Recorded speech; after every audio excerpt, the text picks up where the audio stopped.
I am who I say I am.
Inhale and exhale.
I was afraid to love,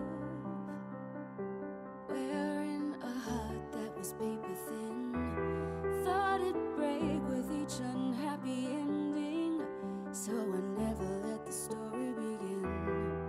Stumbled as a moving target, living my days on the run, tripping through doorways and over possibilities, dodging bullets in slow motion. But here I stand, ready now to fall again. 'Cause with you is where I wanna be. Draw your bow, baby, now release your arrow. When you do, make sure who you see. Aim for me.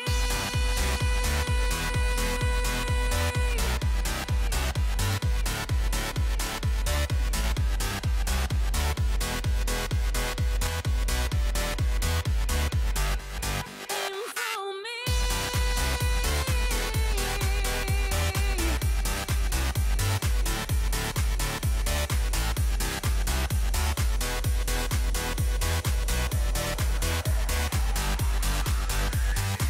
The trigger of your love shoots stronger than I've ever known, and with a steady hand you never fumble, letting light into my trembling soul. And now I'm breathing in the moment, living my days for the fun.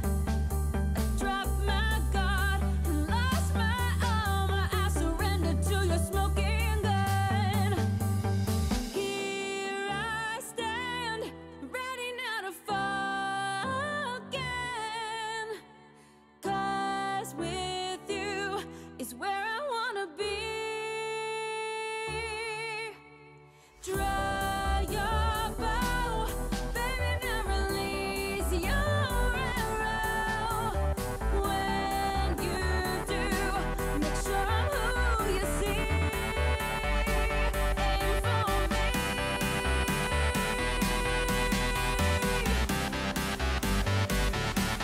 Aim for me.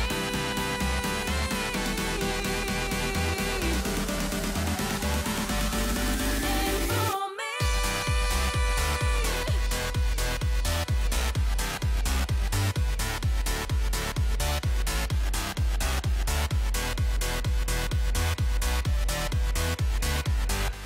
Aim for me.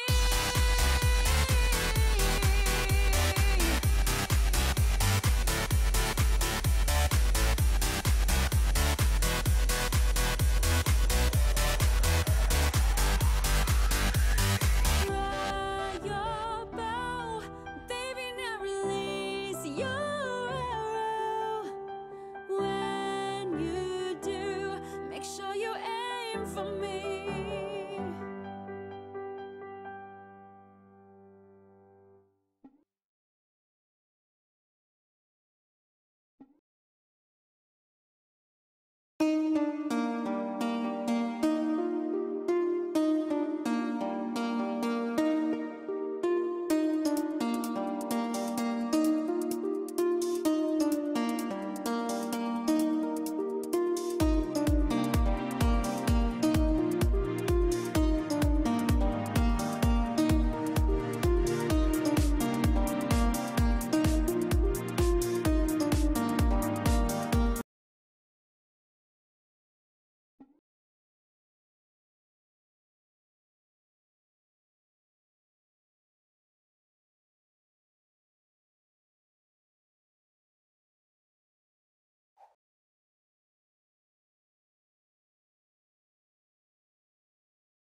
Hello everyone, I am Grang and I'm joined by my co-caster Void to bring you week 3 of HouseParty 5v5 EU West Premier League, and the first game of today is Britney Spears going up against Harvey's Bread. Yeah, it seems to be an interesting match. We have then currently the number 1 team in the league, Britney Spears, against the number 3 team, Harvey's Bread. And we get right into picks and bans.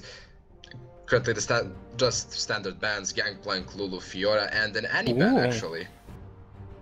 Yeah, somebody must have been doing some bit of homework. It seems like, don't see why else would you be banning an Annie. So it must be just they don't want Rakat to get his hands on Annie.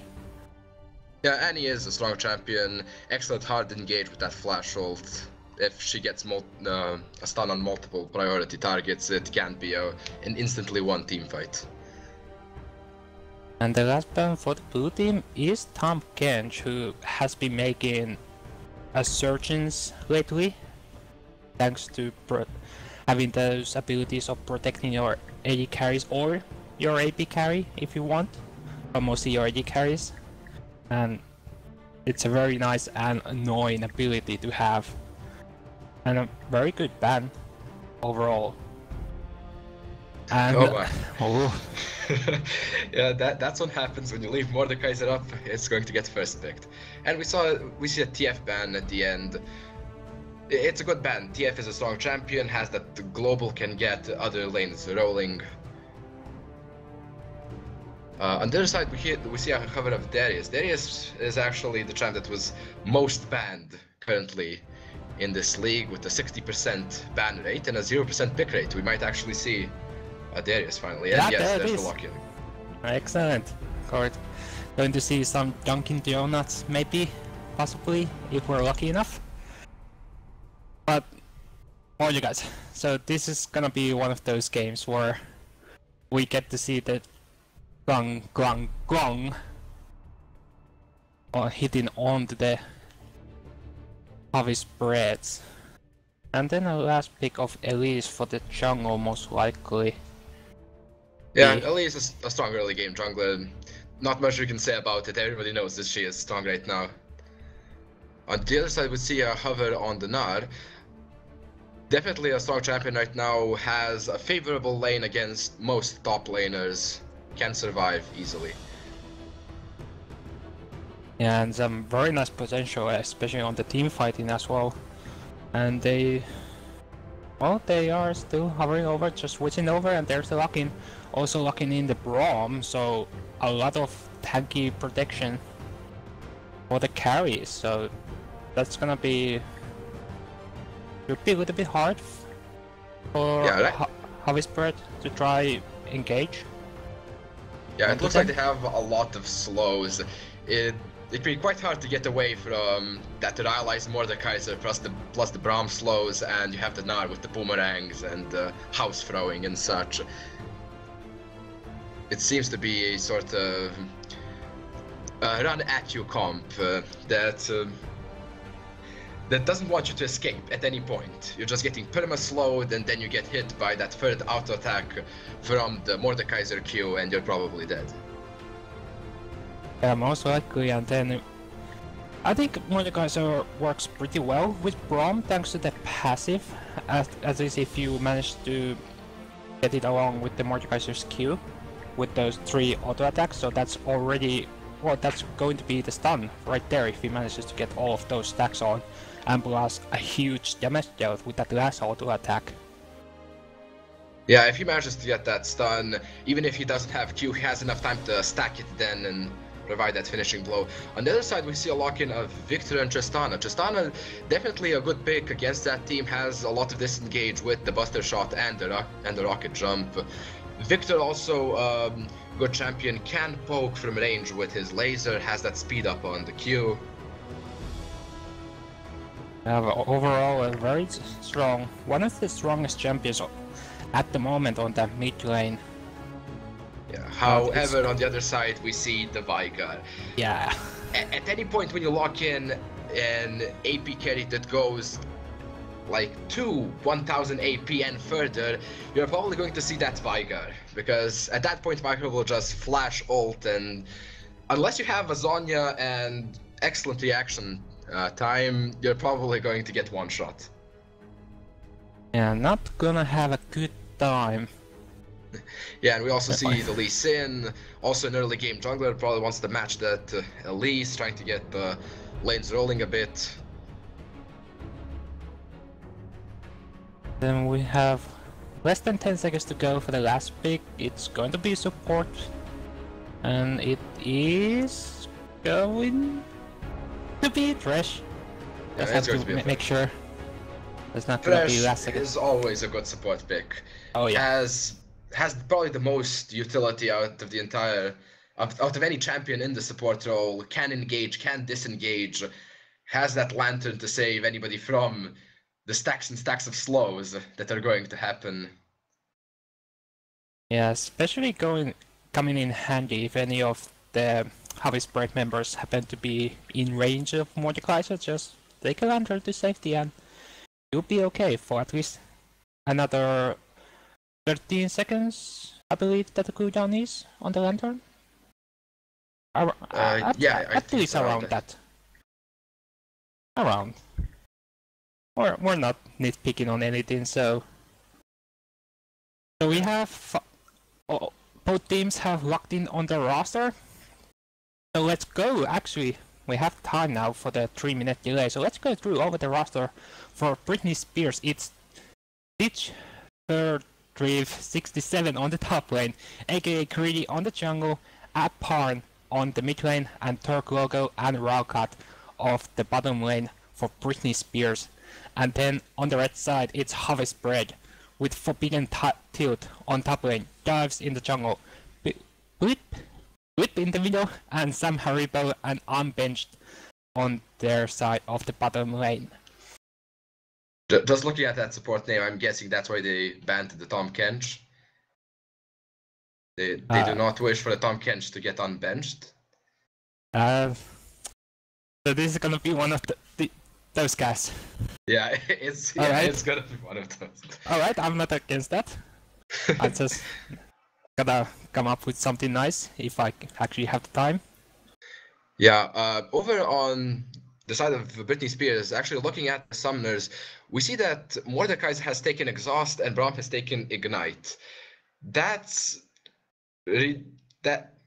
sounds really dangerous if you get exhausted and ignited at the same time, because you're getting that ticking damage from the ignite, you are slowed, and you get your resistances sliced by the exhaust. So it sounds like that there's a lot of burst coming in the bot lane. But it's gonna be a little hard on trying to get them to Tristana, who has a rocket jump, to get out of that if he happens to get exhausted, and that will be like at least a sign, because if Braum manages to get one tick of the passive on her, he has like time to realize, okay, so they might be going for a stun now, and they're gonna just unleash their abilities. Yeah, it feels like they should really focus the Fresh, since Tristana has her W and Fresh has the Dark Passage to save her if her W is not up. Usually, that's what you do. Usually in Fresh lanes, if you can ignore the AD carry, you try to burst down the Fresh, since he isn't all that tanky in the very beginning. No, not so much, but it's not about the fact of being tank. It's about having the feel of being a tank. So it's like, I'm fooling the enemy team, or am I tank? Am I not? Oh, who knows? Maybe I am. But it does depend also on the runes and the masteries. If he is taking, well, more on the runes, less on the masteries, of course. If he's going that extra armor that a lot of Fresh players have decided to do in the Quints. Now we're in the final 10 seconds. We're gonna get into the champion loading screen, and I feel like that's gonna be at least another 10 to 15 seconds, so we still have just a little bit time. But we're now going into the loading screen, and we're one step closer of getting actually the first game of the weekend going, which is nice. It's always nice to start somewhere. It is an exciting time, definitely. The first time that we had the first game on Sunday. Well, it is only the week 3, so there's like next week could still be times for the first times, but then it's gonna be nice to see what types of first times they're gonna bring up on us. Yeah. Like some crazy off meta picks. Like those are my favorites.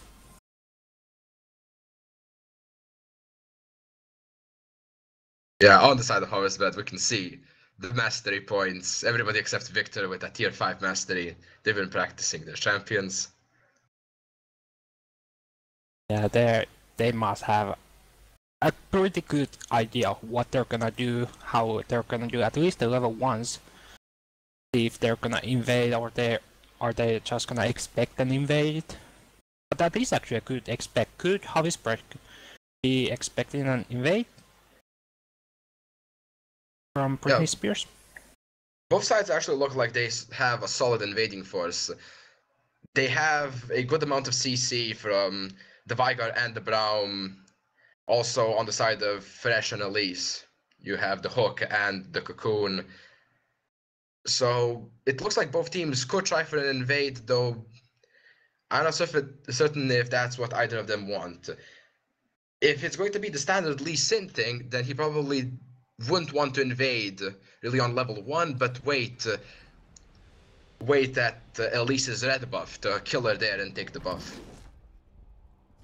Alright, and now we're so close, we're in-game, but we're not technically in-game yet. We're like in the pre-in-game. And there we go, finally we're into the game. Alright, we see already from Britney Spears that they are pinging onto the entrance on the lower side of the mid lane. But so are HouseParty actually, so it looks like by the movements that they're gonna meet up in the river. Both teams are going there. Darius is a little bit would be late if they would all pile up on one, but no, it's just Britney Spears that are going as unison. But Brute managed to ward push, so they know that Britney Spears is there. Really, I know we're expecting it's happening. The fight is happening. There comes the losing kill, and they're all in the mess of the fight. We see that Britney Spears are actually get the stun onto the Elise, but now they're the ones who are following away from HouseParty. But Darius has now flashed in and tries to get the bleed on the Elise in, but no, a lot of fights going on, but there's the first block coming onto Gnar, and now Flip has to flash away, but another kill, that goes to Mordekaiser, and now it's all turned around once again, but Britney Spears come ahead with 2 kills, and most importantly, one of them went to Mordekaiser. This looked so good for HouseParty in the very beginning.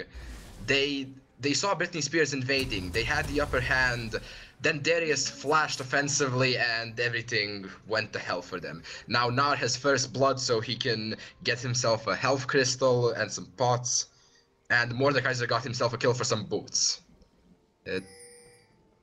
It's not going to be a fun lane for the top or the bot. We still see actually that the Britney Spears, the top lanes, is actually going to go on a jungle trip with the jungler, while the bottom lane is gonna take the golems. Or is it the golems? I would still like to call them the golems, because they still look like it.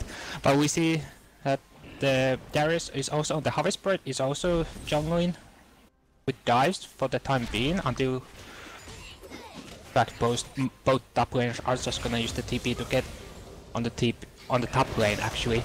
But we see that the Dress is going for a hook, very early hook, but there comes the Braum passive and he's just gonna get chunked down. There comes the heal from Tristana to keep it alive. And Mordekaiser now falls back a little bit. But still keeping up the pressure. This is some bloody fights. It already has the feel to it. Yeah, Mordekaiser likes this early trade. He just sustained back with his W, and they also burned the heal on Tristana. and Fresh has no summoners left, so he can be very susceptible to some aggressive plays. But then on the other side, neither does Mordekaiser or Braum. Well, Braum has the flash, but that's about it. While Tristana also is the one with flash, so it's 3 summoners down on both sides. Oh, the thing is, I don't think that Tristana can really match up the aggression that Mordekaiser can put out that early with Braum. No, not whatsoever. It's not gonna end up good if he tries, but he should be smart not to try. Just try to farm up. Keep up in farm at least. Keep relevant in gold wise. Yeah, we can see Mordekaiser is back on full HP. It's Mordekaiser. That's just what happens. We can see Elise actually on the top side just clearing a ward. Yeah, not thinking anything about possibly ganking an R, but Darius actually had a wave coming in from him, so he would have just had to walk past the wave, maybe possibly took some damage, but he didn't want to take. And then we see already benefits of Tristana against this combo. He already had the 3 stacks from Braum, was gonna get the Winter Spite, and just jump away from harm's way. Yeah, Elysian was thinking of going to the top side, but then he saw the Scuttle Crab was taken and decided against that. Little bit aggressions all over the map, and no significant CS leads. Actually, they're pretty even when we are gonna hit the 5-minute mark. But yeah, this Mordekaiser Braum lane is just trying to be as much of a bully as possible. And Tristana just trying to want to get the cannon minion. Should get it, yeah. You get the cannon, everything's okay.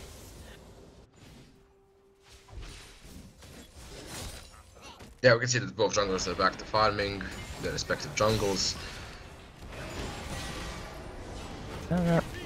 Not much going on. It was started up as bloody, and now it's a little bit slowed down. Which is okay. Yes. Yeah, it actually works in favor of HouseParty since they do have that Tristana and that Victor. They want to have a relatively safe laning phase, get to that late game. However, it can also be dangerous in the sense of letting Veigar have a free lane. He can just stack that Q and get tons of AP. Yeah, that's be interesting to see if we'll get to that late game that Veigar is just an absolute disgusting monster at.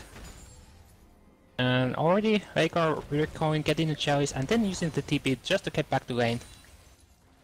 And Elise just hanging around in the dry bush of the top lane, just recalling, not going for a gank, but there was a ward on the river for Titsfer, so he would have seen the gank coming, unless if he would have gone up the lane, which would have been a harder road to take. Yeah, Victor also backed, matched the TP, got himself the upgrade to his item, so he can clear the waves a bit faster, try to push in the Veigar, make him lose some stacks. Oh, and now Mordekaiser is a little bit in trouble, has to use the exhaust, but Lee Sin is right there to match the aggression. Veigar was also rotating bottom. But nothing comes for it actually. Veigar just coming to a push, see anything happen, but are Britney Spears going for a Drake? At 7 minutes, they are. So a very early Drake coming up, but this can actually be contested. Yeah, HouseParty knows that this is going on. Victor's coming down, there's the TP from Nar coming out from the behind of HouseParty.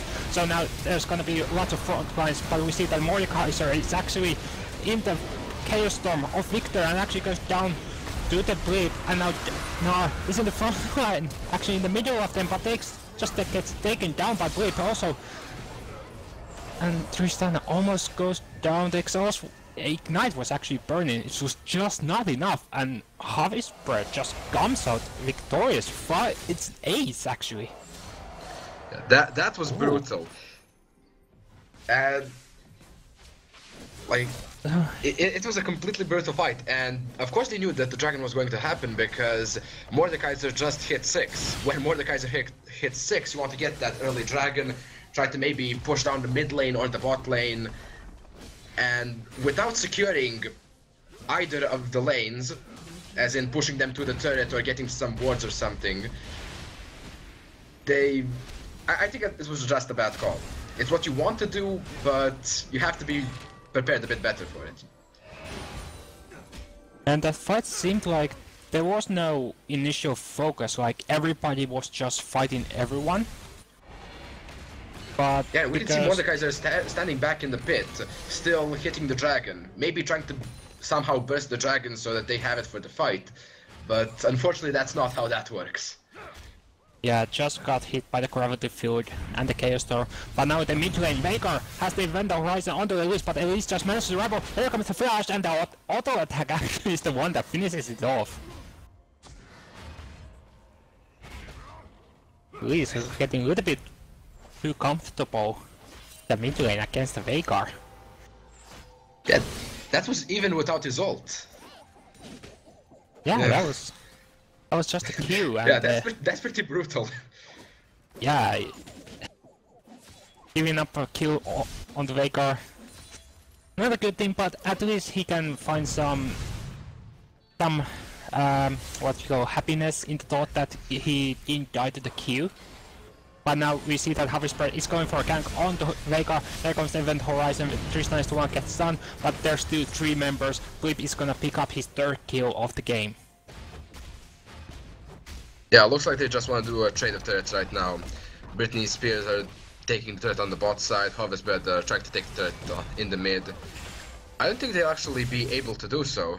Lee Sin should be able to cover it somewhat effectively. Yeah, but yeah, the pressure is just too much. They are gonna pick up, there comes the gravity field just to zone him out.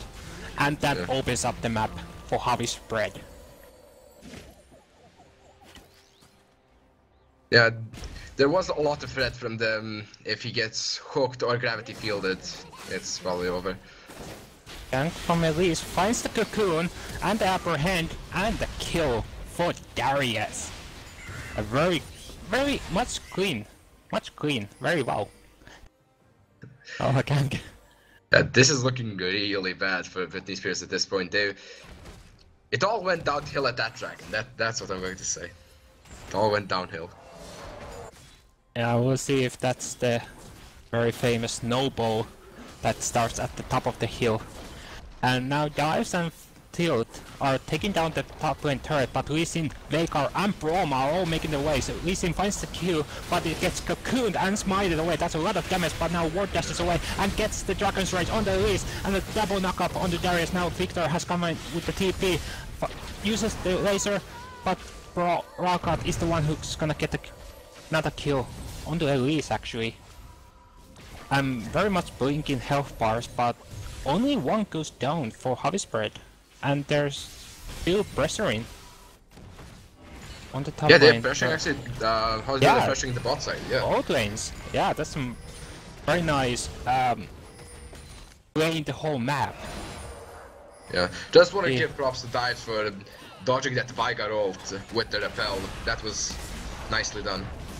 Gnar tried to come in for gank, but he has an empty Gnar rage bar actually. Has to fill it up, but he's not able, so that's gonna be easy escape for Tristana and Thresh. Take a crescent on the ward. Take it down. They're actually still on both sides. They're still staying. Doesn't get knocked out by the gravity field, but Apprehend pulls him right back into it. And the Chaos Storm and the last kill from Darius. It's another kill. It's still now 3-1 on Darius as well. And it's the top lane turret as well. Oh yeah.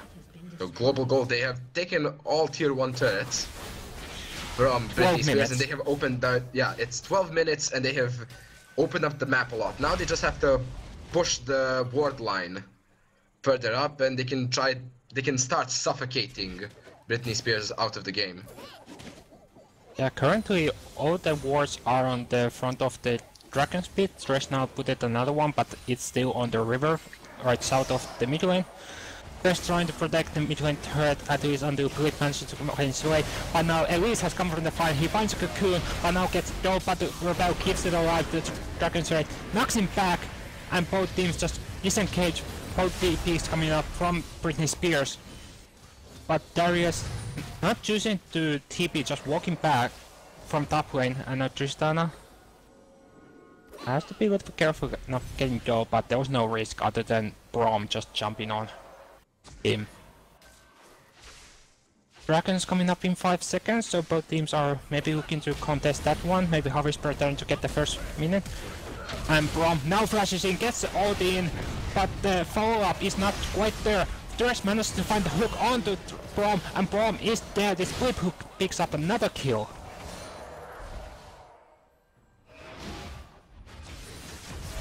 Flip is still going on. Find some good damage with the laser. And the Q damage. Still going actually, he still has some bit of mana. But now they're all falling back, and actually Lee Sin was actually trying to look if he can get the steal onto the Dragon Pit. But he gets... well, the rest of the HouseParty just find him out. But Lee Sin anyways tries to go in, tries to get the steal, but no, it is... He did. It is actually a steal. Yeah, he stole the dragon. Whoa. Very nice. Yeah, Dive's not... didn't even get his smite down from that one, so that was just... did not expect that to happen. Honestly, I nearly died. I didn't even notice at first. But now Tristana is in a bit of trouble, but the Dark Passage is just gonna pull him right out the harm's way. Yeah, it's kind of iffy, like, it's a kill for Dragon number 2. Well, Dragon number 2 for Britney Spears, but it would be Dragon number 1 for HouseParty, so whether it is worth or not is kind of up for debate. Well, it's still denying the 6% damage increase, so it's something. It's something.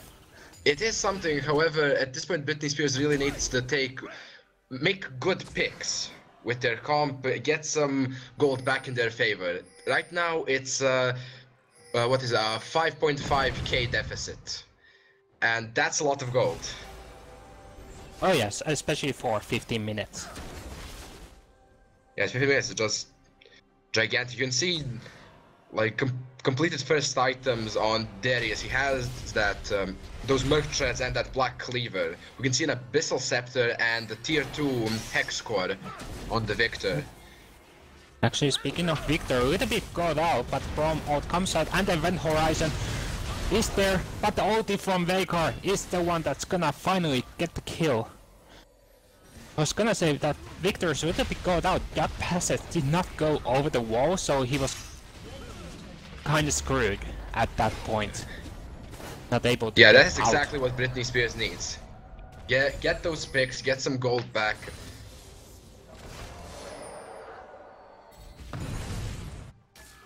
The good thing for them is the stronger Victor is, the bigger the Veigar burst. At least tries to get some cocoon, but actually there is no blue buff over the wall, so can't repel to that. Tries to get some damage onto Mordekaiser, but it's not what you want to do, as he is gonna get stunned up. But there comes the TP from Darius. He's gonna be in the fights, actually be in the front line, but gets a Pro mode and the Lee Sin ult. But that's gonna be disengaged, and now Tristana have to be a little bit careful.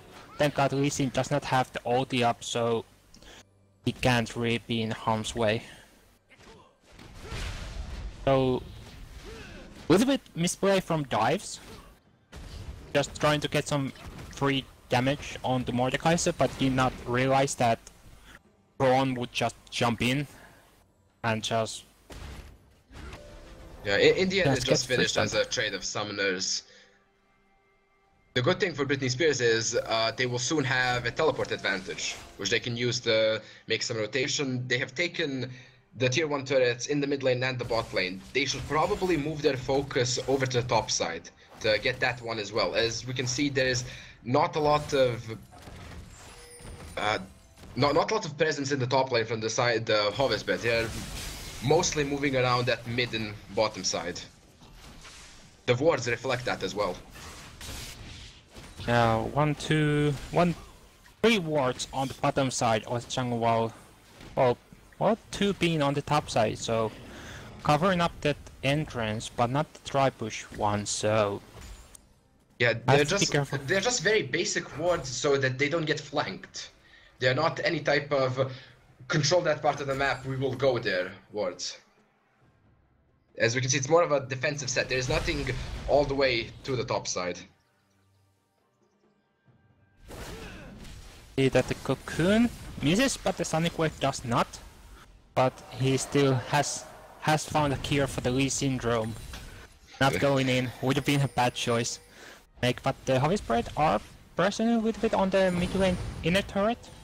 But Lee Sin is just over the ground, gets the Sonic Wave onto Tristan. Is he gonna go in? Goes in and flashes, but gets a Dragon's Rage on the break. Very nice, there comes the Prom ulti and it's just all knocked up.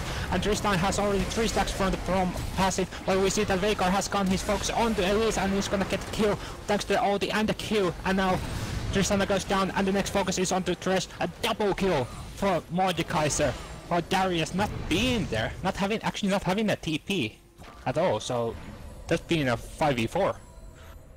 Yeah, that was excellent from AKA Greedy. That it is one of those things that you have to have a lot of confidence to try out. Just like the Q, the flash, and ulting the Victor in. It's exactly what they needed to start that fight. Take care of that AoE high damage mage in the very beginning, and HouseParty starts getting destroyed. All the focus turns over to Tristana. Darius was in the top lane, as we saw. While Nar started going down there when they were preparing for that engage. Knowing that Darius had no teleport, it was an easy 4v5. They're actually pinging the Baron, maybe for some vision control. I doubt that they would actually try and... No, they are going for it. There's no wards for Britney Spears on there, so they don't... They have a feeling that it's going on. There's a teleport. Nar comes in with the TP onto the dry bush, and it's already half health, but Nar knows there's a cocoon landing, but now Prom is also there. He's just trying to get into their faces, trying to see if he can possibly get a steal, but Tristana goes down, and there comes the Veigar ulti, and it's all hitting on Brit, who goes down thanks to the Mordekaiser ultimate. So, 3 members down for HouseParty. Yeah, in the end, they got worth the Baron, but at what cost? It was it was 3 lives for Baron, and it was actually the mid laner and the AD carry, the primary damage sources. And now Britney Spears can just push up mid a bit and take the dragon. They can actually, they should probably rotate to the bottom. On the bottom side there is a giant wave about to hit the turret. You can probably take this, yeah, and back away, and rotate over to the bot side if they wish so, or maybe take the dragon. Yeah, dragon spawned in the last 20 seconds, so they're gonna go for that. Maybe they're gonna clear up that ward that's sitting in the brush. If they're not gonna... Just not gonna walk into it, so never mind. Let HouseParty just walk in, but the Prom is there just to make sure that Elise doesn't go for any steal. But gets ulted by Thresh, but comes the box and the hook, so that's he's left for dead. Now we see that Lee Sin has gone in with a Sonic Wave and the Resonating Strike and the Dragon's Rage and finds Split, who is gone down. And now Tristan is trying to deal up as much damage as he can with the Infinity Edge. Gets a last auto attack, and they've managed to take down the main tank. And now Elise smited and gone in for Veigar, but Veigar is gonna manage to pick up the kill. And the Dragon is doing a lot of damage. Actually, the focus goes to Thresh, and Mordekaiser is now chasing. And actually, Tristan is just choosing not to try to run away from him. And it's gonna get picked off. And now Darius just came in to see what's going on.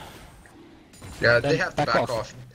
Yeah, Mordekaiser has that dragon. Dragon actually applies the slow from their allies, and it's really there dangerous. comes the hook from Thresh and manages to get the kill and the dark passage to get away from Mordekaiser. So very nice Thresh play. And now they're gonna... Well, it is a 2v2, but it's also against the dragon. But dragon is no longer applies to this game, but the problem is there to make sure that Mordekaiser is safe. Thresh tries to do as he can with the basic attacks, and actually Darius manages to get kill on the Mordekaiser, so he's down now, but they're overcommitted to it. Thresh goes down to the Nar. There comes the kill, and now Victor actually TP's in. Puts the Chaos Storm on the Gnar. It's burning, but the Gnar's gonna go Mecha. And Blip is gonna pick up the kill on the Gnar. So, a lot of back and forth on this one. And now they're gonna... Blip and Divet are gonna pressure up on the inner turret. Will not be able... No, I don't think they are able to take this down. No, there's a lot of wave there. Yeah. There we saw the power of the Darius. When he gets that passive, he just becomes one giant raid boss that you need 3 men to take down. Well, we're gonna see some... The dragon timed out and... Yeah, the middle lane at least finds a Lee Sin, tries to go for the 1v1, but Lee Sin wakes up and just unleashes all the damage upon Elise's spidery neck. First finds a hook. Yeah, there's no hook to go in, does not trade his life for that. No. It's, a lot of times it's a Lee syndrome, but it's also a Thresh syndrome. Well, it's not as, it doesn't sound as good. But it should definitely. Mordecai's actually flashing over the wall and makes Victor run away, tries to take the blue buff, no mana whatsoever. It's gonna be 3 easy kill for Mordecai, sir. Numero 6 for Mordecai, and now Thresh is caught in the event horizon, make sure not to hug the walls of it. And now Mordecai is in it, he's dealing the damage on the Thresh, and there comes the kill numero 7. And now they're taking up the inhibitor on the mid lane. Thresh and Victor are down, so that's just gonna be it. They're gonna take it, they're gonna go back. Maybe clear out the enemy jungle, just to make sure that they're not gonna get too much. And the gold is just 500 away from each other's. Yeah, they're definitely back in this game. They did exactly what they needed to do, got some picks. I would like for you to look at the items right now on the side of Britney Spears. Frozen Mallet, Rylai's, and Twin Shadows. That's a lot of slows. If you ever feel like there was something holding you down, this is the makings of those that are keeping you down. Just all the time slows coming up. From the spells of Mordekaiser, the ghost, and then the basic attacks of Gnar. Then there's Braum, of course, with the spells. All they need is a jungle Nasus with the Wither, and yeah. You know what's actually very annoying? A Nasus with a Frozen Mallet and a Rylai's, just for a maximum slow. Yeah.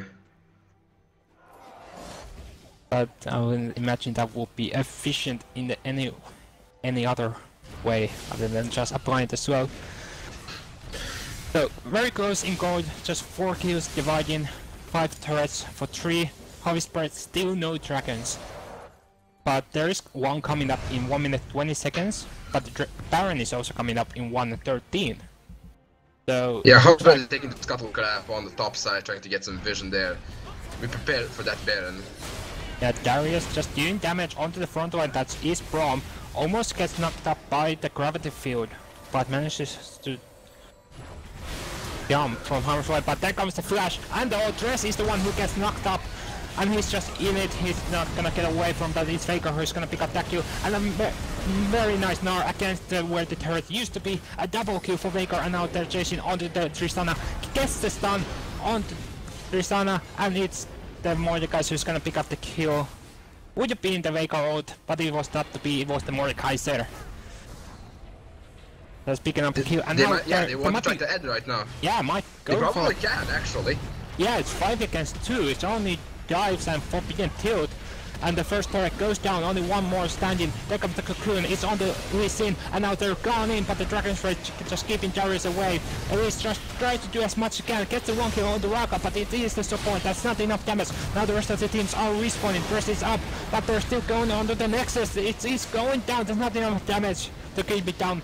Britney Spears has managed to come down from the mid-game deficit and win the first game of this best of 2. That was excellent, especially at the end. Everybody keeping their focus, hitting the turret, the Nexus, not paying attention to the Darius or the Elise. You can see the Mordekaiser hitting the turret for free, and the Lee Sin ward hopping to get some free autos. What's actually interesting is we didn't get to pick up this, but Mordekaiser picked up a Sterak's Gauge.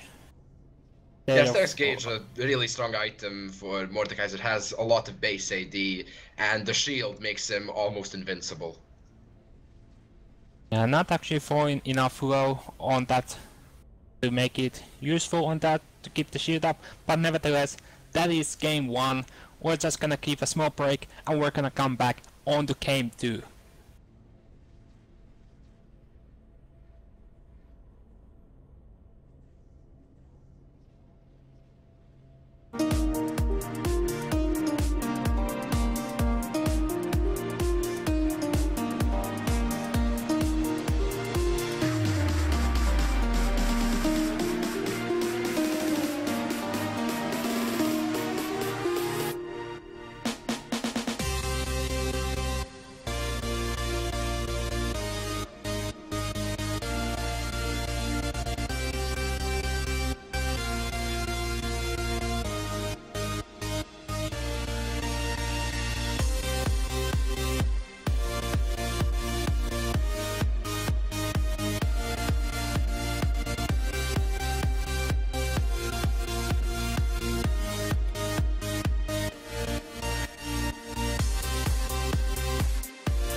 Hello everyone, and welcome back for Game 2 versus Britney Spears and HouseParty.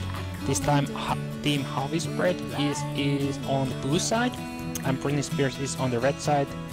So we have the first pick in for HouseParty this game, and so far 2 same bans from the last game.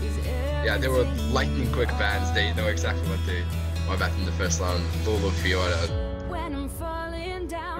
currently strong champions. Fiora is just strong as hell in the top lane, and Lulu is really flexible, can be played top, mid, support. but not jungle. Not yet. Ah, Oh, there's the Vanguard ban. They have had quite enough of the Vanguard.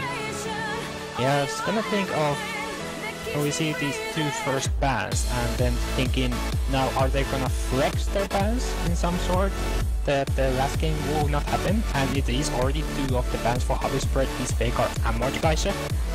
The Mordekaiser will have to be like a different ban. Yeah, with them being blue side, they actually get first pick, so they can ban Mordekaiser and pick Darius for themselves.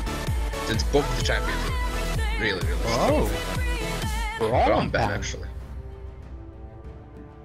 Well, I don't think. Well, Braum was actually played by Britney Spears themselves who are on the red team, so that was. I'm gonna say that it was just ban, though it would like leave like 2 OP picks open. Yeah, it's possible. So that they can pick up the second one, but it's actually at least in the first pick. So that is what, Darius open and Tom Kench. Yeah, the Tom Kench is open. It has been banned this game. We see the Lee Sin pick up. Looks like Dives wants to try his sand at playing him. Oh, there's the lock in, and that was his fate. Yeah, that was the one. That was banned. Yeah, it was the fate also. Pretty good. Like we said, global abilities right now are pretty strong. You can influence a giant portion of the early game just by TPing somewhere or Twisted Fate ulting. Can't run from your destiny. His Twisted Fate is gonna shout whenever he ults. But still, an RP and the Twisted Fate, and that still leaves Darius open, so that's now being hovered. And a Tristana, who it wasn't that bad for Tristana, it just he never got started on wrecking people. Yeah, it's kind of hard to push Mordekaiser Braum on the turret and slowly truncate it, since it's Mordekaiser Braum, they're going to kill you if you try and do that.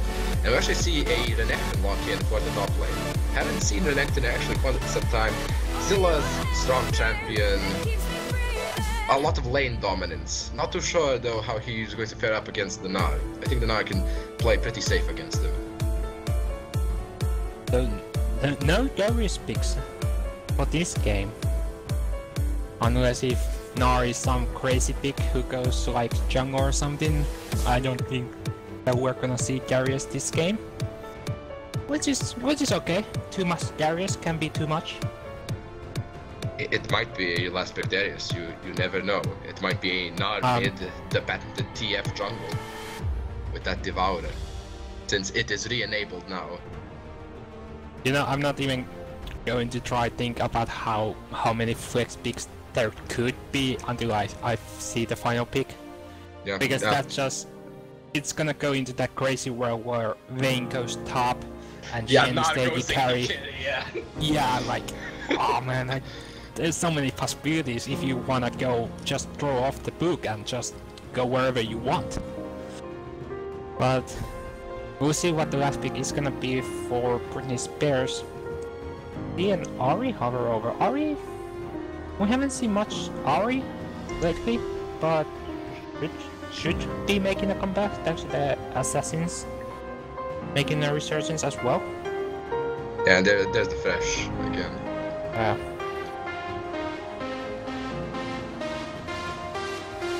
So yeah, it's going to be Ari into the Twisted Fate. Of course, Ari can't stop the Twisted Fate from ulting by charming him. Oh! Interesting. So Nocturne for the jungle. Yeah, this is, I think, the second time Nocturne has been picked up here. The first one is in week 1, where Devourer was actually disabled, and it was a warrior enchant Nocturne. So right now we'll see if he decides for that warrior also, or the Devourer. I would guess Devourer, since Devourer is really good on Nocturne. That means that he is going to farm for some bit of time, and not gonna be much. Well, he can still gank, but wouldn't the most efficient way is just farm those big minions jungle? Yeah, he might get, if he goes to Valk, he might get punished slightly, since it is a Vayne in the bottom lane, it is a Lee Sin in the jungle. Devourer junglers are pretty punished by early aggression, which can be easily done with Renekton, Lee Sin, and Ahri.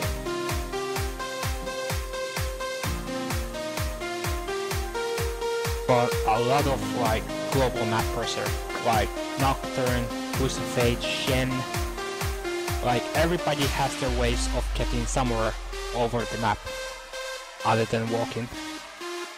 Yeah, this might be a big problem for HouseParty, because on the side of Britney Spears, you have teleport on Gnar, teleport and ult on Twisted Fate, you have the Shen ult and the Nocturne ult. So basically, after level 6, at any point you can get 4v1 if you are a solo laner, 4v2 if you are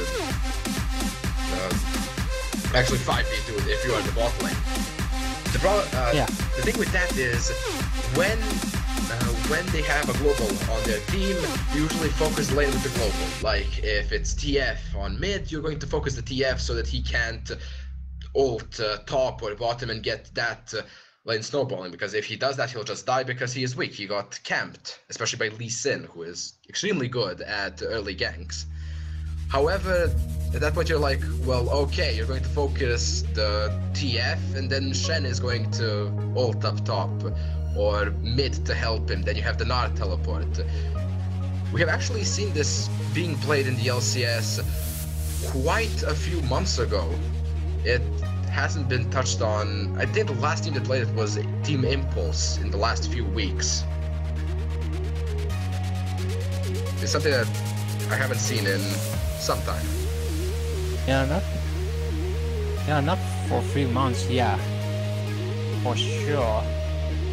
So it's gonna be interesting for after this break that we've seen it last time, to see how they're gonna work this global map pressure pump with. But on the other side, for HouseParty, if they get Ahri rolling, that is just a monster on her own right. I say I am. Yeah, especially for Vayne, just not gonna have a good time. Well, if Vayne can tumble away from the charm, she has the possibility of surviving. However, yeah, one charm could be fatal, plus you have that Lee Sin for those ward hops and flashes into the Lee Sin or the catapult the team. And you cry a bit, as the AD carry with the least defensive stats, you tend to cry when that happens to me. So lot of stuns and CCs, so but still no grains.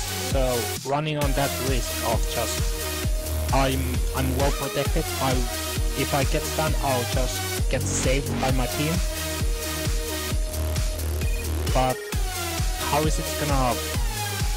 It's interesting to see how it's gonna work out, because that's like theoretical way of saying that it will go out. But the facts might be a little bit different.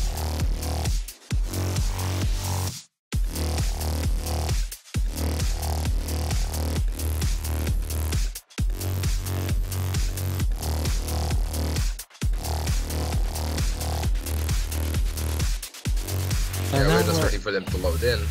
Yeah, in the champion on the screen, waiting for game 2 to start. Britney Spears were the ones that were able to win game 1. And now HouseParty are fighting for a single point. At best.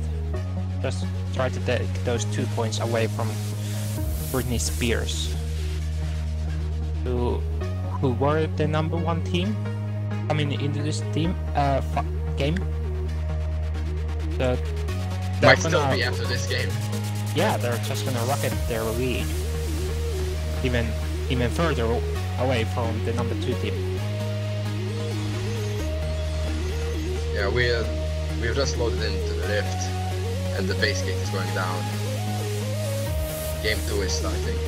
Yeah, once again, both teams are running as unison this time. So HouseParty are going onto the blue side of their jungle. And now Britney Spears actually throwing me a little bit, dividing right after the base gates. Nocturne and Shen go into the top side to protect the entrance to the red side, while Vayne, Fate and Gnar are gonna run into the jungle just to get some deep wards, most likely. And actually they didn't ward their own jungle at all, so they have no idea that HouseParty is in their jungle. Yeah, Nocturne is actually returning to his jungle. If he doesn't see Flash, this can... he's actually going to see them, yeah. Yeah, just gonna see it. Not gonna be ambushed in time in that push though, so not anything happening there. Yeah, if they waited in a bush, they could have probably caught him out while he was returning to do his golems. Yeah, probably just not expecting him to be on that side of the map. So just tries to get... Yeah, true, most junglers right now go for the blue buff as their start. Yeah.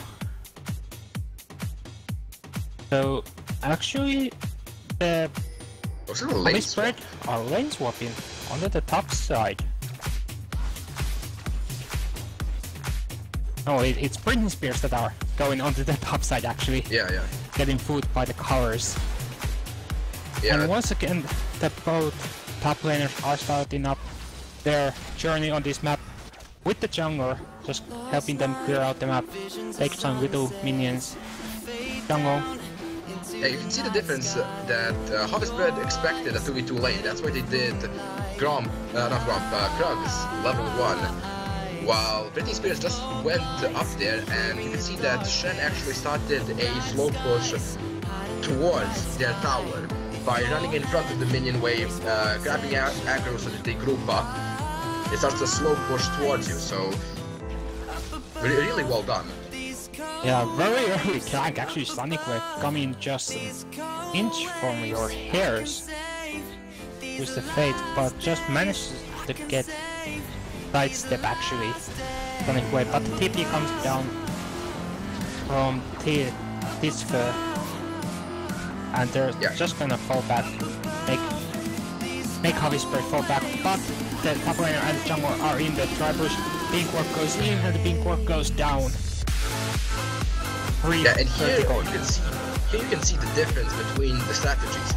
By freezing the top lane, the Renekton cannot go up there. It's a frozen lane, it's 2v1.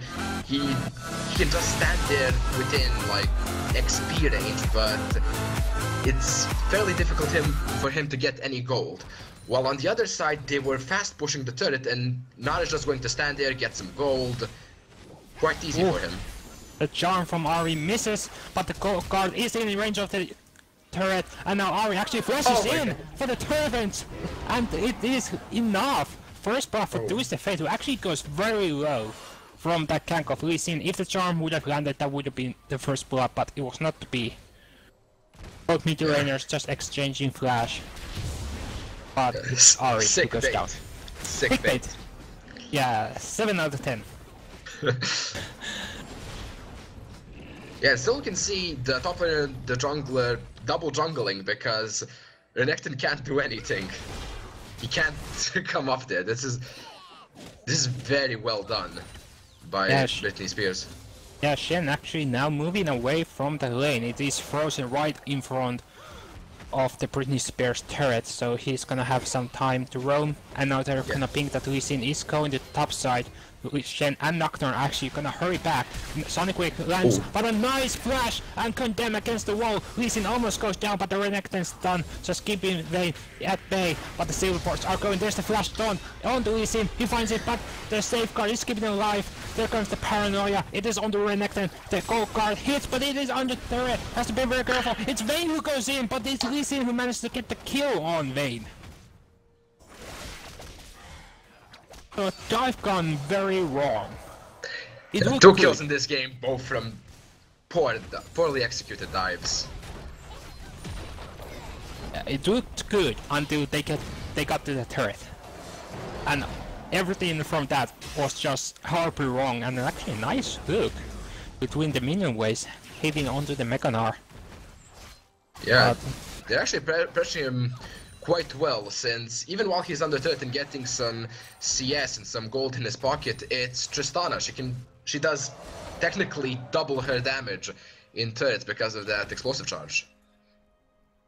So using that to their advantage, and the overcommitment on the top side might have just costed them the advantage they gained by doing that good lane swap. Yeah, and there's the first turret of the game. Yeah, Shen just gone back to base just to buy up some pink wards and normal wards, leaving Vayne alone with Renekton, but Renekton seems to be okay with that, just persevering just a little bit, taking some damage, but the Q is keeping him very healthy. Vayne is still persevering, goes in with the combo to get only 2 stacks of silver bolts. And now yeah, they're has back to to be freezing careful. the lane now. Yeah. Yeah, they have the the minions are well grouped. Oh, but Lee and Trish actually are hovering a little bit over to go in, can be really but dangerous. that's a bait. But it's not gone. But actually, Lee Sin managed to find the Sonic Wave onto the Vayne, and there comes the play and the hook on the Vayne. Vayne should be dead. It's actually Trish that gets the kill. Not the target that you want to have your kill on, But it's kill. something. Oh, that was the fate. It also looks so good when Ari goes for a dash and you get gold card. And actually now we see that Lee Sin has gone in on Nocturne on the top lane. The play does not hit, but the hook does, and there comes the ignite. It's burning. It's Renekton who's gonna get that kill. Already 4-on-1. And now Shen is on the turret, and now they're going, but the double taunt comes in, and it's Thresh who has the aggro on, but Renekton still gets the kill, and none of them goes down. That was a well executed dive. They juggled the aggro quite well. Thresh got on himself and flashed just before dying. Still left the lantern there so that the Renekton can get out of turret aggro range when he gets low. Now that is a well executed dive, as opposed to the first few ones. Looked so smooth. Teaching HouseParty, how are you gonna dive on the turret?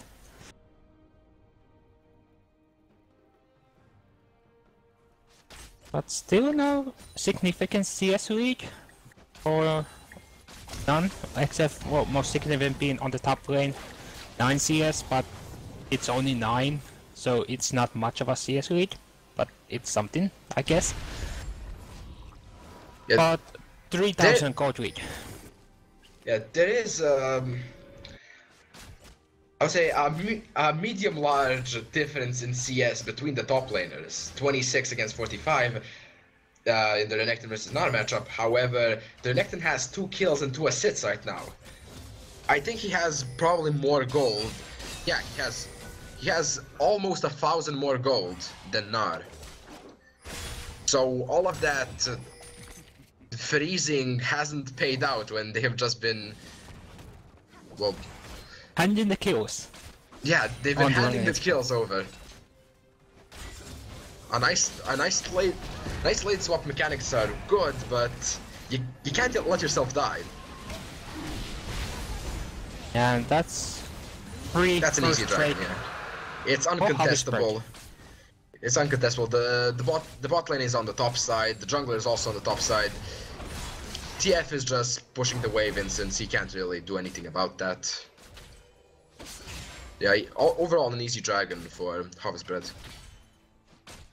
Yeah, it's not a good sign when Renekton is actually dashing in on a 2v1 against the Shen and a Vayne, and then gets some nut damage and actually gets out. But now Twisted Fate is in a lot of trouble. There comes the Dragon Strike from Lee Sin and gets it onto Ahri. Ahri waits on the charm, it misses, but the other damage sources do not, and that's gonna be a kill for Ahri. And now Renekton has gone in against Vayne, but Vayne should be able to just tumble away.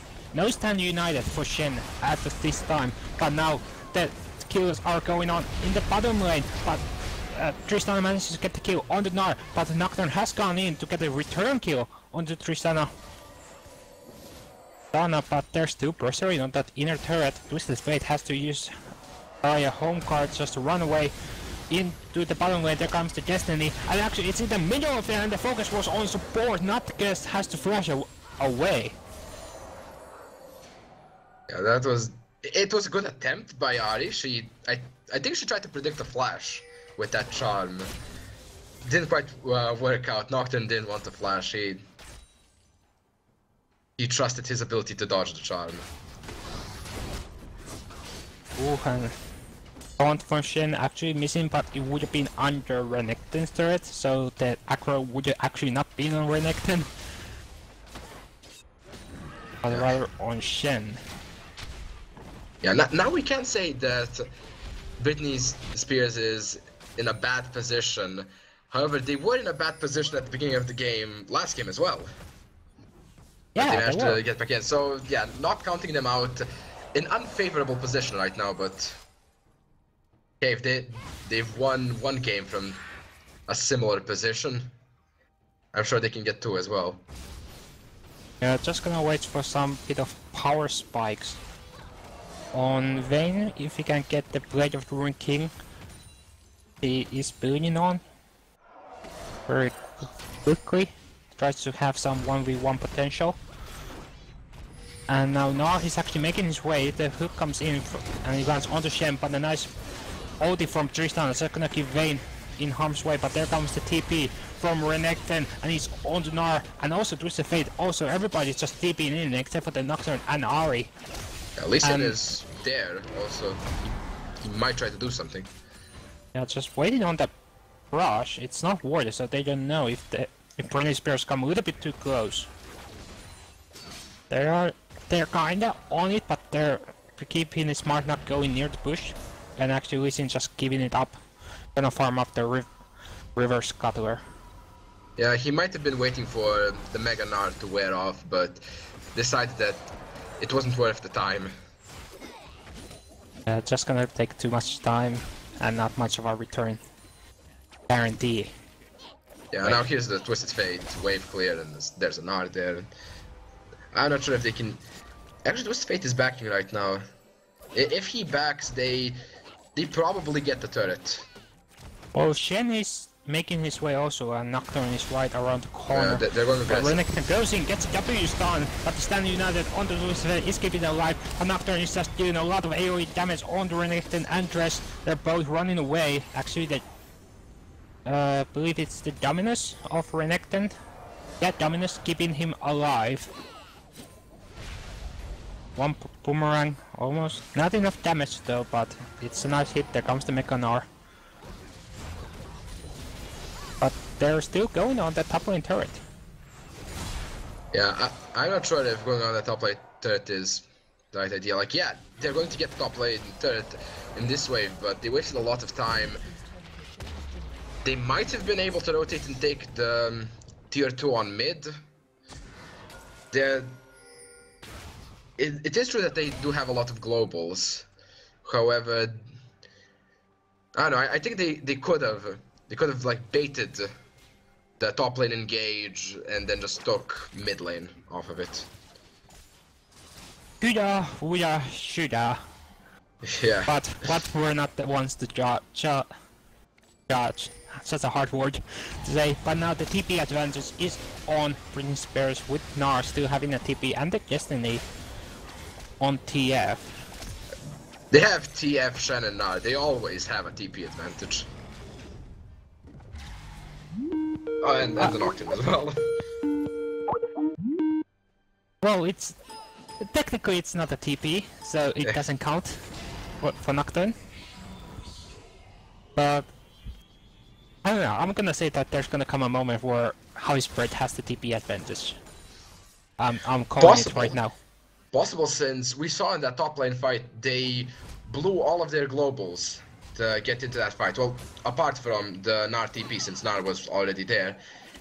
If they stack globals like that, it is possible that a good bait for an objective can draw everything out. Renekton, a lot of trouble, has to use up the Dominus just to keep Nar at bay, not keep killing him, but but there comes the Destiny from Twisted Fate and forcing Renekton to go away, not going for the final killing shot on Nar. But now HouseParty is going for Drake number 2, and that 2 looks like to be uncontested. It is Nocturne doesn't get in range. Yeah, that was a good rotation. Twisted Fate uses ultimate on the top lane that they know that his TP is down. That's an easy dragon. Like, Nocturne and Vayne could have came to contested that, but it would have been extremely dangerous for them. They could have just gotten turned on and died. Speaking of... A little bit miscommunication with the Dark Passage by Lee Sin goes in with the Ward Hop, but now Press is the one that's being focused by all that damage. It's Vayne who's gonna pick up 1 kill. We actually saw that Lee Sin also went down right before. And I believe it was the Nocturne who managed to pick up that kill. No, it was the Vayne, I think. Yeah, Vayne picked up 1 kill. Yeah. But the second one was Nocturne. Yeah, the second one was Nocturne. Yeah, as we can see right now, I forgot to check it out. It is the Warrior Nocturne, not the late game scaling Devourer. So yeah. So that is it's something. Not going for I'm gonna farm forever until I'm fully stacked Devourer. It's just I have some power now for team fights. No, there comes the charm actually. It hits something, but I believe it was spell shielded by Nocturne in time. Yeah, Nocturne. Oh, and the Gnar just jumps in right into the dress hooks. Doesn't even get the Gnar out off thanks to the just a well-timed hooked from unbenched. Yeah. And there comes the TP play from Renekton, just trying to protect the turret from Twisted Fate, who still has TP and Destiny available. But now Vayne has found the condemn onto the Dress, and Dress is alone. Dress should be dead. They're gonna keep it to kill on the Vayne. Yeah, while that was happening in the mid lane, there was a flash by Lee Sin trying to get the Q onto Twisted Fate. Twisted Fate with an excellent sidestep manages to juke it and nothing comes of it. But yeah, definitely unbenched with the hero play there. The hooking, the Gnar while he was mid-air trying to ult the entire team. That could have gone extremely well for Britney Spears, but it just didn't. Yeah, I think it was the hook was coming up just to catch Nocturne, but at the same time, Gnar just happened to jump at that time, so he was the one who got hooked up and could not ult at all, was just dead. Yeah. At the spot. We could say it was a prediction or that it was just blind luck. Whatever the case may be, it worked out extremely well for HouseParty. Oh, total prediction. Totally called it. 10 out of 10. That time. And the red pickup, and they find the pink ward on that bush that very often just gets unspotted by. Yeah. And oh no. Tell me what has caught your eye. I already tried to take the blue buff, but Lee Sin took it. I believe it was the red buff burn that took it. That was... oh. Now I already know blue buff, but it doesn't matter because they're still finding the charm on the Twisted Fate and the hook and just everything. And Twisted Fate is dead. But now Shen comes from the side to launch, but it is 4v2 at the moment. Vayne is making his way, so is Gnar. Renekton is still on the top lane, does not have TP, but there comes the Nocturne ulti just to keep the blind. But Lee Sin is jumping on the Vayne, but Vayne is manages to condemn Lee Sin just away, just not keeping him away. He used everything but did not have enough damage, so it was... That was kind of bad on the side of the Shen. If I saw correctly, he tried to taunt and then flashed and missed everybody. Ah. So, yeah. Feels bad. Feels bad, man. Feels bad, yeah. He might have forgotten that if you flash, you just stop dashing. Yeah, you have to keep in mind that wherever you dash, it's where your taunt is. Yeah. You don't keep going like forever, just a random Shen taunt going across the map. Yeah, spreading the love across the world. Yeah, that would be a very nice sight to see, actually. Vayne is building up the bottom lane turret, but Lee Sin is there to intercept the wave, picking up some nice CS, 35 gold. Not gonna actually just get the last minion, 17 of 80 plus gold from that wave. Yeah, at least going for a more offensive build than we usually see. We can see the Tiamat after the warrior enchant, so... And also Nocturne also going for Black Cleaver as his second item, but now Vayne was doing a little bit of a predicament, but just sidesteps the Sonic Wave and is okay. Yeah, Vayne also has that Avarice Blade while she's farming the bot lane, get some extra gold. Probably going to build into a static Shiv. I really doubt it's going into a Yomu's. No, but there comes the 1v1 against the AD carry, but the condemn is bad, it hits absolutely nothing. Dress is there for moral support as Tristana is just gonna 1v1 the Vayne. Brutal. Savage. Yeah. Yeah, it's the standard thing of, yeah, I'm Vayne, I can 1v1 everybody, and then you miss the condemn and you remember, oh, damn, I'll just die now. Well, it's not missing the condemn, it's just missing a standing missing the wall, terrain. Yeah. It's the hardest thing. It's the hardest when it keeps still. Oh, what a nice flash hook from Dress. Finds Twisted Fate, and Twisted Fate is dead. Ari comes in with the Spirit Rush, takes the final Spirit Rush onto Nocturne, and now Nocturne is jumped up and flayed backwards, and it's Tristana who's gonna pick up the kill. Finally, Tristana is getting his mojo on, and now they're jumping onto the Shen. Shen gets Dragon Rage, and it's Blip who picks up and 5th kill of the game. And now Vayne has to be careful. Tries to 1v1 against Ari, but now moves in the mid lane that Dress is hooking onto the Gnar, and Gnar is a lot of trouble, and it's not gonna get away. Easy, actually. 16 health, no. There he goes, finally goes down, thanks to the Renekton.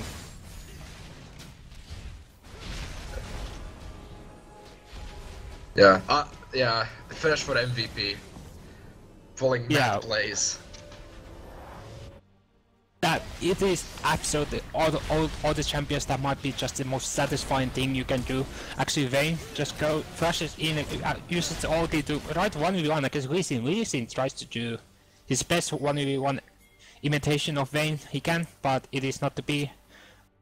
Twisted Fate actually popping the Destiny, but just goes over the wall to farm off the red camp. Yeah, at the blue buff, this is probably going to reset. Yeah, that's going to reset. He might have been waiting for Twisted Fate, but yeah, that's a long time to hold on to a blue buff. Actually, Lee Sin just first flashing away.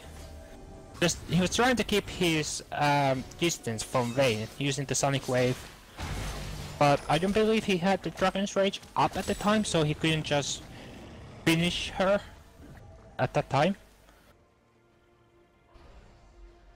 Yeah.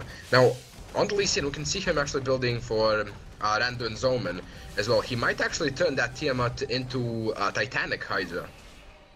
Doesn't have to be Ravenous. Though we can see that Renekton has opted to do so, as you can see the Titanic Hydra up there. I am not sure what to think about the Nocturne build. We rarely see any Nocturnes. Oh, and they're going for the Baron. Yeah, Baron's going up, but there's a ward right in the back of the pit. Yeah, this can get Britney stolen. Spears, see that they're going for it. Nocturne, are you trying to be the hero? Just going for the kill. Going for the steal. There comes the paranoia. He goes in and he gets the steal actually, but he's gonna pay with his life. And now they're switching the focus onto Twisted Fate, who has the Euro card, just gets it onto Tristana, and the Stan United is coming through, but they're all piling up onto the Twisted Fate. It's Fresh, who's gonna pick up that kill. Totally forgot the name of the champions midway, but Vayne in the meantime was just pushing up 2 turrets in the bottom lane. And yeah, this is actually he has it a might be Baron pretty buff. worth. Yeah, he has a Baron buff. He's gonna push up that lane quickly. So this is looking like a base race. Actually, Renekton has gone back and tried to protect. There comes the stun, and but actually gets condemned against wall. But the camera focus is on the mid lane turn where Nars against a wall. A very nice ult, but he pays it with his life. But it is protected for the time. And actually, Renekton falls too low health against the Vayne. Can't do anything. So Vayne is gonna pick up an inhibitor turret and is now on the inhibitor. But the camera focus is still on the mid lane. We see Tristana is jumping against Nocturne, but not anymore. We see that Vayne is still going against the Renekton, who's come back in with the home card. But Vayne is still wrecking house against this Renekton. There's nothing he can do. But the Tristana and the rest of the gang are making their way down on the bottom lane. The inhibitor should go down. Ooh, Renekton goes a little bit too dangerous. But Vayne is gonna pick up an inhibitor. But now that would be amazing if he would have gotten away, but it was not. Yeah, and they sent 4 people down there. Meanwhile, in the mid lane, they're just taking the mid turret. Yeah, there comes another turret, but it's gonna get caught up by the fray. There's Spirit Rush. Puipi is gonna pick up a 6th kill of the game. So no more I think Baron that was buff. more than worth. 2 lives yeah. for 2 turrets and an inhibitor. That is a well-used Baron buff. Oh, and they still have a Baron buff on Shen. Yeah, but like, even if Shen lost the Baron buff or something, I think it was an excellent way of using the Baron buff. Oh, yeah. Greedy's steal of the Baron was perfectly used. It happens so often that a jungler jumps in like that, steals the Baron, and absolutely nothing comes of it. Yeah, they get Baron, but they get aced because it's a 4v5. But with Vayne splitting the bottom lane, it was excellent. Yeah, and almost taking. If he managed to take down Renekton on the first 1v1 try that they had, I think he would have gotten more.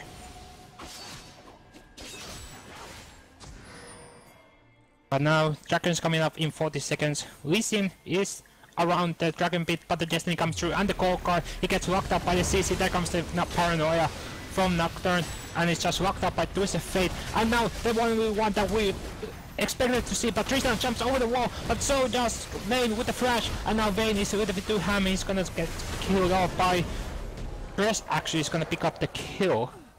Then United came through, but I don't believe he finished the teleport. So was not able to help, and that hook, very close. Yeah, but now it's 4v3, and here's the Dragon.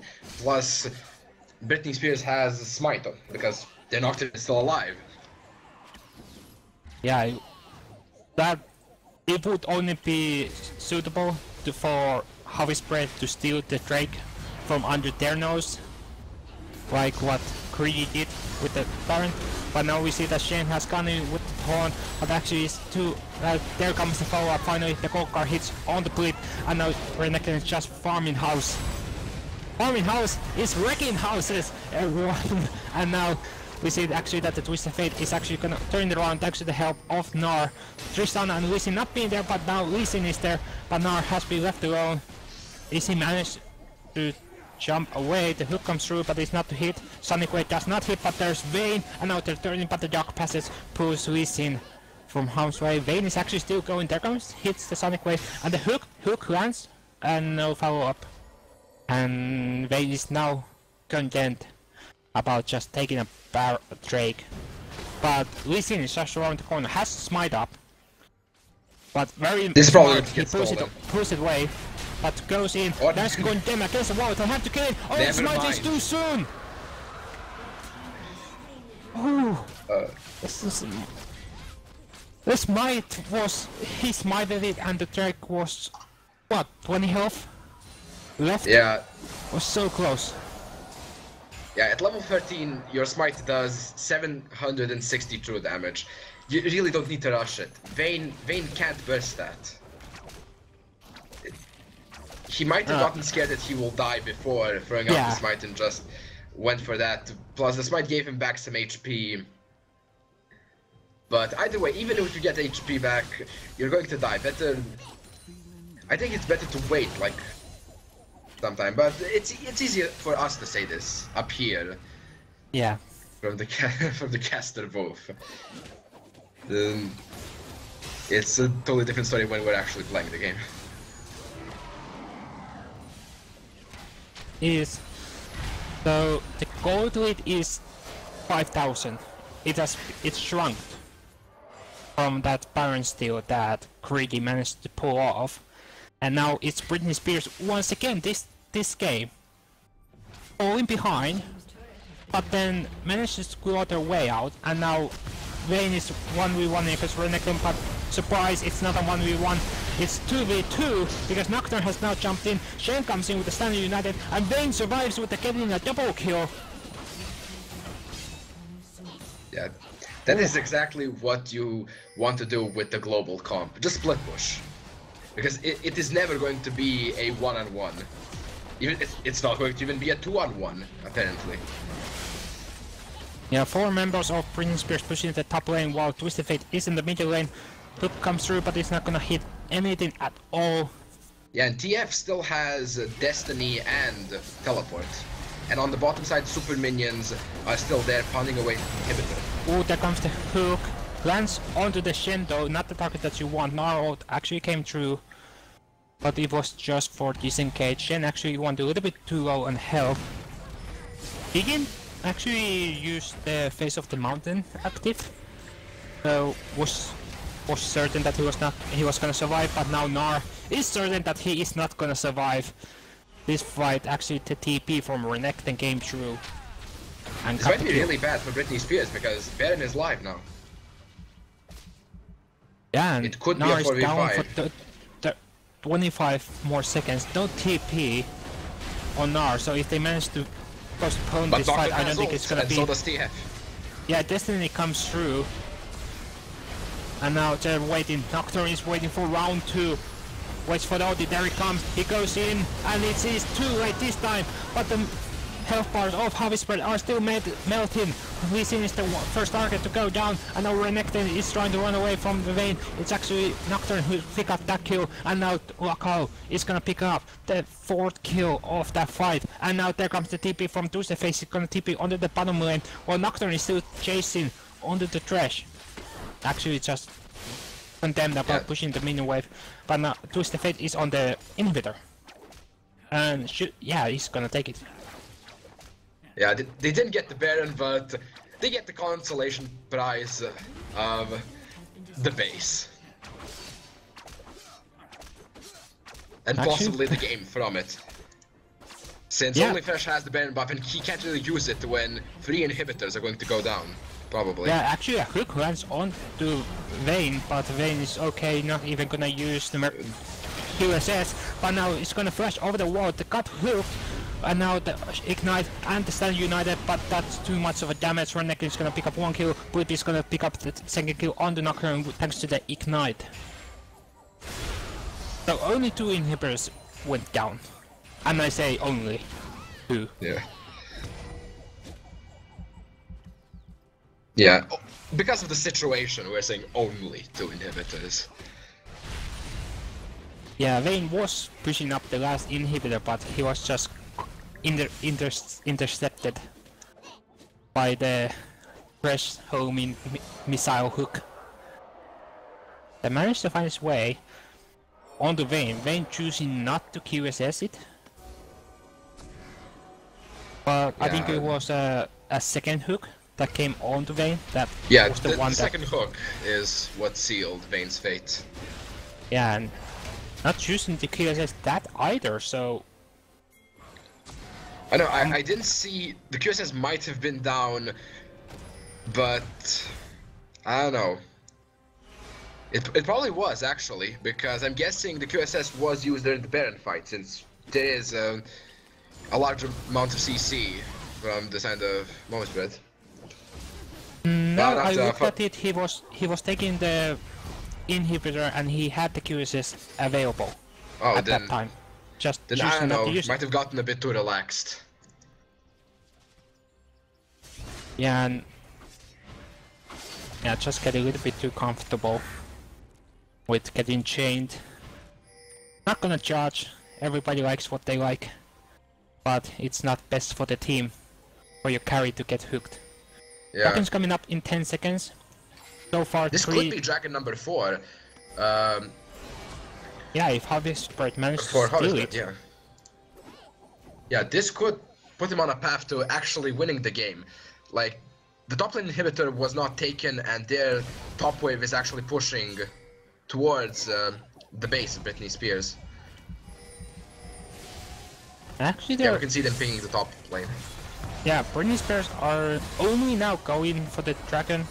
Vayne was pushing up the minion wave on the bottom lane, and now Fate and Shen are the ones that are gonna take the dragon. Lee Sin is in the top side of his jungle, so there's not gonna be any contest. Unless if it's like the misclick of the century. And there nobody's even close, not even to look at it funny. So no chance whatsoever. If Lee Sin was there, I think he could have stolen it since... Oh, and that's Tristana! He's just get found by the 1v1 machine that is Vayne. The Stand United came through and Renekton's trying to wreck everything, but it's not to be.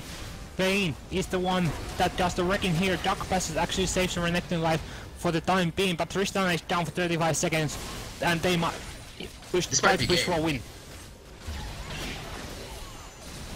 They're now focusing on the first Nexus turret. Renekton slices in, but doesn't die. There comes the dice, actually goes in, but Shen manages to find the taunt onto Lee Sin. There comes the Nard, but he doesn't find a wall, so it's not taunted, but there comes the taunt from Shen, and Ari is the next target, and it's gonna go down. 3 members are down. Lee Sin and rest on only ones. I don't think they can defend it. This is gonna be game for Britney Spears. Now there goes the turret. They find a hook, but Tristana is actually up, but it is just 5 seconds too late. They were actually a little bit low, so if Tristana had like a 5 seconds lower death timer, I think he would have been able to clean house. Yeah, it was another good game. Britney Spears showing again that they might falter in the laning phase, but in the end they just out-rotate and out-Baron steal the other team. And actually they finished up the game with 1,000 gold down. So yeah, there was still a goal deficit, but when you look at the damage graph, it was it was actually 10,000 damage more on Vayne than on Ari, the highest damage dealer on HouseParty. Yeah, Vayne maybe not finding the greatest 1v1s early, but in the late game, the hyper carry that is Vayne is just gonna wreck everything. So that was the first best of 2 of the game. Please be sure to tune in about 10 minutes as we're gonna get into game 2 of the night.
everyone, and welcome back to our second best of 2 games for this evening.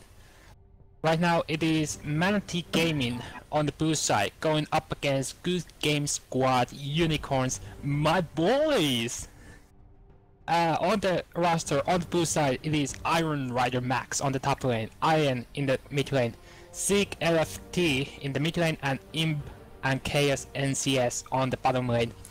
And on the Good Game Squad side, it is Matara on the top lane, Juaxe, I think, on the jungle, Mersa on the mid lane, and Hahuilia and Sick player on the bottom lane. And already 4 bans so far. Veigar and Liz on the side of Manatee Gaming, and Gamblanc and Lulu on Good Game Squad. Yeah, like we said in the last game, we have just been seeing the same bans this entire patch. Veigar because he destroys every AP mid laner, Elise because she's a good early game jungler, Mordekaiser's OP, so is Gangplank, and Lula and Darius with bans. And the first pick is Fiora. Yeah, another one of those things you would probably want to ban, but hey, we only get 6 bans. Yeah, instead choosing to ban out Elise against Good Game Squad, and just gonna leave up that very overpowered top laner open. They're gonna be happy to pick that up.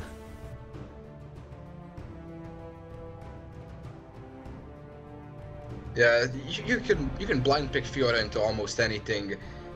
The new Fiora doesn't suffer in basically any matchup. Yeah, she might get hit a bit in lane if you counter pick her really hard, but she is Fiora. She will still kill you when the jungler comes. Yeah, if you are lucky, because she can just choose to kill your whole team if you're not careful. Yeah, and if you drop her low, well, she has that heal off her ult to heal her for about 2 times her HP, I would say. And on the other side, we see a lock-in of Alistar and Rek'Sai. I haven't seen either of them this entire day, and for some time, both really strong champions. Alistar, of course, a gigantic tank in the bottom lane. That 70% damage reduction on his ult is really great. Rek'Sai, still a good jungler. Going Cinderhulk or Warrior Enchant still can make an impact in the game. Yeah, pretty good pick so far. On the other side, we see a Gragas hover. Gragas also still a good champion, provides a good amount of CC and some base damages, and just a gigantic tank with the Cinderhulk. Yeah, 2 of the best junglers now that Elise is banned. Gragas and Rek'Sai and Tahm Kench. There it is. It is here to eat your carries and keep them protected, and mostly be annoying. Yeah, with Tahm Kench, they can probably take some sort of hyper carry in the bot lane, keep them safe, and have an extremely strong team fight comp. On the side of GGSU, we see the hover over Malphite and Tristana. Now, if the 2 of them are locked in, that just leaves the mid lane, which could be a Yasuo.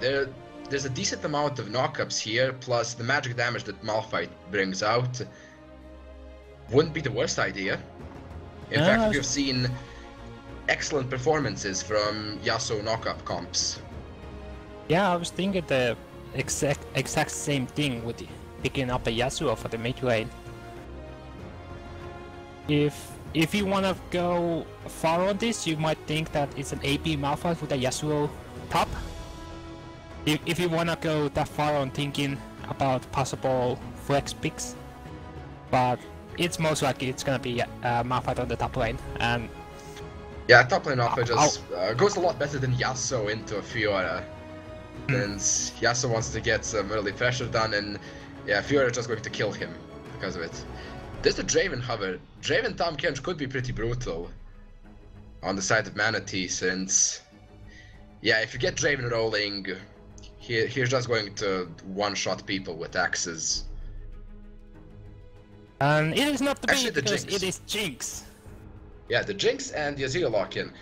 This is what we said, hyper carry in the bottom lane, and technically speaking, a hyper carry in the mid lane. It's Azir. He does tremendous amounts of teamfight damage later on when he gets some items, puts those soldiers in a perfect position, just pokes through the entire team. And with Tahm Kench to keep him safe, even if he falters with his QE combo and his ult, he'll probably still be pretty safe. Plus, there's a Gragas for disengage. Looks like a good team comp, a good mixture of engage and disengage. On the other side, we see a hover over Victor now. Victor, Orianna, And, Victor, Orianna, Victor. And Victor it is. Victor, okay. Now, yeah, it was either Victor or Orianna. Orianna could have worked well here as well, giving the speed boost to either Rek'Sai, Malphite, or the Alistar, and having that shockwave. Could be a lot of CC. However, Victor just brings so much damage into the team. The laser just shreds through everyone. So yeah, I don't know, I was thinking that maybe Orianna would have been better. I was thinking with the several ball delivery systems that could have been possible. Just get to the back line to just get that combo on Jinx and just wipe him off the map. But I don't know, Victor could pull it off, but it's not gonna be like an instant pop as it would be with an Orianna. And we actually have some sort of PC. Yeah, we apologize for the delay. Somebody has disconnected actually from. Was Hui at the AD carry. But yeah, it was the AD carry. Yeah, I'm gonna see if he has Oh, okay. We've just gotten word he couldn't swap out his rune pages, so he'll probably be remaking this real quick. Same picks and bans, just going to speed through it. Yeah, just a quick remake. We're gonna get right back into the champion screen, and then we're gonna have 3-minute delay. We can talk more about the strategies and what they could possibly pull off. Yeah, we're back. They're probably just going to speed through this one.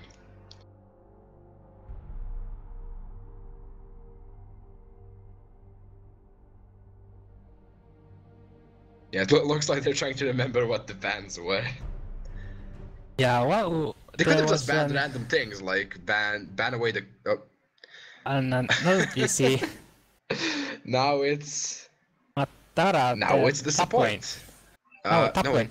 Oh, top lane. Oh, yeah. It's sick. Nice. So either he couldn't remember what the champions were to ban, or he also has some kind of an issue on his end. Or it might be that just 2 games in a day were not meant to be. It would be it would be heartbreaking. Yeah, it would be heartbreaking.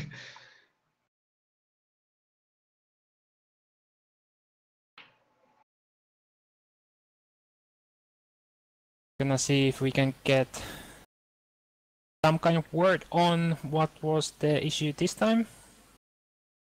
But I'm sure that we can get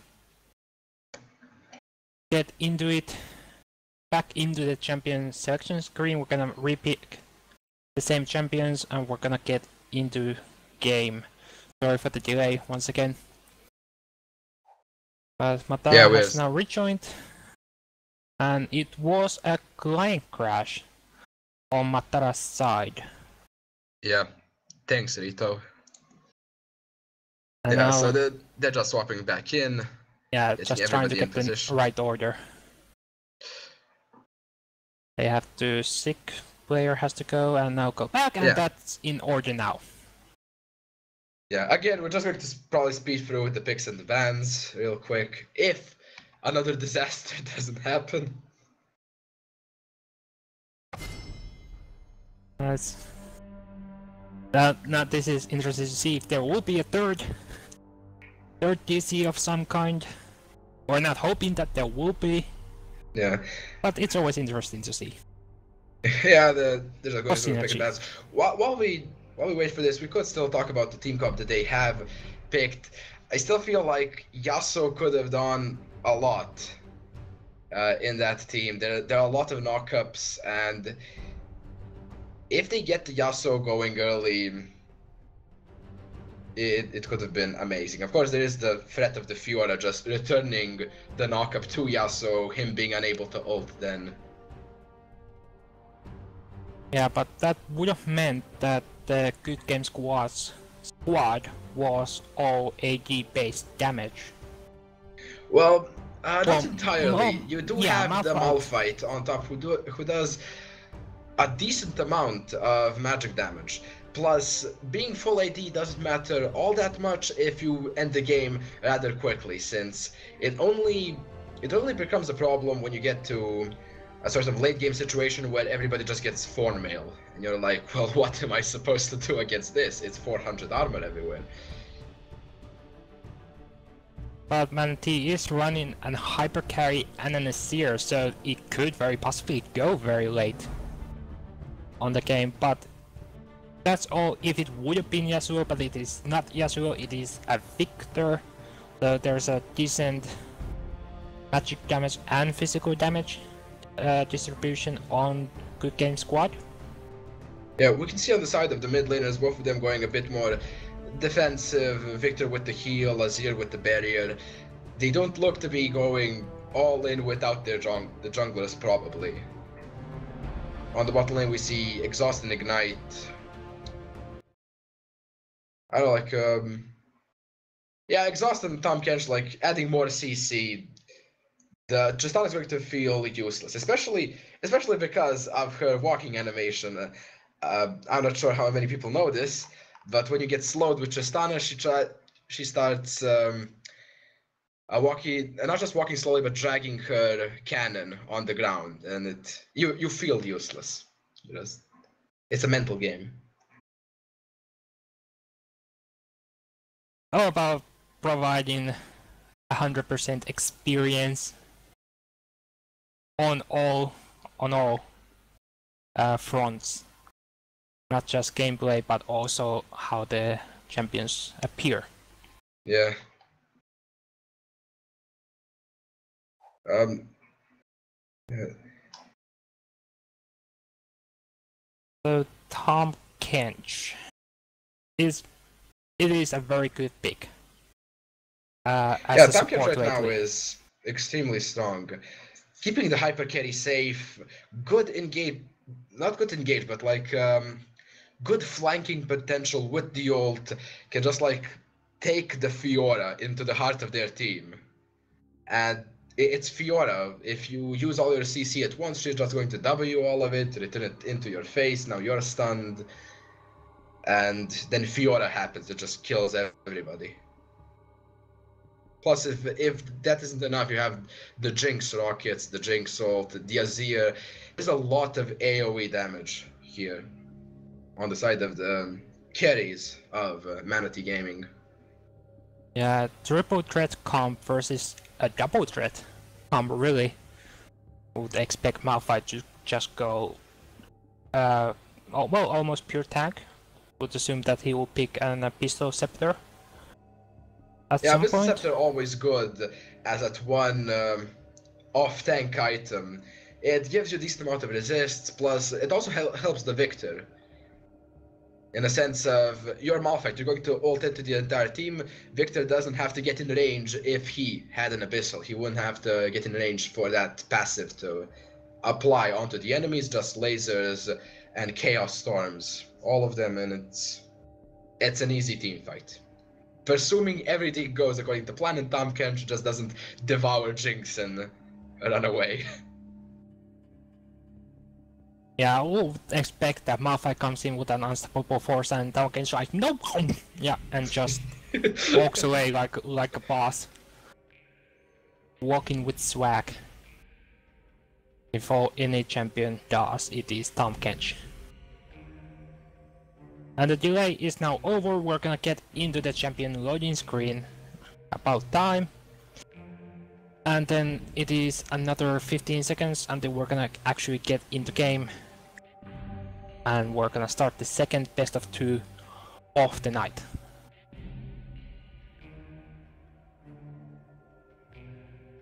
Yeah, well, we say 15 seconds. That's presuming somebody isn't playing on a potato. And it doesn't look like there are any potatoes. Everybody's loading up. It's nice and steady. Who's gonna be the victor of being the last one to log in? It is Tom Kench? Yes, it is Tom. Yeah. So Tom Kench, I present you the Toaster Award.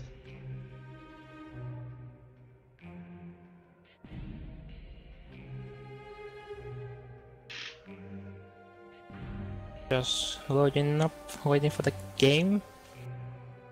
Game to load up, nothing special with the summoners.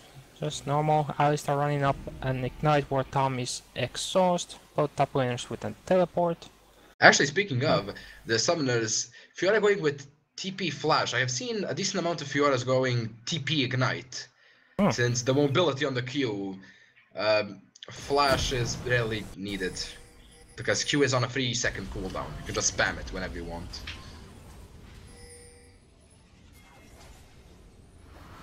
The flares, they are in unison marked, but they're all different, so it kind of balance themselves out.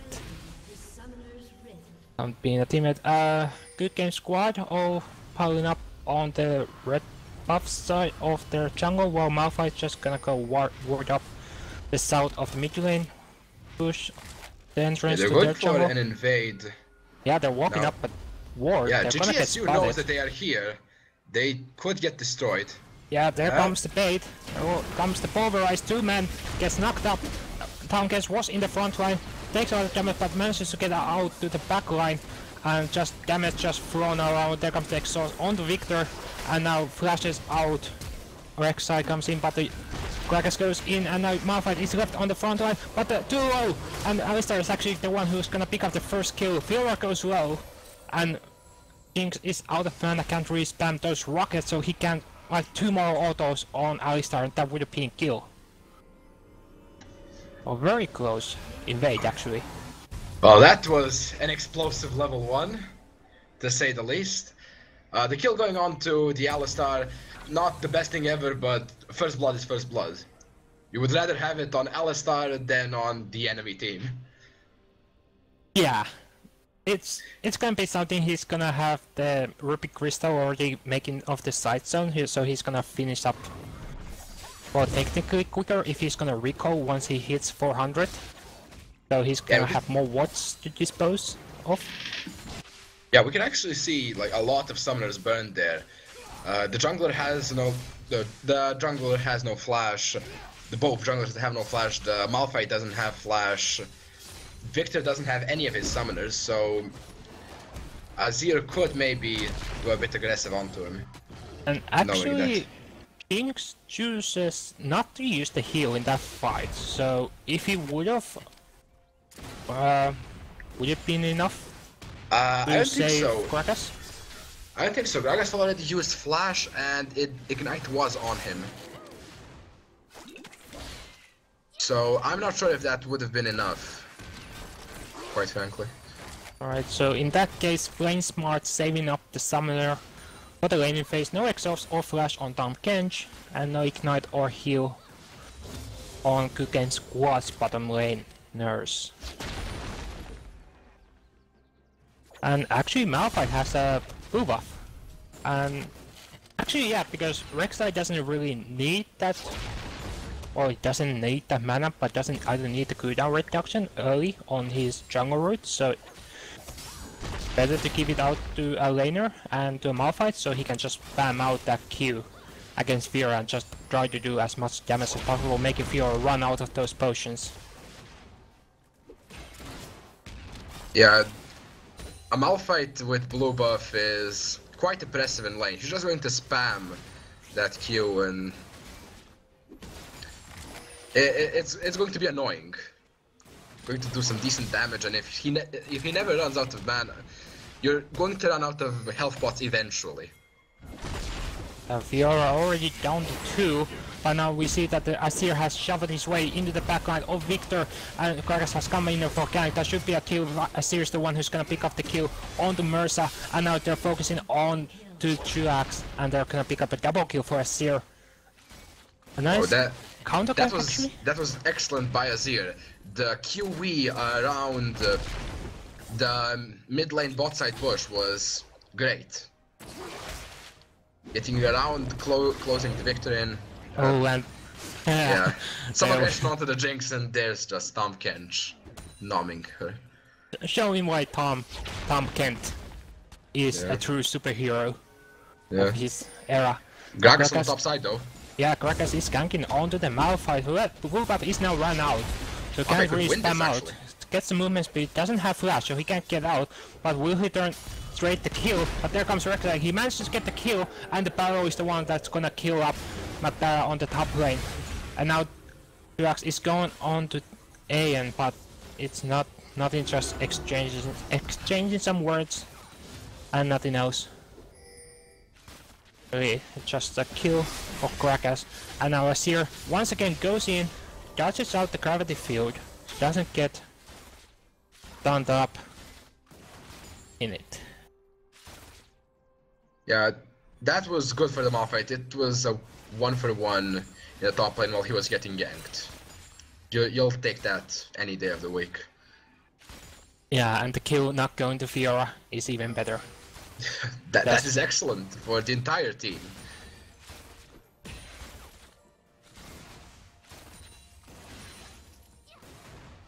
Both AD carries just farming it out, making sure that they can get to that power spike of IE and static shift. Or Phantom Dancer. Well, I would imagine it will be static shift, at least this early game, for the AoE damage that it provides. I don't know, on the side of Jinx, I might have gone for the Phantom Dancer. AoE crits are really strong, and they do have a considerable tank line that is probably going to build some magic resist against the Gragas and the Azir, and Tahm Kench, of course. So Phantom Dancer might not be a bad idea. Either one I think is fine here. Yeah, we're gonna keep our eyes are out, actually, and we see that Gragas makes his way down the bush, curves a ward, and then just gonna walk back, take the river scuttler on front of the Dragon Pit.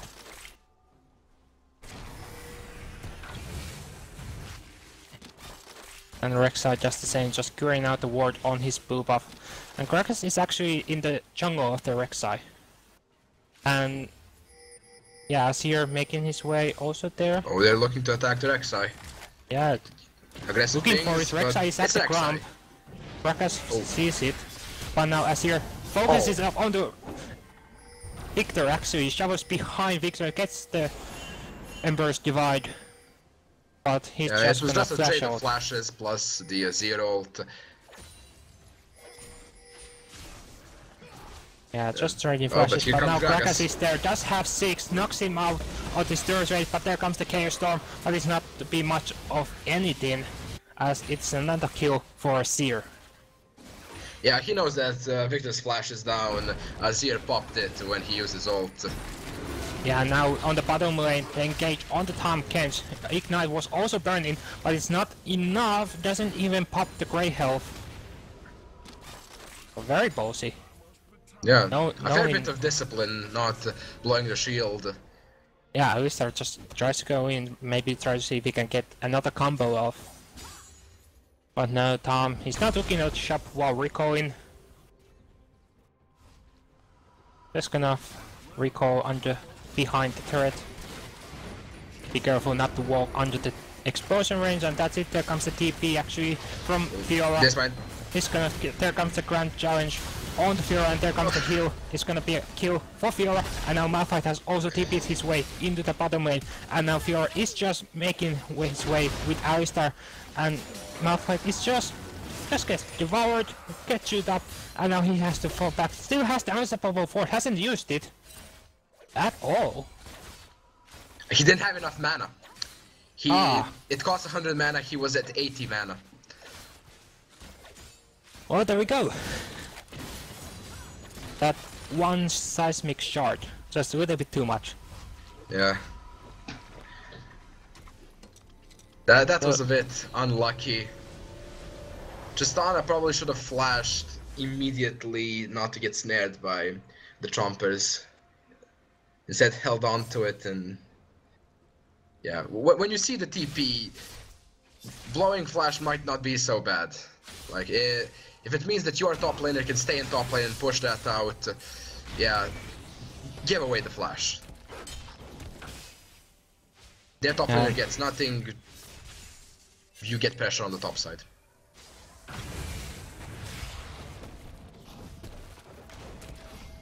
Azir, a little bit 10 CS ahead of Victor on the laning phase, but other than that, not much. Fiora down by 9, and Tristana Azir is has up a by small 10. CS lead, however a giant gold lead because of the 2 kills and the assist.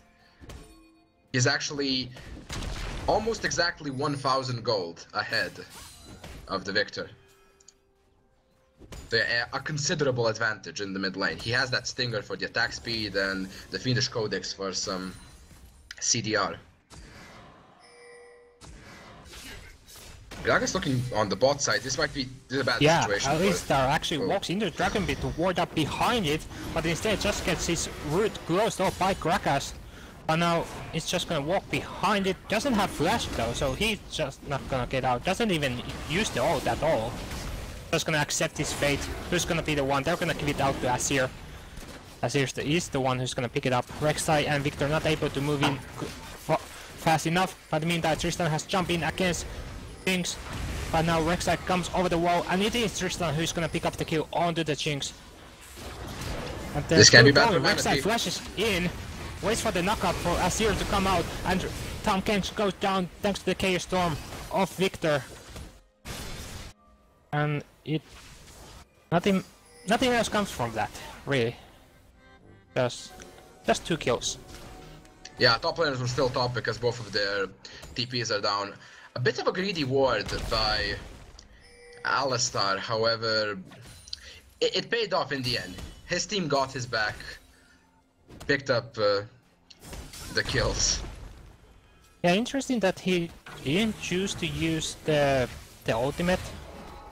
Just to buy I don't think more there time. was really any point for the ultimate because the fight happened after he died. When he died, Manatee Gaming was like, alright, it's a 4v5, let's get Dragon. And that is the point at which GGSU engaged. So using the ultimate could have actually been detrimental if it dissuaded them from the Dragon.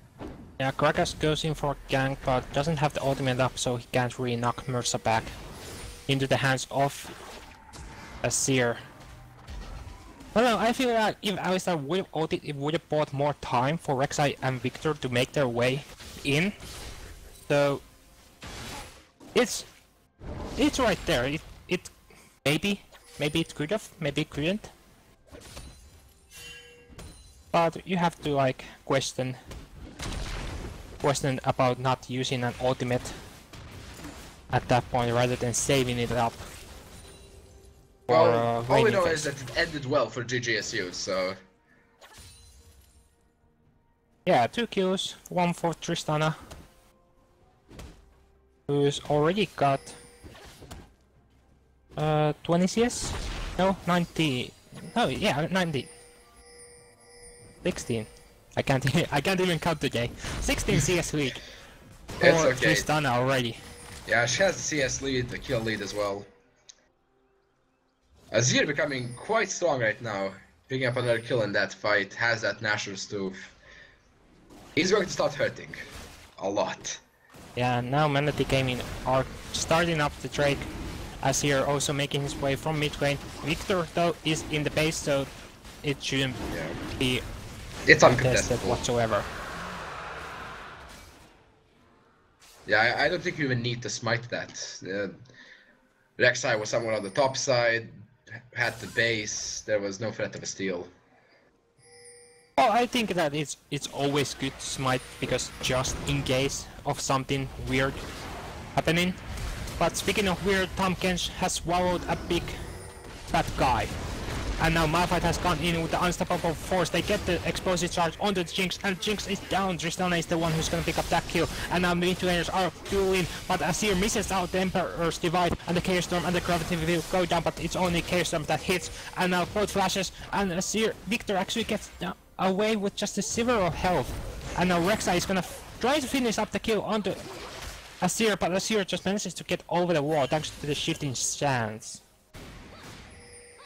Yeah, I'm not sure if I saw correctly. I think Azir missed an auto attack, accidentally auto attacking the minion. Oh, here comes the rocket. Oh, yeah, no, No, just hits the Alistar. Yeah, good body block. And the time that it would have taken to travel to the base, I think Victor would have had enough health at base, so it wouldn't have killed him. I think he would have gotten him before he based, actually. No, he was already at base. Oh, he was already. Then yeah. Doesn't matter either way. Alistar doesn't take too much damage from that Jinx rocket at full HP.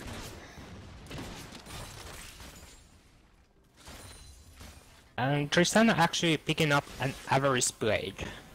Rebel has made a lot of points about picking up an Avarice Blade before finishing up IE.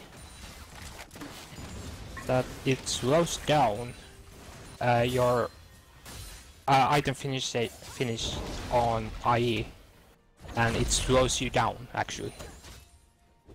I actually think it's okay, depending on where you want to build it. Oh, Talk about that right on later. the bottom lane, the explosive charge is a lot there, and the pocket drop is just enough to finish up the kill. Tristana jumps in once again, that's gonna be second kill for Tristana, even a TP from Fiora, and the Grand Chariot on the Rek'Sai. Is he able to hit those weak spots? He gets one and he gets a heal, and now he's trying to CC and cancel out the lunge from Fiora, and the explosive charge is just enough, but the heal is enough to keep Tristana alive. A third kill from that fight. Yeah, that was kind of dangerous, fighting against the Fiora when she already popped the heal. Thankfully for them, they managed to duel her out. Well, Tristana still had the heal, so I'm guessing it was okay. Yeah. But yeah, back to the point of Avarice Blade. I think it's okay getting an Avarice Blade if you're not planning on using Infinity Edge as a power spike. Like, if you're planning to use Static Shiv, or let's say Youmuu's, in the off chance you're building Youmuu's, as the power spike, getting an early Avarice Blade is good. You get extra money for it, it's net gain. If you don't lose anything by not getting an early Infinity Edge. Yeah, it's around 200 extra gold by the time that you have finished IE and then building up for Static Shift. Yeah, plus Normally? the 10% crit, that can change everything. You don't have a finish at Infinity Edge, you crit twice with 10% crit, it's like you have an Infinity Edge. It's almost like Infinity Edge, but not quite. Not quite there, but yeah, the AD carry role can be weird sometimes. We can win a trade just by pure luck. Yeah, that 1% crit chance on runes. Yeah, speaking everyone's of... favorite. Oh, Alistar might be dead here. In a bad situation. Still has the ultimate up. There comes, pops it, and takes a little bit damage. There comes the explosive barrel, but now on the top lane, Fiora is the focus of Good Game Squad. He's gonna pick up, but Krakus in the meantime is the one who's gonna pick up the kill onto Alistar on the mid lane, and they're gonna pick up the mid lane turret. Rek'Sai makes his way a little bit dangerous. Luckily, Krakus did not have the ultimate up. Did 0 damage. It's Malphite with Sunfire Cape and Frozen Heart. Yeah, the guy has 270 armor. He doesn't care about drinks at this point.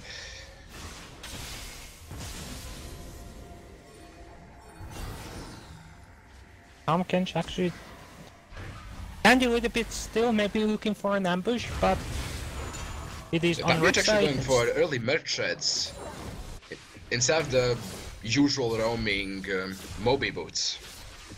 Oh, Looks like they might be doing some early grouping fights.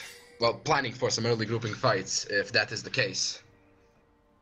Which is to be expected. Turrets are going down, the lanes are starting to break slowly but surely.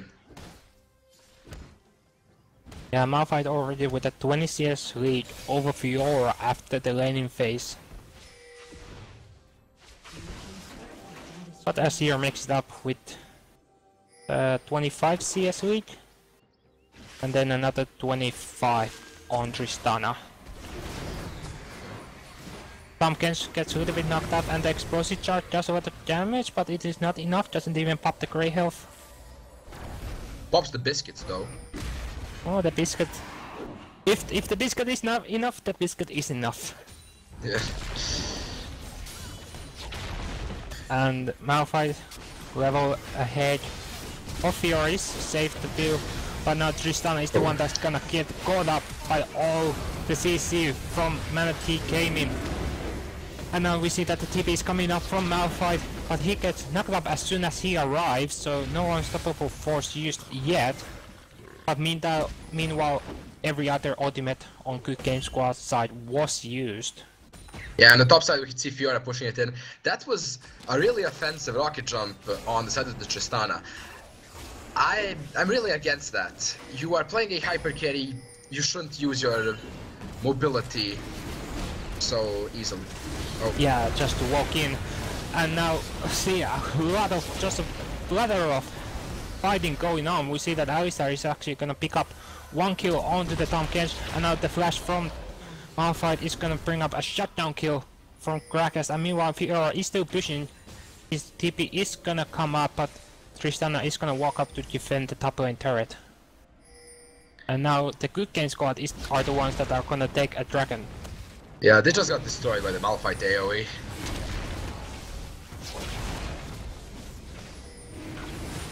Azir is on his way though. Yeah, a little bit too late though. Now has to run away from Rek'Sai just to be sure that the rest of the Good Game Squad are not gonna pile up on him. Does not have any summoners available at the moment. Yeah, Victor takes the blue buff. Let's look at the back. He has a Fiendish Codex, so he might be going for a Morello Nomicon, actually. Yeah, I wouldn't be surprised. It's Yeah, his, and there it is. Yeah. Yeah, the perfect Hex Core and the Morello Nomicon. On the side of Azir, we see Nashor Stuf and our allies. Oh. Yeah, quite devastating teamfight potential. Of course, potential if he doesn't get instantly destroyed by the Malphite Victor combo. Yeah, and then we see on Tristana, he's gotten the power spike of IE and Static Shift. And also Jinx is looking to go for Static Shift as well, with the Average Blade pickup. Yeah, but now you can see the difference, see? She only earned 24 gold from the Avarice Blade, while Tristana earned around 100, maybe more, see? The power of the early Avarice Blade. Yeah, it's always the... Plus having 5 kills up. Yeah, I think that does something for you. Might help you a bit. Just a little bit. But it is plus 2 calls on kills, if I'm not mistaken. No, plus 2. Yes, plus 2 gold on kills. Yeah, 2.5k gold lead on the AD carries is nice to have. Of course, doesn't mean anything if your Tristana rocket jumps in like a fool, just to die. Yeah, just thinking that. What was my team again? Is it the blue side? It is the blue side. It's not the blue side. Well, I'm dead. Victor Ludwig gets caught up by the Sand Soldiers with attack speed and the slow, and Alistar is the one that gets caught up by the drunken German. But no explosive barrel used.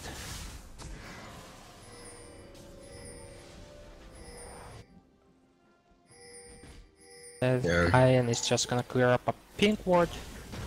That's actually a nice push to have a pink ward. It doesn't get checked that often. Yeah, the Sun Disc is just going to get destroyed. Kills about almost one. Ooh, Victor. Minion wave.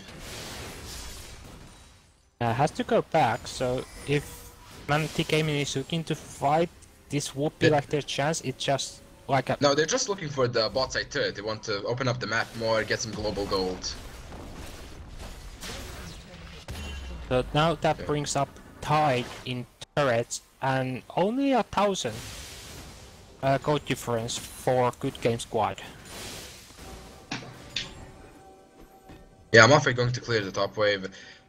We can see that GGSU actually has put some wards deeper into the jungle. I think, yeah, one of them just expired near the blue buff. They are trying to move up a bit, however, that Azir Sun Disc does manage to push them off the front foot of their engage from time to time, as we saw. It helped Azir poke out Victor, they lose some pressure in the mid lane, and it resets the lane. And we can see the Azir is just... Yeah, just keeps poking on Ursa, just takes a lot of damage, not being a happy camper. Yeah. Both of them opting for Sork shoes and not Ionians. It is understandable because Azir no longer has that part of the passive where he gains attack speed from cooldown reduction, and looking at how you build Morellonomicon in this Victor build, there is not much point on the Ionians. And here's the engage. Yeah, there comes Rek'Sai, comes with a tunnel, but the Tahm Kench is just gonna eat up Jinx and take him away from harm's way. Fiora is actually waiting on the backline just above the mid lane turret. There comes the pulverize, hits only Gragas, and then Fiora is now gone in. He uses the Grand Charge on to Alistar, and Alistar goes down. And now Fiora is caught up in the gravity field. Tristana is the one who's gonna pick up tank kill. Jumps forward, tries to do some damage onto Gragas, but has to flash away. Instead focuses on Tahm Kench, and now in the front line we see that the Malphite has gone in with an unstoppable force, and the fight is still going on. Tristana picks up a triple kill, and Jinx is gonna pick up a return kill thanks to the super mega Jet Rocket. And they are pushing up the inhibited turret on the mid lane. I would actually say it was thanks to scumbag Tristana not body blocking the rocket. But hey. Well, you're a carry, you don't want to take too much extra damage. No extra damage whatsoever. Yeah. So they managed to pick up inhibited turret, and now they're up 3,000 gold.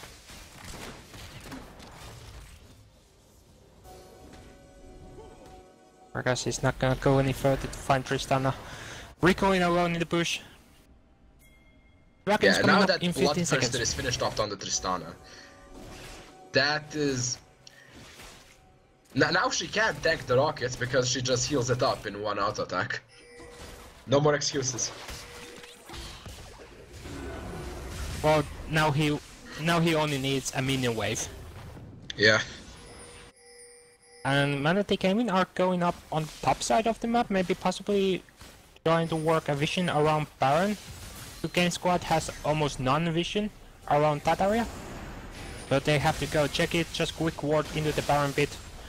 And force Manatee Gaming out of there, just gonna pick up the River Scuttler for Baron.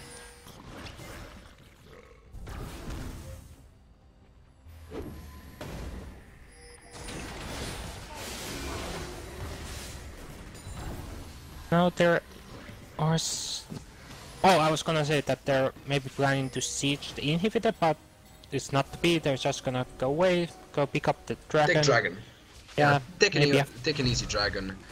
No reason why not. They could have possibly sent somebody to the bottom lane. Probably like leave the dragon to Rek'Sai. Well, I could have gotten the turret because, well, Tristan has that explosive charge and the BF sword, so... Now it's all gonna be a trap. Jinx is recalling, but nobody is gonna go... That doesn't matter, they're still getting the turret for free. Yeah. But good rotation from Dragon to the bottom lane. And we have a first pause. Gonna see what it is. There is some lag on the side of Good Game Squad. So we're gonna wait up to see if the lag drops away at some point.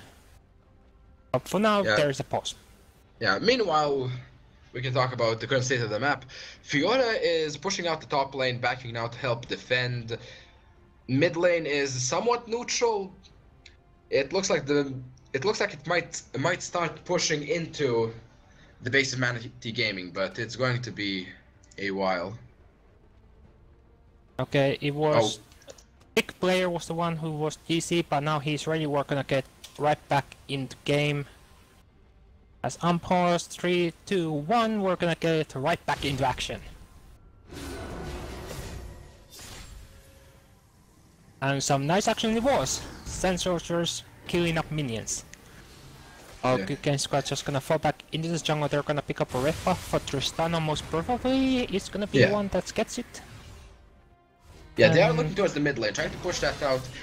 Fiora is still pushing in the top lane. They could catch out Fiora in the top lane and translate that into a Baron. And now it looks like they're just gonna try to get that inhibitor.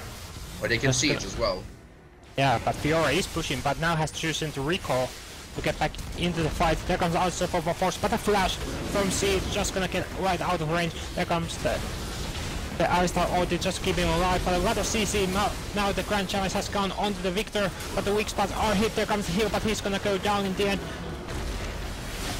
Rek'Sai went down in the back line in the meantime, but now Manatee Gaming are gonna turn it around. They're gonna pick up a nice clean ace, only losing Fiora.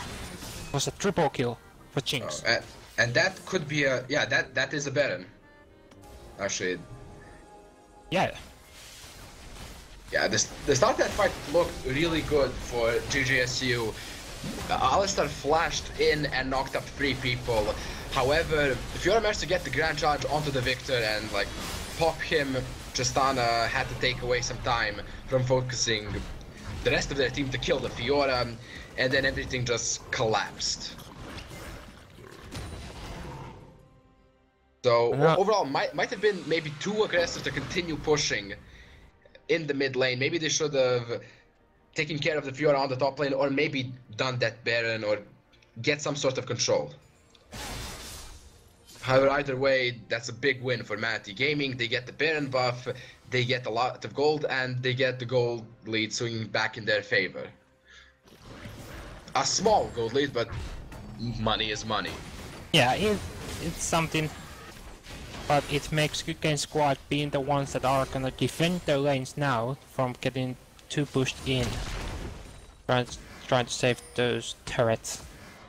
Yeah, plus we can see the difference between Jinx and Tristana right now. Tristana has the luxury of being allowed to go Bloodthirster, because there is not a lot of armor stacking on the side of Manatee Gaming. No, however, only one. Yeah, however, Jinx needs to get that last whisper. She has to bust through the Malphite, the Rek'Sai. Alistar is getting himself a Zeke's, which also gives a solid amount of armor. There is Zhonya's Hourglass on the Victor. So if they can keep the Jinx safe, she can probably burn through their entire team with some lucky crits.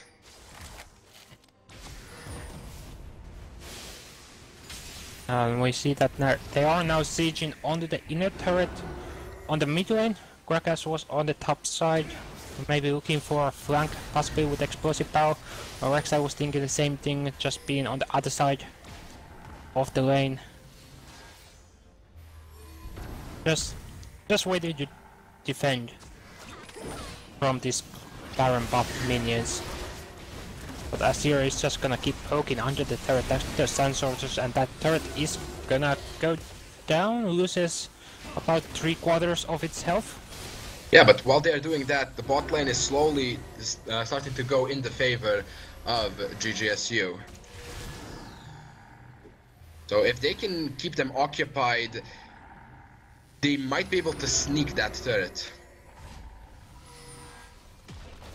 Oh, here comes another minion wave, and that's That's an easy tier 2 mid turret. Yeah, Jinx just pushes down those turrets so fast. Yeah, and Azir says, well, this is mine now, and... Puts down the sun disc and the sun disc goes down. Azir giveth and the Tristana taketh away. It's the natural order of League of Legends. Yeah.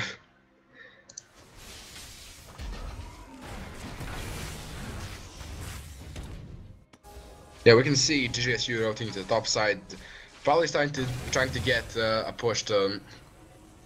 Well, probably wants to get the push because Dragon is spawning in 50 seconds. If they get the push onto the mid lane, then somebody has to take care of that. Pardon me. If they get the push at the top lane, somebody has to take care of that. Could force a 4v5, looking at how Fiora doesn't have her teleport right now.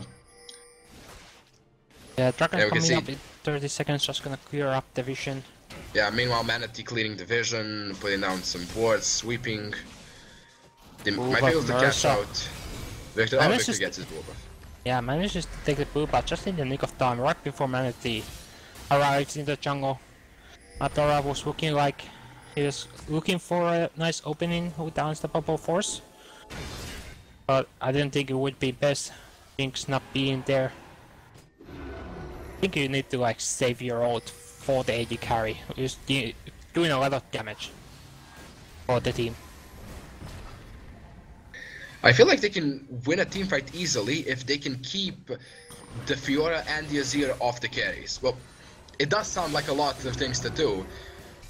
However, like the front line peeling Fiora away and then bursting the Azir at like the beginning of the fight. That is probably what gives them a clean ace, if they manage to do so. And now Manatee have started up on the Dragon. Flame Jumpers zone them, so good game squad perfectly out there. There's nothing they can do if they don't want to get snared. Rek'Sai takes some damage from Fiora. Fiora's actually gonna go in on the Rek'Sai, while we see that Zen soldiers are on the Malphite. Has to flash away, and the headbutt comes in just to zone them out. But Suvemeka Deroke comes through, and that's kill for Jinx. And Alistar is down, but the Tristana is gonna return a kill thanks to the explosion shot. And Malphite is devoured by Tahm Kench. And now Tristana and Rek'Sai have to recall. Recall in a very bad place. It's only Victor defending, and Victor just manages to get taken down. Almost killed the Jinx, so a valiant effort. However, yeah, that was unpleasant. Mid lane is pushing in the favor of JJSU, however, Azir was going to back clear that. It's basically free gold for him. I have just noticed this. We actually see an Essence Reaver built on the side of the Fiora. Oh, but meanwhile Tristana has gone in against the dual lane of Manatee Gaming, and he's gonna pick up those kills against them with the help of his teammates. Yeah, meanwhile Malphite clearing that top lane. But yeah, Essence Reaver, my guess would be she spams her Q a lot and wastes a lot of mana that way. I don't know, I don't play Fiora. I can't say if Essence Reaver is a good item or not on her. Yeah, it's a little... Yeah, you usually learn in AD carry school that it's a terrible item that you should never build. Even if you're Ezreal. Yeah, even if you're Ezreal, just stop spamming the Q. Well, not stop spamming, stop missing the Q. Well, if you don't miss any Qs, you don't need more mana. Yeah, but if you don't miss any Qs, you get some mana back. Thanks to the Essence Reaver. So you can spam some more Qs and to hit them. Yeah, Malphite now rotating the bot side to clear that wave. Trying to get some side wave control maybe. Actually, Manatee Gaming looking for the Baron. They're going to start it up now. They have some wards there. GGSU could try and contest this. Yeah, we'll see if Rek'Sai is able to do some charge steal, but no, it's not to be, it's too late. They actually won the fight, I think. Yeah. comes in with a TP, but the explosive barrel zones on the back line, and Malphite has gone in with unstoppable force, but he's alone with Rek'Sai. Jinx is gonna pick up 1 kill. No, it's Azir who's gonna pick up 2nd kill, but now Melody Gaming is just roaming over. Good game, squad. Alistar is in water jumbo. It's triple kill for Azir. Here comes the Shrine Orb. And Tristan has to use all of his summoners to get out. The fight started well. Malphite got TP'd there before the Fiora did. They managed to get an ult onto the Azir and the Jinx. However, they just couldn't get any damage on them while they were CC'd. Then Fiora happened and Azir just shredded Rek'Sai. Yeah, Krakus actually right before used the explosive barrel just to zone out the backline of Victor and Tristana, so when Malphite went in, it was only him and Rek'Sai there.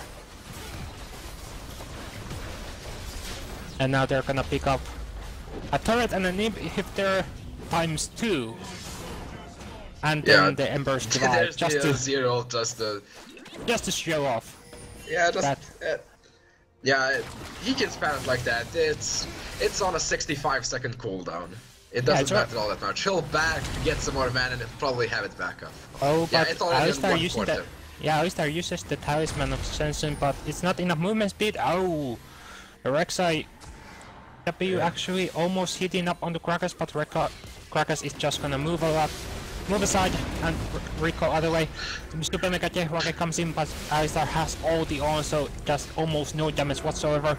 This feels like Kuken squad is desperate about pushing up this mid lane. And now Victor is going out and he gets knocked by the explosive barrel, but the Sun is keeping him alive. And now Fiora is in, has gun charge on the Victor actually, but is not able to get there. Now Tristana is a little bit cleaning house, but he's in the middle of them, so there's not anything. It's a triple kill for Azir. This could be the game. There are super minions in the base, only Victor is left up. If they can keep Victor from Jinx. That was a dangerous game.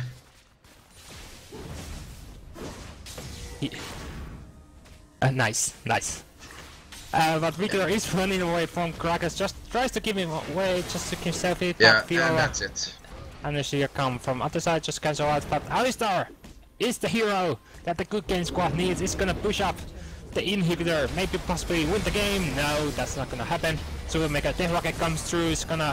Is it gonna get the final kill? No, because the Nexus has been destroyed before it even connects.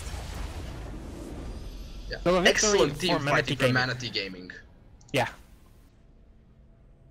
So we're up with these games. Like one team is ahead in gold, and then when it gets into the late game, the other team just turns it around and wins up the game.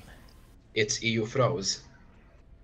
Oh, it's just EU froze. No. Yeah, you can say that they're doing the best NA impression that they can. Yeah, that's true. But that's game 1. We're still gonna have a game 2 on this best of 2, so be sure to tune in just a moment.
everyone, and welcome back to Game 2 between Good Game Squad and Manatee Gaming.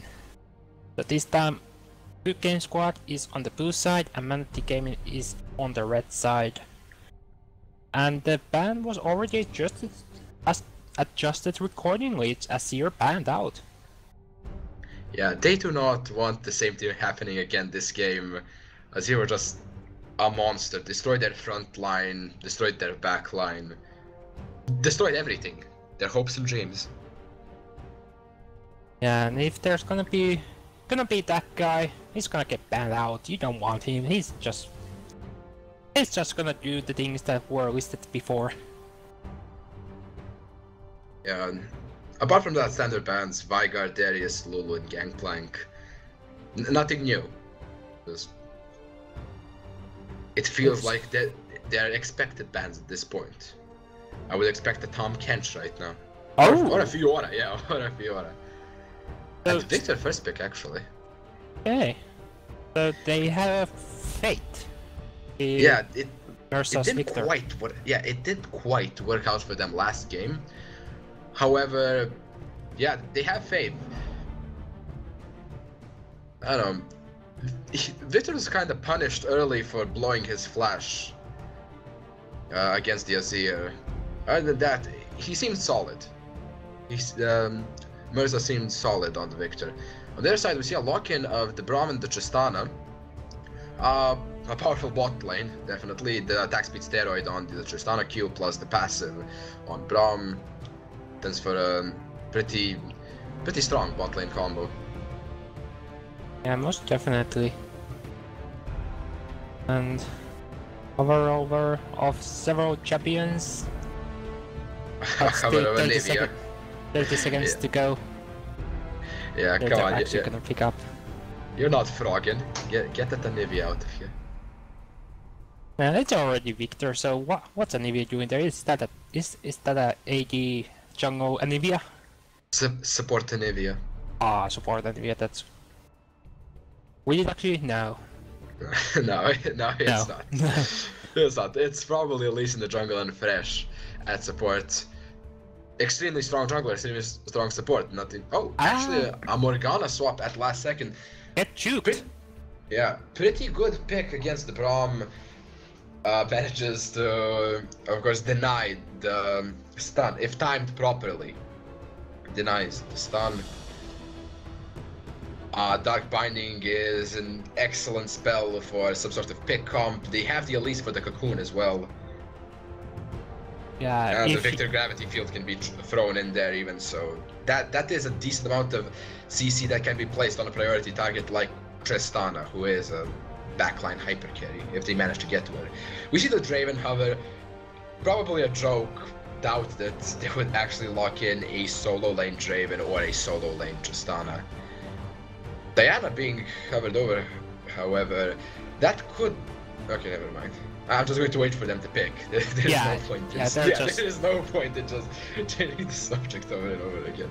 You would think that they are hovering over several champions to throw off their enemies, but no, they're just throwing off us. Yeah. So so confirmed, Orianna Wukong in the end. Wukong might be going top or jungle, can be flexed. I would expect him to go top more. There's the Orianna. Orianna can use Wukong as a ball delivery system. A good combo. A Lucian covered. However, I would like to see a Lucian. I still feel like he's a great AD carry, even though he was like target nerfed by the Scamet Riot.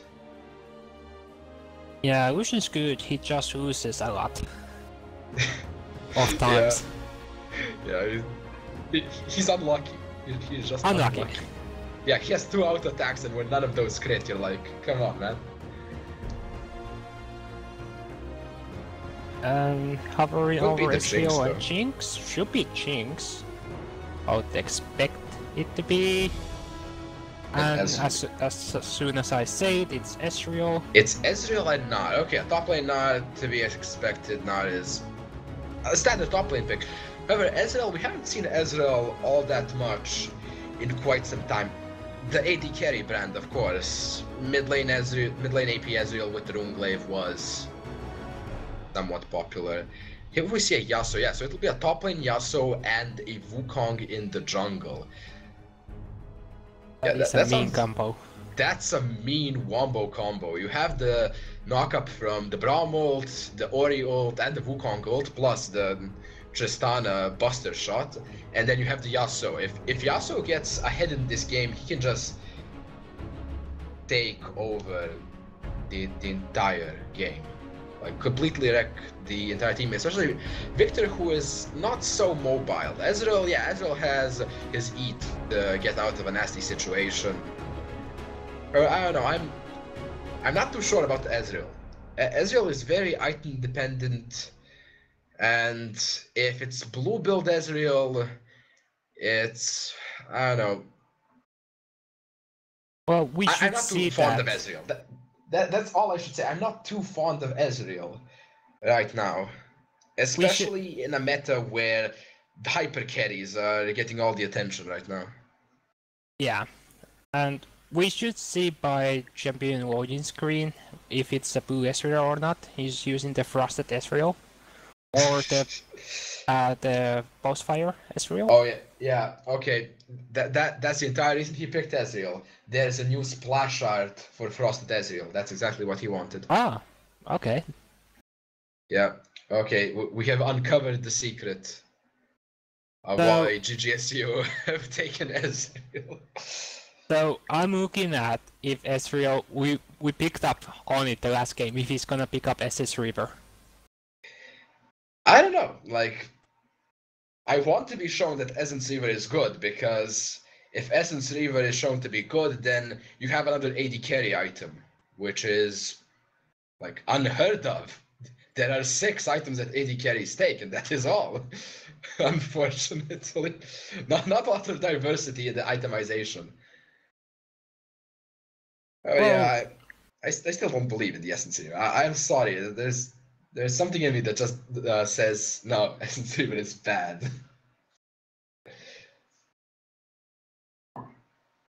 If it is used as a replacement for Bloodthirster, since you know you get 10% less lifesteal and you get 10% CDR, which can be gotten with Lucidity boots easily if you're looking for that sort of thing.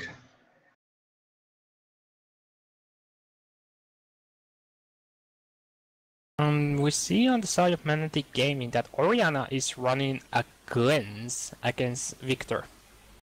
Which it's good. It's good summoner, especially against an Elise jungle. If that cocoon is gonna land, it's most likely that every other CC is gonna land up on you, especially the Morgana Binding. It's like if Morgana's Dark Binding lands, it's almost guaranteed for cocoon to land, or the other way around. If cocoon lands, it's guaranteed for Dark Binding to land. Oh, it is definitely, especially because Morgana's Dark Binding is the longest snare in the entire game. I think 2.5 seconds at max rank. And then, of course, you're going to get Cocooned, you're going to get Gnar W'd when Mega Gnar ulted, you're going to eat a Gravity Field as well. It's just layers upon layers of CC, and getting that cleanse helps survive the laning phase. Those early ganks that Elise is going to try and do, the flash cocoons. If you get cocooned, you just cleanse and walk away like nothing happened. But the trick is not to use cleanse too soon. Because that's the last thing you want to do, is like, you see that cocoon is coming, you're like, okay, I'm gonna cleanse it. Oh, what happened? I cleansed, but the cocoon only landed me now. Oh, damn. Yeah, that is... Oh, it's not the Frosted Ezreal. It's going to be Triforce Ezreal. No blue build.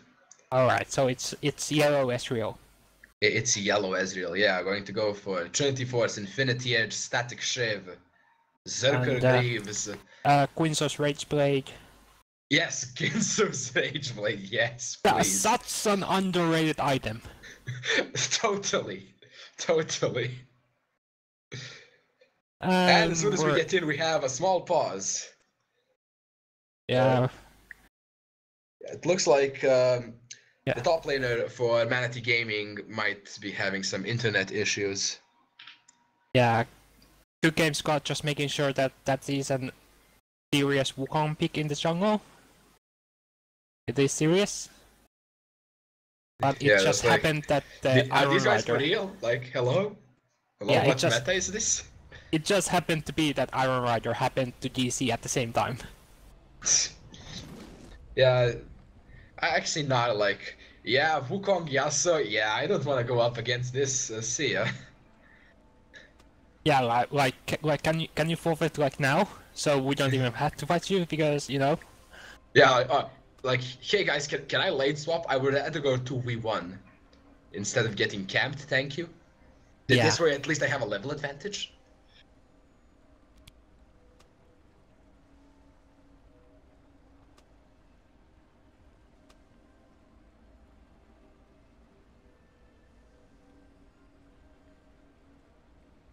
So Iron Rider is still trying to fix up his connection issues.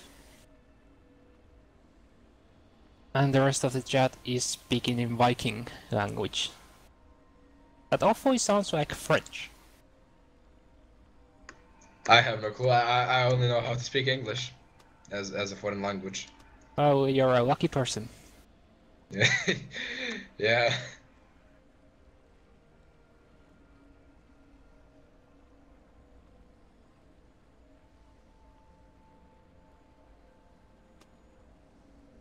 Yeah, so it's just random letters to me. I know this. I know the one sentence.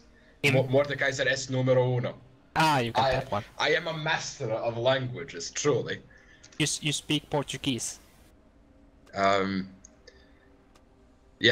I totally speak Mexican. Yeah. Yeah, Mexican. Yeah. That's my main language.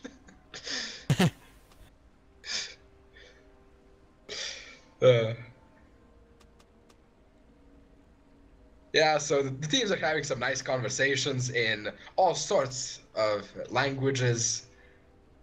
1 second while I get my handy Google Translate. Well, I am here also. I speak of this language. Excellent. Is it something that we can say on stream?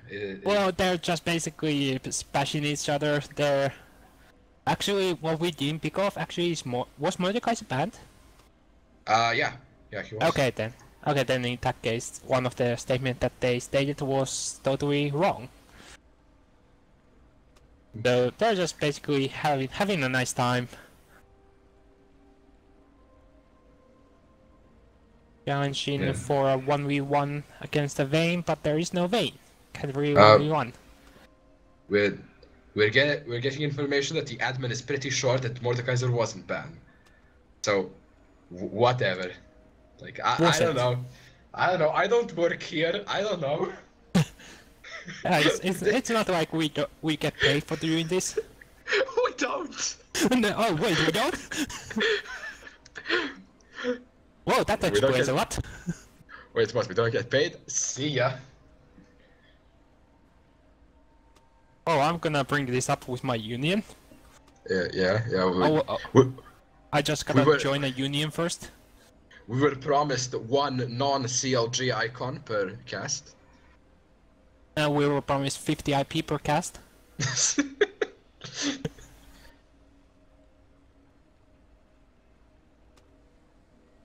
Or 50 IP per an hour of cast.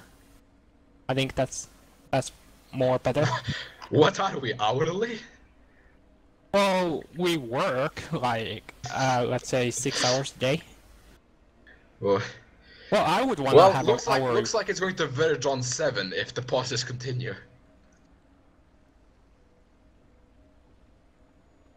And I totally missed that. That just...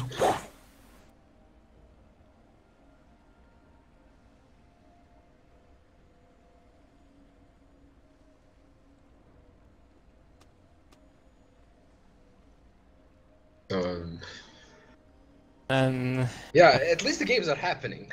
We can say that. At least the games are happening. Yeah, there is some...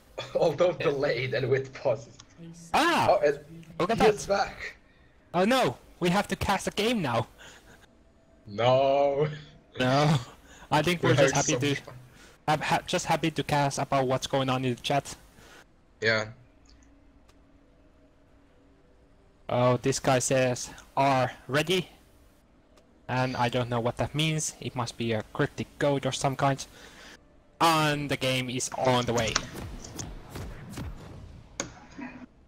And once the base actually releases these champions onto the field, we're gonna see some serious action. Yeah. So on the So side of the we Manatee, finally begin. yeah, Manatee Gaming is moving as a unison so far, just going down the mid lane, looking for a red side, red buff invade. Yeah, they might be looking for an invade. They do have the Braum and Yeah, but there is Yasuo. a ward there in the brush, so it will tell them now that they are there. yeah. But the game squad That just means gonna... that GGSU can match this and steal away Nati's red buff. Yeah, and at least get like a deep wards. Manatee Gaming inside.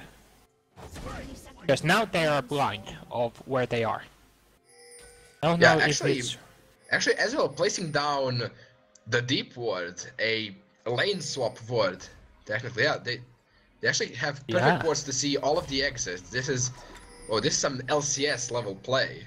Yeah, looking for... Yeah, they're matching the wards. Oh my god, we're actually getting to this. See, now this feels like a professional. Yeah, and then they just like Everybody- get aced level 1. Everybody uses a ward, a trinket ward before 130. Yeah. The macro level plays, yes.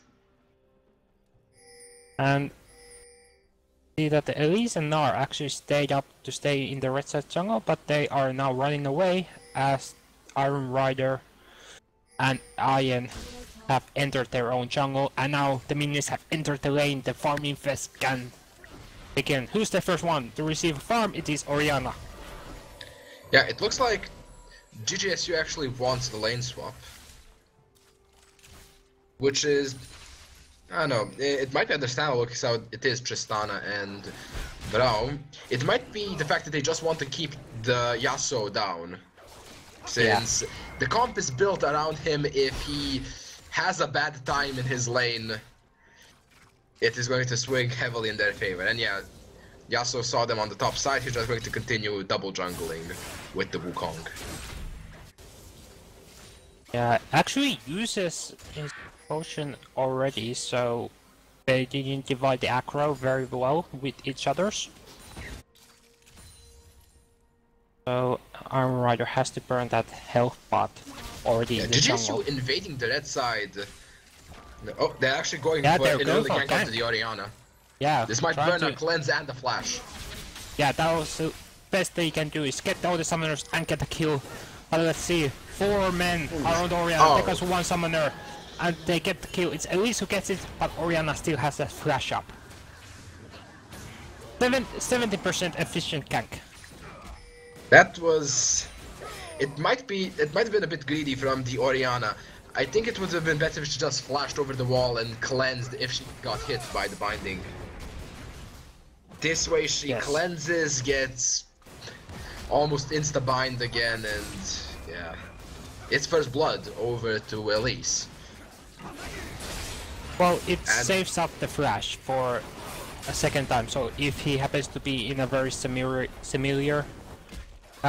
place, he can just burn the flash this time. But now Wukong is ganking onto the Victor, but Victor sees it coming, just moves up on the top side of the river from the mid lane.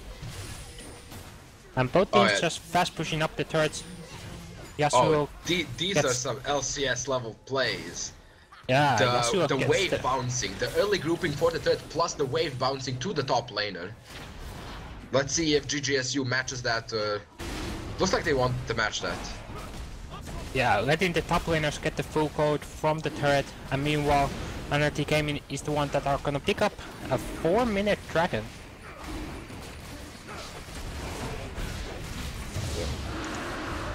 Yeah, a wave also perfectly bounced on the top side.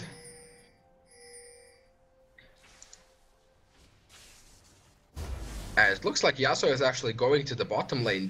They want to keep this lane swap. Okay.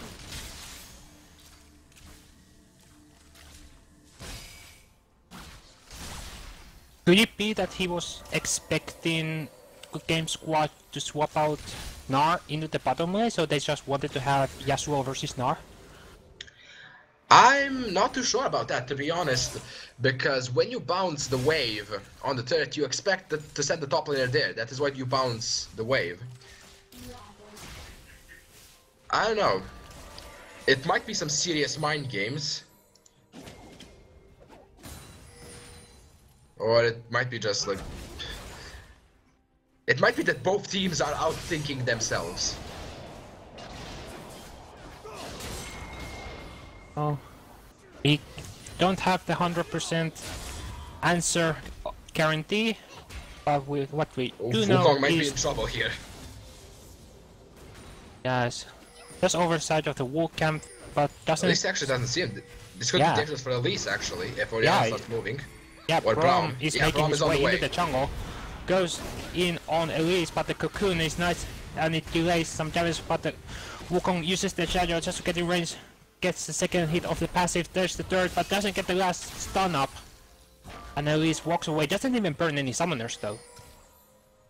I think that could have been a kill if both Wukong and Braum flashed.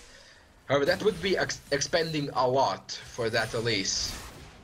Well, She it did would have be a red buff though, it could have been good. The red buff could have helped Wukong a lot. Yeah, I think it would have been at least a flash for a flash. If only either Wukong or Braum would have flashed in for the last pick of the passive. Yeah, I think it could have been a kill in the sense of if Braum pressed Q and then flashed, managing to get the outfit. Either way, it didn't happen, so it doesn't matter all that much. Yeah, just saving it up for laning phase, but there is the Braum passive ticked all the way. There's a stun, but it is on the turret, so it doesn't really nothing happen. Tristana though does get stunned up by the W of Gnar. Elise is looking on the bot side. She's actually on a ward and she is level 3. If Orianna was in the mid lane, she probably could have... Elise is still standing there though. And she puts a pink ward that can't see them.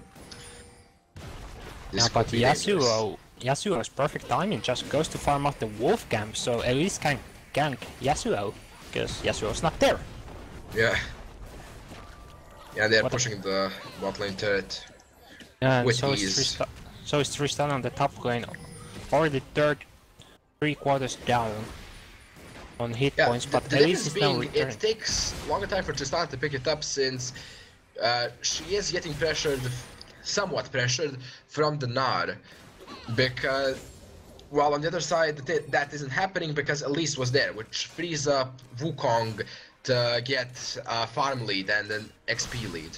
Ooh, actually Orianna is looking a little bit trouble. There's the cocoon, glances up, uses it and flashes away. And I don't think there's enough damage, but a nice Orianna shockwave is repelled away, so no damage.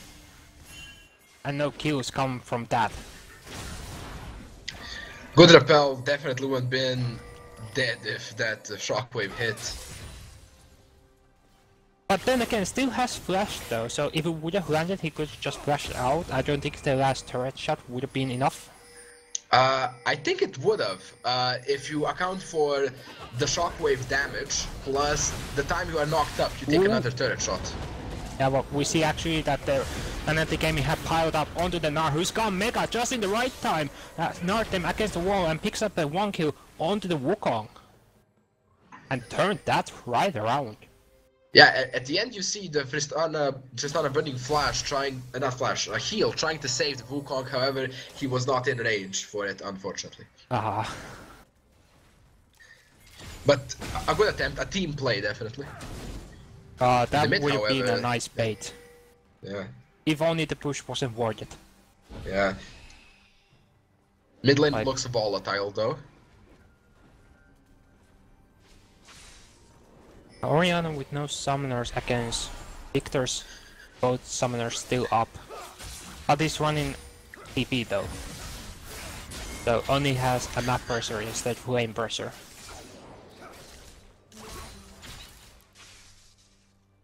Yeah, we can see that GGSU got pushed in on the side waves and the top laner and the AD carry are just farming it up. they don't want to hit the turret. They want the free so they get some free CS. They do not mind forfeiting some pressure in the side waves to ramp up. Yeah, this is actually going to be a tier Ezreal. So could be a blue build, could be just a Trinity Force, not a mana. Oh, but there is the shockwave and the last final breath and the ultimate from Tristana. Would you go overkill? As I would call overkill. I don't think it was overkill. Yeah, you might say, yeah, they did more damage they needed to, but securing that kill was of high priority. If you have to burn all of your ultimates, burn them. They're going to be back in, let's say, 100 seconds. It doesn't matter all that much. Especially Yasuo. Yasuo has 80-second cooldown on his ult, level 1. Ooh, Elise tries to go in for the Dragon Blade, tries to get the steal, but it's not to be. Explosion shots only on the clone of Wukong, so not real damage. But the hyper of Gnar is doing a lot of damage, actually gets the kill, and the Dark Binding, Tristana has to flash over it. Yeah, Wukong sacrifices himself for the team. Goes and tries to distract GGSU for a while. Yeah, but they are looking to push now on the inner turret on the bottom lane. And they should at least get some damage onto it. But Wukong is up now though. Making his way. Braum gets hit up by the Dark Binding and the Cocoon. Morgana walks up, gets the ultimate up, takes some turret shots, and it is well balanced. Doesn't go down, but has to go up. Yeah, Wukong comes from the side looking for a gank, but doesn't have ulti up quite yet, has to wait for a little while. But Gnar almost gets some 3 hyper stacks onto Yasuo, but doesn't get the kill. But it was very close.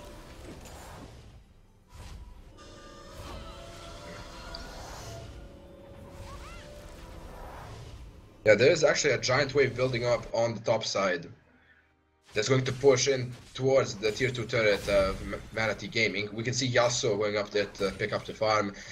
Gonna help him a lot, plus he has that Avarice Blade now, which means every minion is worth 2 gold more, which helps. There's the mid-tier 1 turret, which gets some global gold for the team. Also nice. Well, out of all the components for Static Shift, he got the Avarice Blade as a last item, so he's not really looking up to farm up the gold with Avarice Blade that much. It is understandable though, since you saw that there were early fights happening. Yeah, Avarice Blade is going to give him some crit, however, Zeal is going to give him the same amount of crit plus some attack speed for those early fights. And movement speed, not to be forgotten. Meanwhile, Yasuo gets hit up by the Cocoon, but misses out on this venomous bite. But it is Morgana who is right around the corner to finish up the kill, and Yasuo now has the Static Shift. Yeah. Meanwhile, while that was happening, Manatee Gaming could turn their attentions to the bot lane. Ezreal is alone there, the Tristana and the Braum are here. They could probably force that turret. Braum is pressuring Ezreal. Personally, Wukong meanwhile is stealing away the red buff from Ezreal. Or Elise. By the way, yeah, meanwhile Elise is stealing his red buff, so it's just a trade of red buffs. Yeah, because of the type of control. And this looks like it can be a dive. Yeah, Wukong has ultimate up, but Ezreal uses the Arcane Shift just to get over the wall, but Orianna is there to wait with the shockwave. That's gonna be kill for Orianna, and that's might also end up getting dove. Yeah, Gnar went in with the TP as well, but he's only a little small Gnar, not much of it. But he manages to flash out of harm's way, but that is a turret. Yeah, that is not just a turret, that is a kill against the Ezreal, and both summoners being used from the Gnar, while Yasuo just walked up and defended the top lane. This is a giant win. Now he can use the teleport on the mid lane to defend that turret, try and stop GGSU from opening up the map. Oh, and actually goes in 1v2. Would it be 1v3 with Elise being right there? So very ballsy. But Elise doesn't have a lot of mana though. Then neither did Victor. Victor maybe had enough for, I think, one Death Ray and maybe an ult if he got some. Yeah, he had 200 mana. He now has 200 mana. Back then, let's say 150. Death Ray costs 110 mana. Okay, so wouldn't have enough. He would have had enough for one Death Ray. Not sure if that would have been enough though to secure the kill there if Yasuo could have landed a multi-man ult.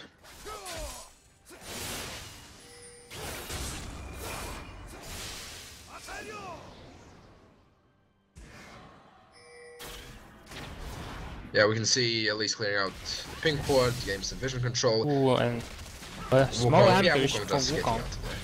Yeah, he just gets out today. He has that decoy. At least once that pink ward bomb tries to defend it with all of its shield and lives, all of its hit points, but just place it down another. Yeah. Gives it a nice laugh. Yeah. Meanwhile, Yasuo stealing away the blue buff. Doesn't help him a lot, but it helps Victor. Oh. Okay. So Oriana using a cleanse there against the Dark Pony that hit him. I don't think that was necessary at all. Better safe than sorry, I'm guessing. With the amount of CC they have on their team, you might start panicking a bit when you get hit by one form, since you know that everything else is going to come in shortly. The nice mind games from Sick Blair. That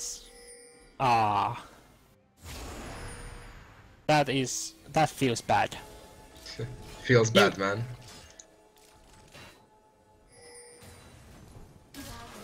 You use the sweeper and it's like, okay, no words, but the word is right there. It's just, Yeah. Now, Yasuo and Victor are in the top lane. Yasuo doesn't have teleport, so he'll have to walk down to the dragon if he wants to help them out. Yeah, he's Looks already like he is doing that. so. Yeah, and Tristana finds Elise, tries to 1v1, but the rest of his good game squad are there.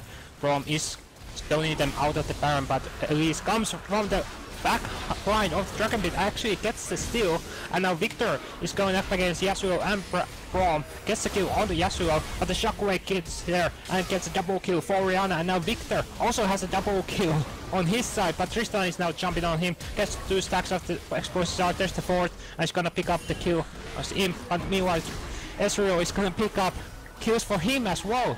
It's a double kill, the 3rd double kill for this fight already.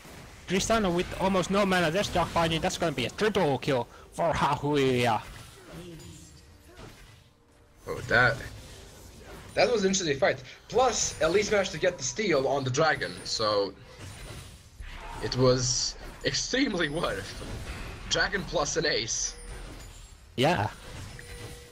That's quite nice. Plus, getting the kills onto the Ezreal helps, definitely. Yeah, he has that Sheen and that Mana Immune.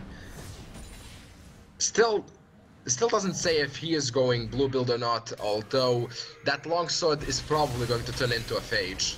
Yeah, and that Phage is gonna turn into a Triforce, so it's not gonna be a gimmick Ezreal. Yeah. Okay, who knows? He might just go Iceborne Gauntlet into Black Cleaver. You never know. Or Essence Reaver. No, actually, Essence Reaver. Yeah, it can. Yeah, Longsword into Vamp Scepter into Essence Reaver, yeah.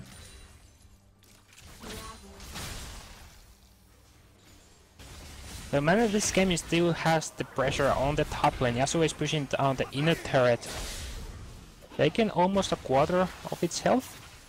Elise rappels over to the golems, his side of the jungle. And 1,000 gold lead for Manatee Gaming, but they're down 4 kills. Yeah, but lanes are pushing in favor of Manatee Gaming. However, they do not seem to be able to do. They don't seem to be able to do anything with it. They might be looking to do something on the top side. Wukong and Yasuo are moving around there. Yeah, Wukong's waiting for somebody to come check the bush, but it is a ward that checks the bush, so that he's powerless to do anything except to sweep it and get some sweet extra 30 gold for his trouble. Yeah, now he has to jump away from being pincered down by the Wukong Yasuo combo, and is okay. But the Orianna and Tristan are still pushing up on the middle turret, and they should get this actually.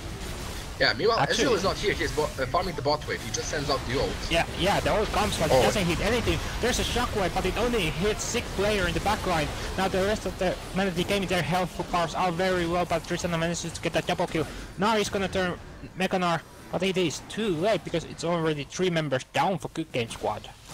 Yeah, excellent 3 for 0, that's exactly what they want. Still goes for the Gnar ultimate, but only finds Chaos against the turret. Finds a kill though. So manages to defend it.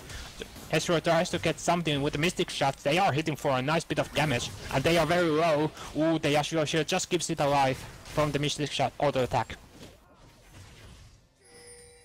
Doesn't go for. He has ult in 15 seconds if he could keep them busy. Yeah, just land those Mystic shots onto minions, but there are no minions. Oh, gets it, but the Orianna shield is just enough, but Wukong goes in, and there's the Tristan also jumps in for the explosive charge, but it is not enough. He has ult, he might try to snipe out the Orianna. Yeah, there it comes, it goes, and it's gonna miss. It's Braum though, so... something. Yeah, good try. It was a good snipe, he wanted to hit Braum, because he was thinking Braum would be low health, but he wasn't. Yeah, we can see on the Yasuo build currently, he is going for an Infinity Edge second item and not a Trinity Force. I'm not too sure about that. I feel like if he got the Trinity Force, he would be a bit more tankier, have a bit more mobility. Not too sure about that. Certainly. It's an old school Yasuo. It's not old school. It's still pretty viable to just go Infinity at second item. It's just at least where you gonna jump. Problematic. Nowhere. Yeah, meanwhile, Yasuo is splitting the bot lane while they are having a face-off at Baron. Actually, Baron destroying GGSU. Yeah, Druax takes a lot of damage. Got eaten, yeah. Dark Binding hits on Braum, but it is all that happens. Yeah, it is on Braum. They're just clearing out some vision here. Yeah, Victor actually is the one that's gonna go to bottom lane to intercept the wave that Yasuo was building up. Yeah, and now Manatee is gonna get some vision for Baron. They just have to keep the standoff at Baron, since if Victor is the one taking care of Yasuo, Yasuo can just TP in, and yeah, but Victor also has TP. Yeah, Victor has TP, but I have this feeling that if a Victor's TP happens, you can just see Wukong or an Orianna just like waiting for him with the ball or the Wukong ultimate. Just like, yeah, come on, TP here, please. A free Yasuo ult is exactly what you need. Now Men of the Gaming are doing a Baron, but Elise still goes in with a flash and gets the steal, but he sacrifices it with his life. Imp is gonna be the one that's gonna pick up the kill, 4th kill for Imp. So if Druax is something, is graduated from Cyanide School of Smite stealing. Yeah, that's the second dragon stolen in this game by GGSU, so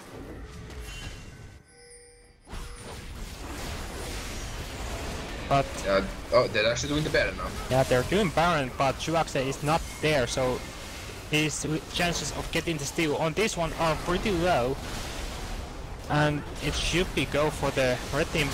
Braum actually went in with the ultimate, and Yasuo goes in with the final prep, but he's gonna pay with his life because there's not enough low health, and Hahuila is gonna pick up 1 kill onto Orianna and a double kill from Mersa. And now it's the blue team that are doing the Baron. Yeah, that felt like a desperation play to me. You're on low health, you really should be doing Baron. Like, especially with, yeah, Elise is not there, however, Victor is there, and he's going to kill you. He doesn't care about stealing the Baron. He's just going to kill all of you. And that's an easy I Baron. feel like Yasuo shouldn't have pressed R there. I think they would be just fine of taking the Baron.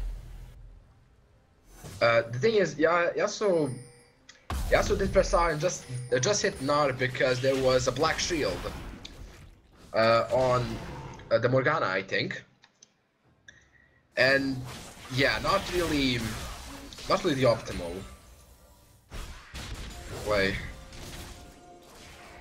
Braum flashed in to get the ulti knockup. And that's what triggers the fight. Yeah, overall, I think the Baron call in itself was just poor. To be quite honest. Yeah, I gave the Baron buff for GGS, so 4 is an understatement. Yeah. Yeah, and now they're in a whole world of trouble. Ezreal has that mirror mana and the Trinity Force. He has a Vamp Scepter. Now we will see if he's going to build a Bloodthirster on Essence Reaver. My money is on Bloodthirster since he already has the CDR from Ionian Boots. Yeah, my brain's telling me it's Bloodthirster, but my heart, my body, is telling me no. It's Essence Reaver. I just want the normal build. I want him to stop with the Essence Reavers, the Infinity Edge First Veins. Essence Reaver is normal on Ezreal. Get over it. No, I refuse to believe that. I will see that Braum is trying to defend the turret with his shield, almighty shield, but still takes half his health. Wukong is on the side area, he's looking for a flank to come up with the ultimate just to set up Yasuo with the final breath ultimate. But they have Baron, they are sieging on the turret.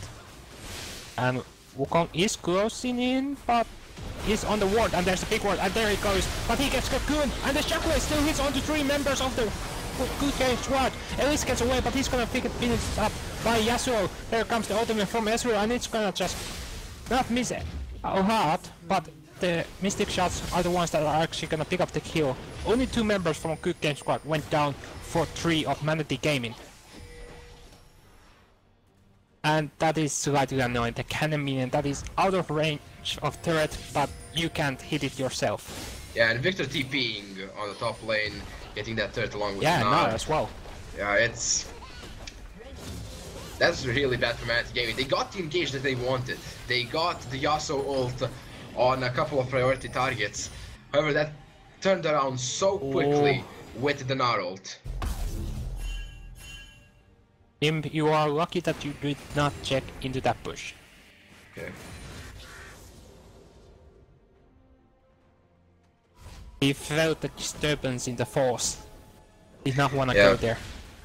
Thankfully for Manatee Gaming, they didn't take any inhibitors, so they can still push out the waves, get some sort of side wave control, and try to contest the next dragon coming up. Yeah, the inhibitor turret is actually still standing as well, so they only lost an inner turret, which is acceptable. Yeah. And that's a pickaxe also for Ezreal, so we're gonna keep up where he's going with it. Could be going for a Last Whisper, just went some early lifesteal to get some sort of sustaining in the fight and out the fight. Yeah, a Last Whisper finished up. Oh yeah. Now, Manatee Gaming could look for a dragon, however they run the risk of, for the first time this game, having GGSU steal it. Yeah, Yasuo is in the top lane, does have TP up so he can come up, join the fight. Ezreal is not there yet, they have to wait for a little bit. Actually, dragon is not coming up until 20 seconds. Braum just dodges out the Dark Binding. And Ezreal actually is gonna go defend the top lane turret against Yasuo. So Ezreal is not gonna be able to be in the fight except for his True Shot Barrage.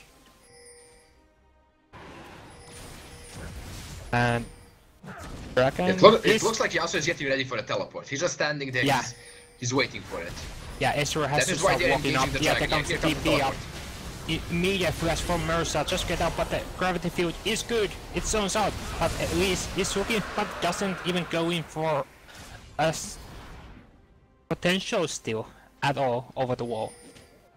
Yeah, that was actually really well played by the Braum. Body blocking the binding and throwing down the ult so that if the ult hits, the Yasuo isn't snared so he can't ult. So really good positioning and intelligent play on his part. Yeah, but now Good Game Squad is looking up to close up the news on the mid lane in the turret. Braum gets hit up, duck punching, but no Cocoon comes through. And there comes Wukong, goes in, has the bow on him, but he goes too far away from Orianna, cancels out the bow, there's no ultimate, and the shockwave, Dodo whips, Dodo hits the ground, and the true shock powers comes through and he does a massive deals of damage. Yasuo is in the front line, Mersa is gonna take him down. And 2 members from Manatee Gaming go down in the end. Yeah, that whiffed shockwave made somewhat of a difference, I think. Oh yeah. And that's an I'm saying somewhat because GGSU seems to be in such a dominant position that even if the shockwave hit, let's say, 2 people, I'm not really sure if the Yasuo ult would have like turned that whole team fight around. Meanwhile, though, while they are fighting in the mid lane on the bottom side, GGSU is getting their tower attacked by the minions. Oh yeah, that's sus. Yeah, though it seems like Ezreal will probably clear that, or yeah, no. Ezreal just takes a rep off actually and walks away from it. Actually, they think that Victor is gonna clean up that one. Yeah, they might want to leave it for Victor, trying to give him, I'm guessing, a Rabadon's death cap. He has that NLR, he has the perfect hex core and the Zhonya. He definitely wants a Rabadon just to have like 600 AP. That was actually a nice clone from Wukong because he got hit by the Dark Bunny, but the clone was right in front of it, so the Cocoon could not land on him directly. From the angle. Victor is still in base though, and Manatee Gaming is just hanging around the Baron, looking for a trap. They have the ball on the Orianna. Doesn't put the trigger on the shockwave, it's only Morgana that would have been on. Yeah, GGSU is fine with waiting this Baron out because while that is happening, the mid lane is getting pushed in by the super minions. Yeah, Victor has teleport, and yeah, you can see Orianna backing while she's trying to back. Yeah, they actually pinged it out that they are getting pushed in now once again, so they're trying to recall. But yeah, they have to defend this. Good Game Squad knows this, that they're gonna recall. They're trying to delay them. Yeah, here's another wave of super minions also going in.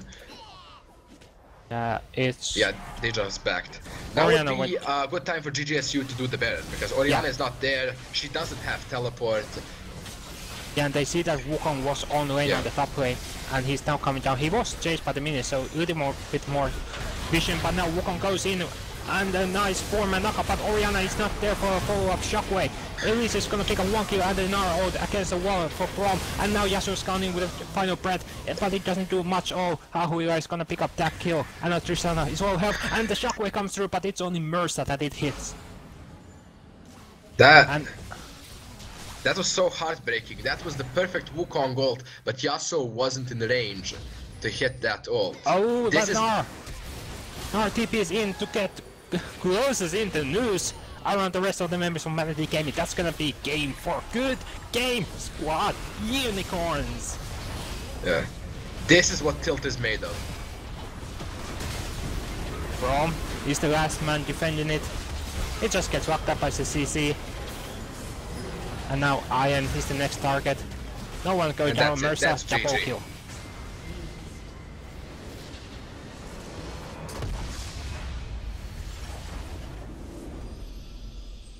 So, Good Game Squad managed to finish this game with 1-1 score. So that means that both Good Game Squad and Manatee Gaming are gonna pick up 1 point from this series.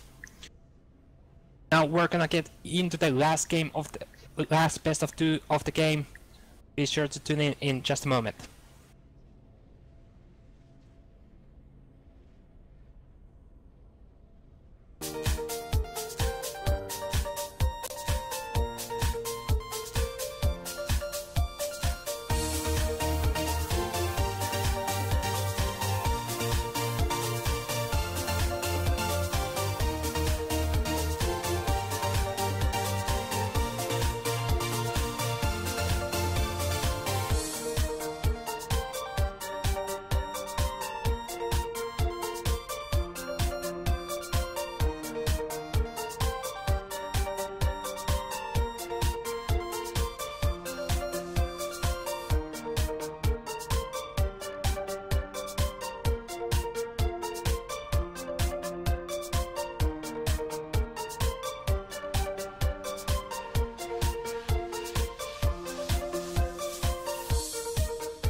P.O.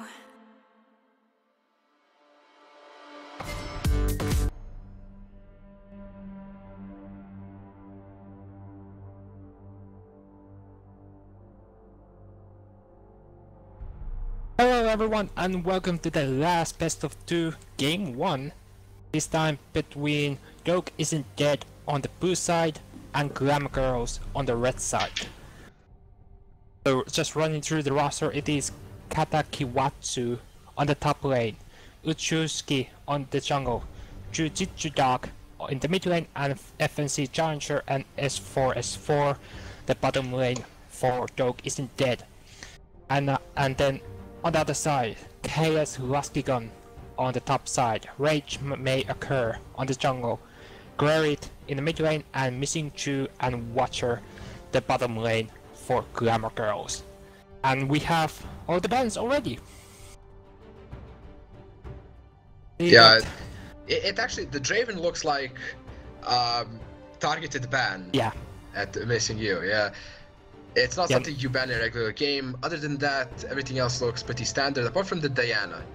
Diana also might be a targeted ban, might also be a comfort ban, since Diana is a pretty strong champ. She has that weird combination of being slightly tanky because of her resistances, but has high burst damage against carries. And so the first pick is Janna, an excellent support right now. I would say one of the best, definitely top tier, top 3 supports right now. On the other side we see the Elise hover, definitely possible. Elise is a strong early game jungler. We have seen her a lot today, for the obvious reason, and Nar as well. Yeah, Nar's very comfortable top lane pick, nothing surprised there, and Elise, again, one of the best junglers at the moment.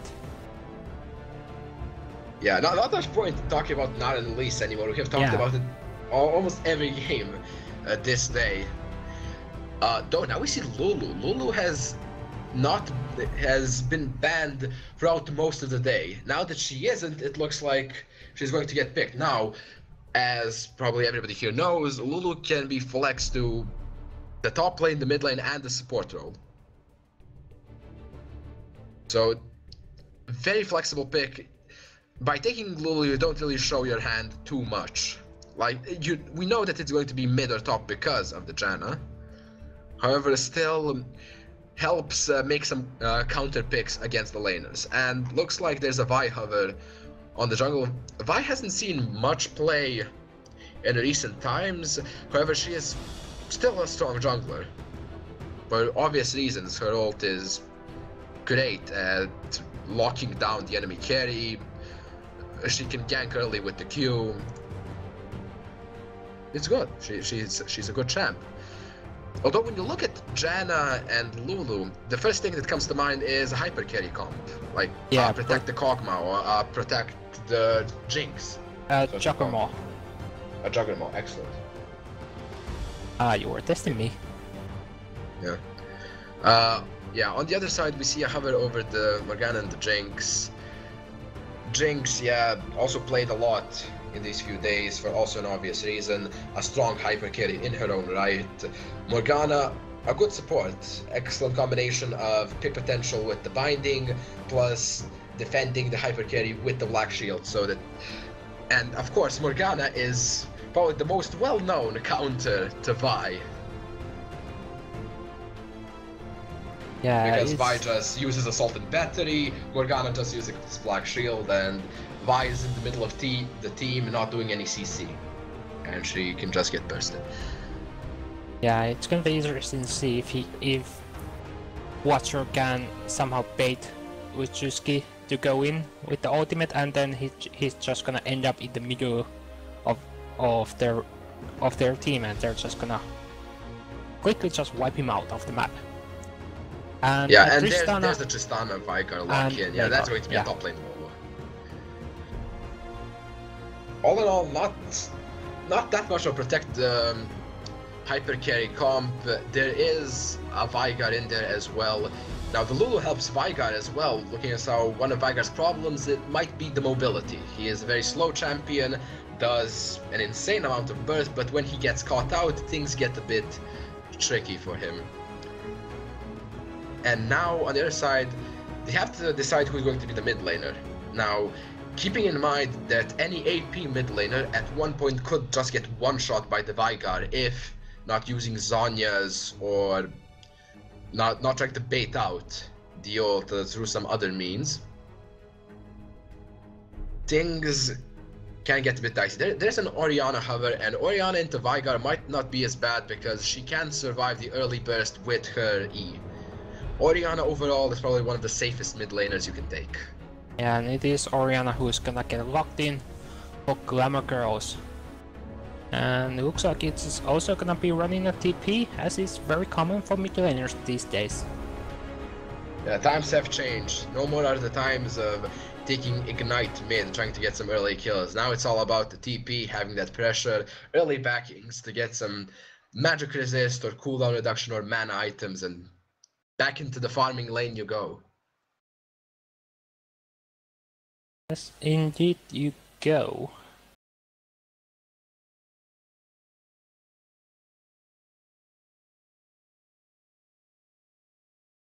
Have 15 seconds, they can still swap out some summoners if they choose, but it doesn't feel like they are going to. They have all the summoners on all the right champions. And making sure that they have a right rune page and masteries. And take it that we have not gone back into the lobby.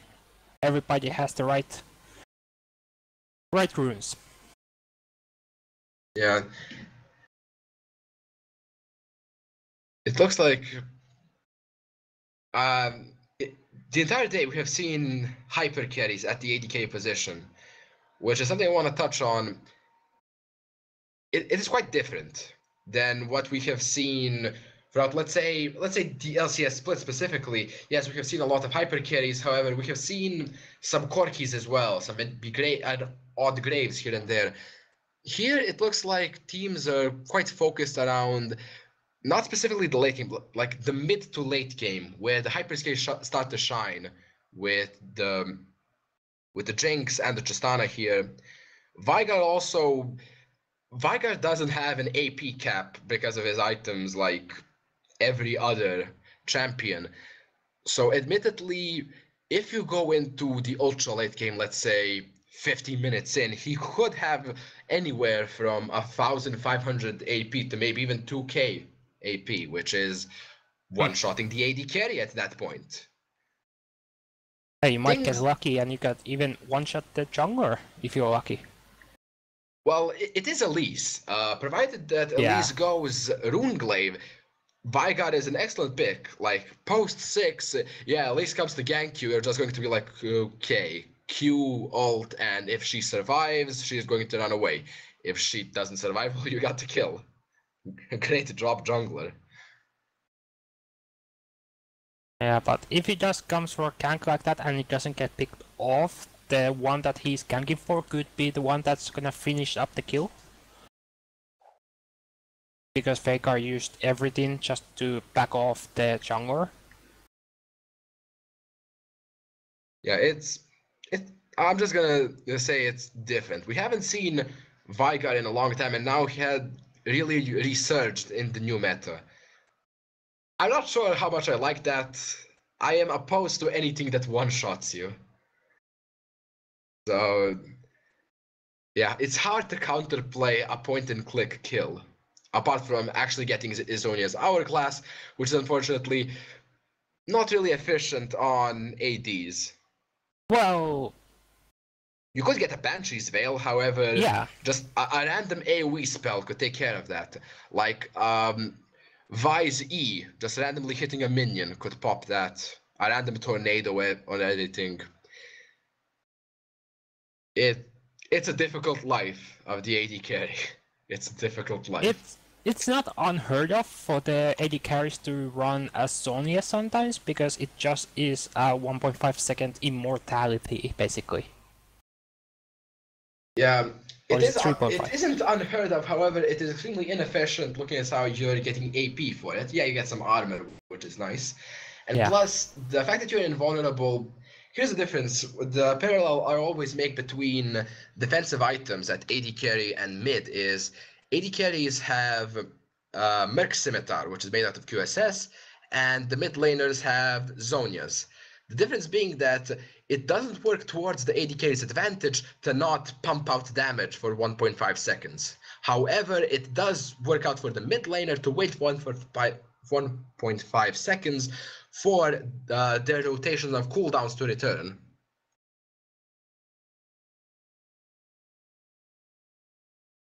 And of course, you could always like run some QSS on a mid laner for no apparent reason,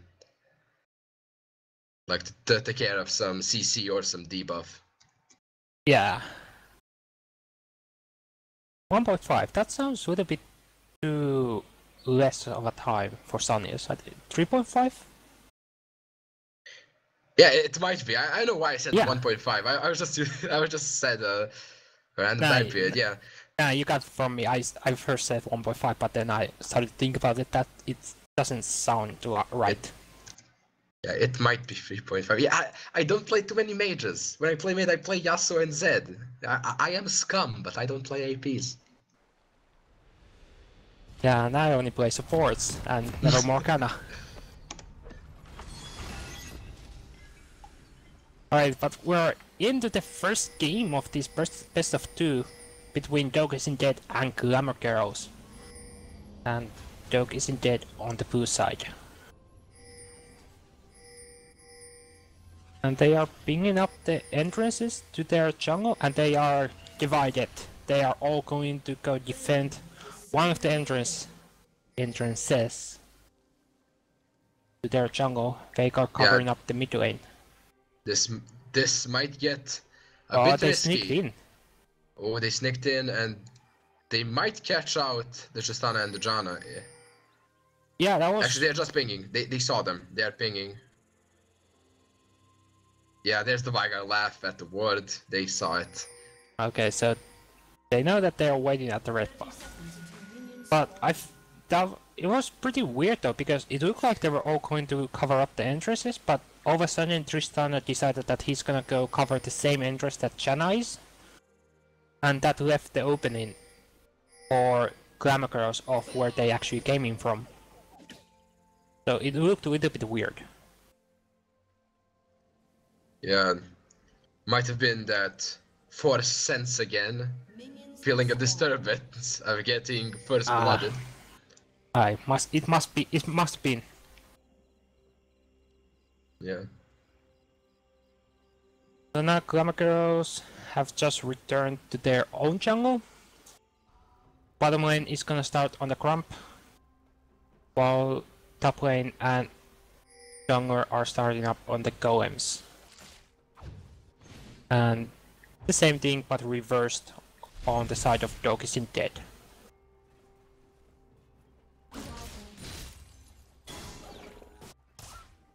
Yeah, this looks pretty standard. Some double jungling, farming in the mid lane. The bottom lanes are about to meet up. Morgana and Jinx actually doing the camp sooner. No lane swaps coming up. No, I think one lane swap was enough for this week.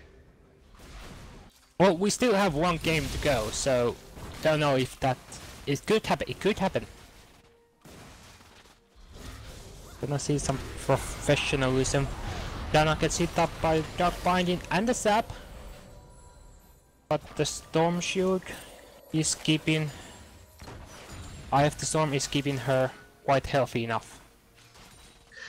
I'm just going to say it, I don't think there is anything professional about losing the lead you gain from a lane swap with poor tower dives. Well... The tower dives were nice, however, the plays made after were, not after, but during, were kind of... not what you would expect. It's a professional idea, it's just a lack of execution. Yeah. In the mid lane we see Orianna kind of trading a bit with the Veigar, trying to push him in. Maybe, yeah, doing some trade damages. At least looking towards the bot lane for an early gank. Yeah, They goes do in not for the see her, try actually. push. Yeah, no wards at all on the river. Oh, this is Tristana dangerous. has up, does have rocket jump, so he's gonna flash. But Janna takes a lot of damage, and the black shoot on Janna at least, so he can just walk over to flame jumpers. So, but Yeah, still a flash gun from Janna.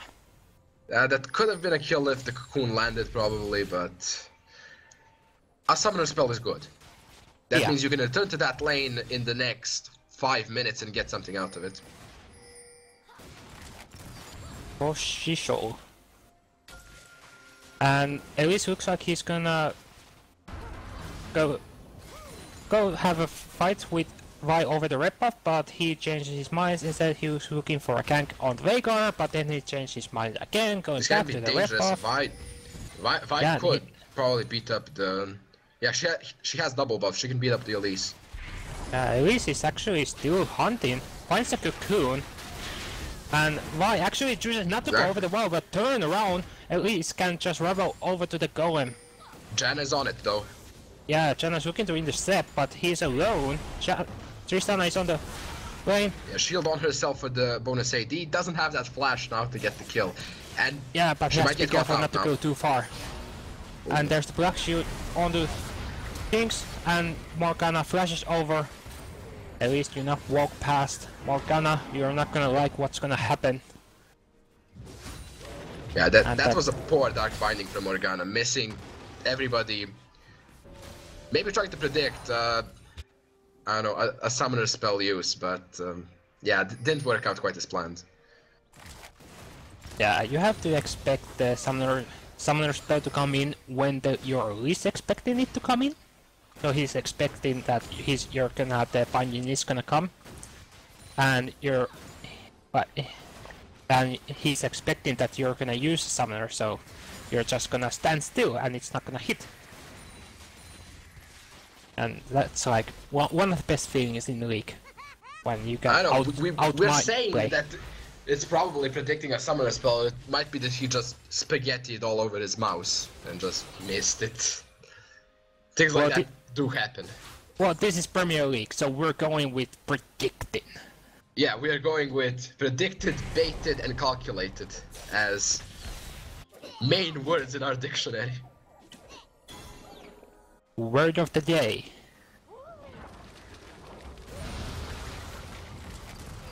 OCS week for Tristana, who still has a health bot over Jinx, but it's just 5 and he's gonna get a wave pushed in very soon. Not gonna miss cannon? Nope. That's some professional AD charism. Not missing a cannon. Gnar goes in, but misses the W stun. Instead, the Gnar ulti comes right up before he's gonna go back to small Gnar. But now Vi's gonna come in for gank. Has the flash on Gnar though, but actually just use it. But what now? It's first blood for Wu. Yeah, maybe he expected to have E up from cooldown. Other than that, yeah, a waste of a summoner spell on top, and that's the first blood onto the Lulu. So even though she's mostly played for her utility, she does actually have a fair bit of damage when she gets ahead, building that early Morellonomicon.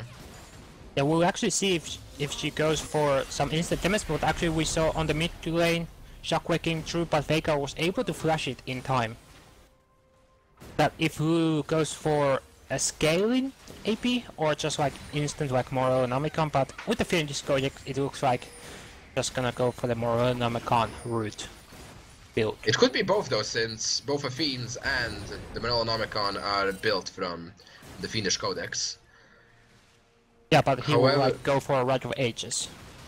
Oh, you mean like Rod of Ages? I haven't seen Rod of Ages Lulu in a very long time, and I doubt I'll be seeing it here. However, we can see that Dar is actually beating the Lulu farm heavily. That's 20 CS in the lead. He actually does have equal gold as the Lulu despite that kill, and he could afford for himself that Hex Drinker. Gives him some AD and helps him survive the pokes. A magic resist and that lifelinks shield.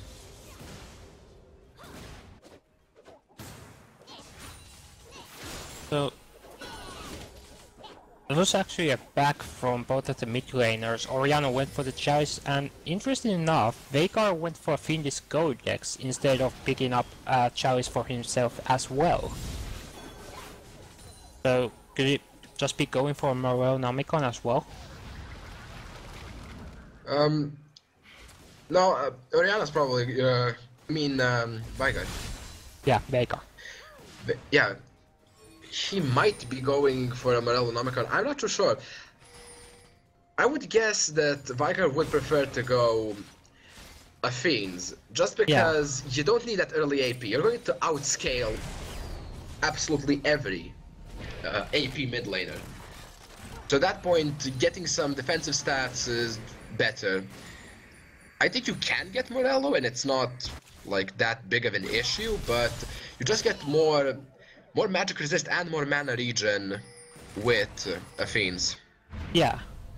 There actually comes the event Horizon just in time as Elise came for a gank, but the shockwave still comes through, and that's still a kill for Elise. Yeah, that was a flash expended by Vi, trying to... No, actually, he didn't have the flash. No, Vi flashed. Ah, Vi, yeah, Vi. Yeah, Vi. Vi expended the flash for that. Didn't get much of it because of the repel.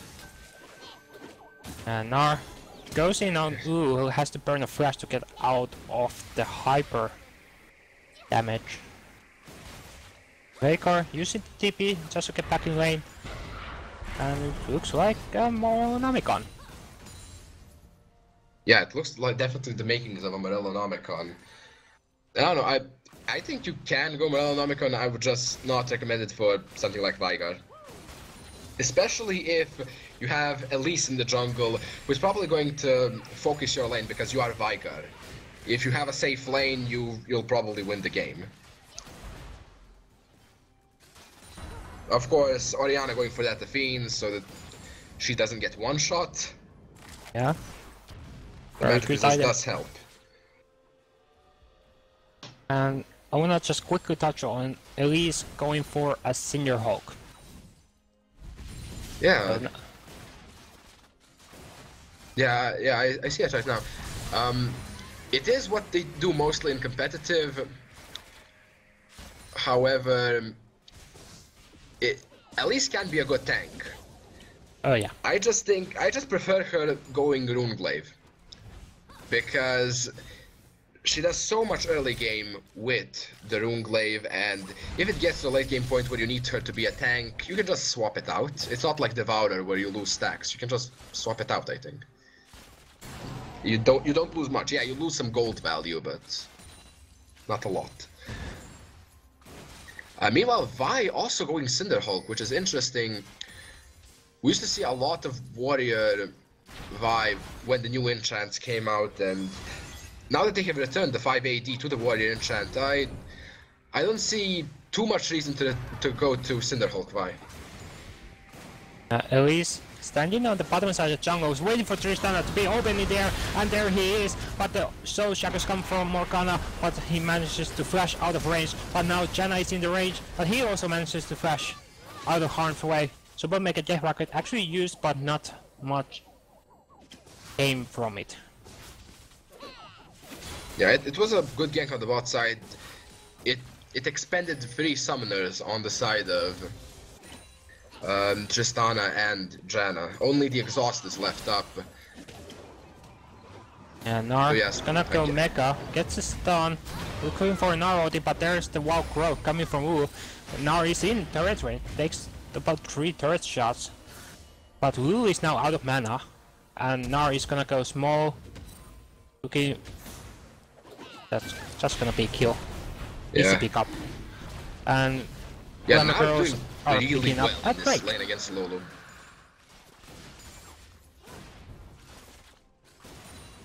Yeah, 30 CS ahead of Lulu on that lane. Yeah, Lulu going for an Fiends, actually. You can see with the magic resist she picked up. Yeah. Not all that bad, looking at how Elise does a fair bit of magic damage, so does Orianna. And Gnar's hyper is percent max health magic damage.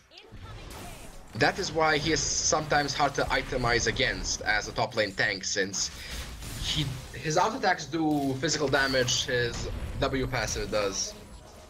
No, we magic. actually saw that Oriana used the shockwave, but Veigar got hit by it, but flashed in afterwards, so no follow-up after the shockwave. I think that actually means a lot in the mid lane, since now Elise can just show up and that's a flashless Veigar.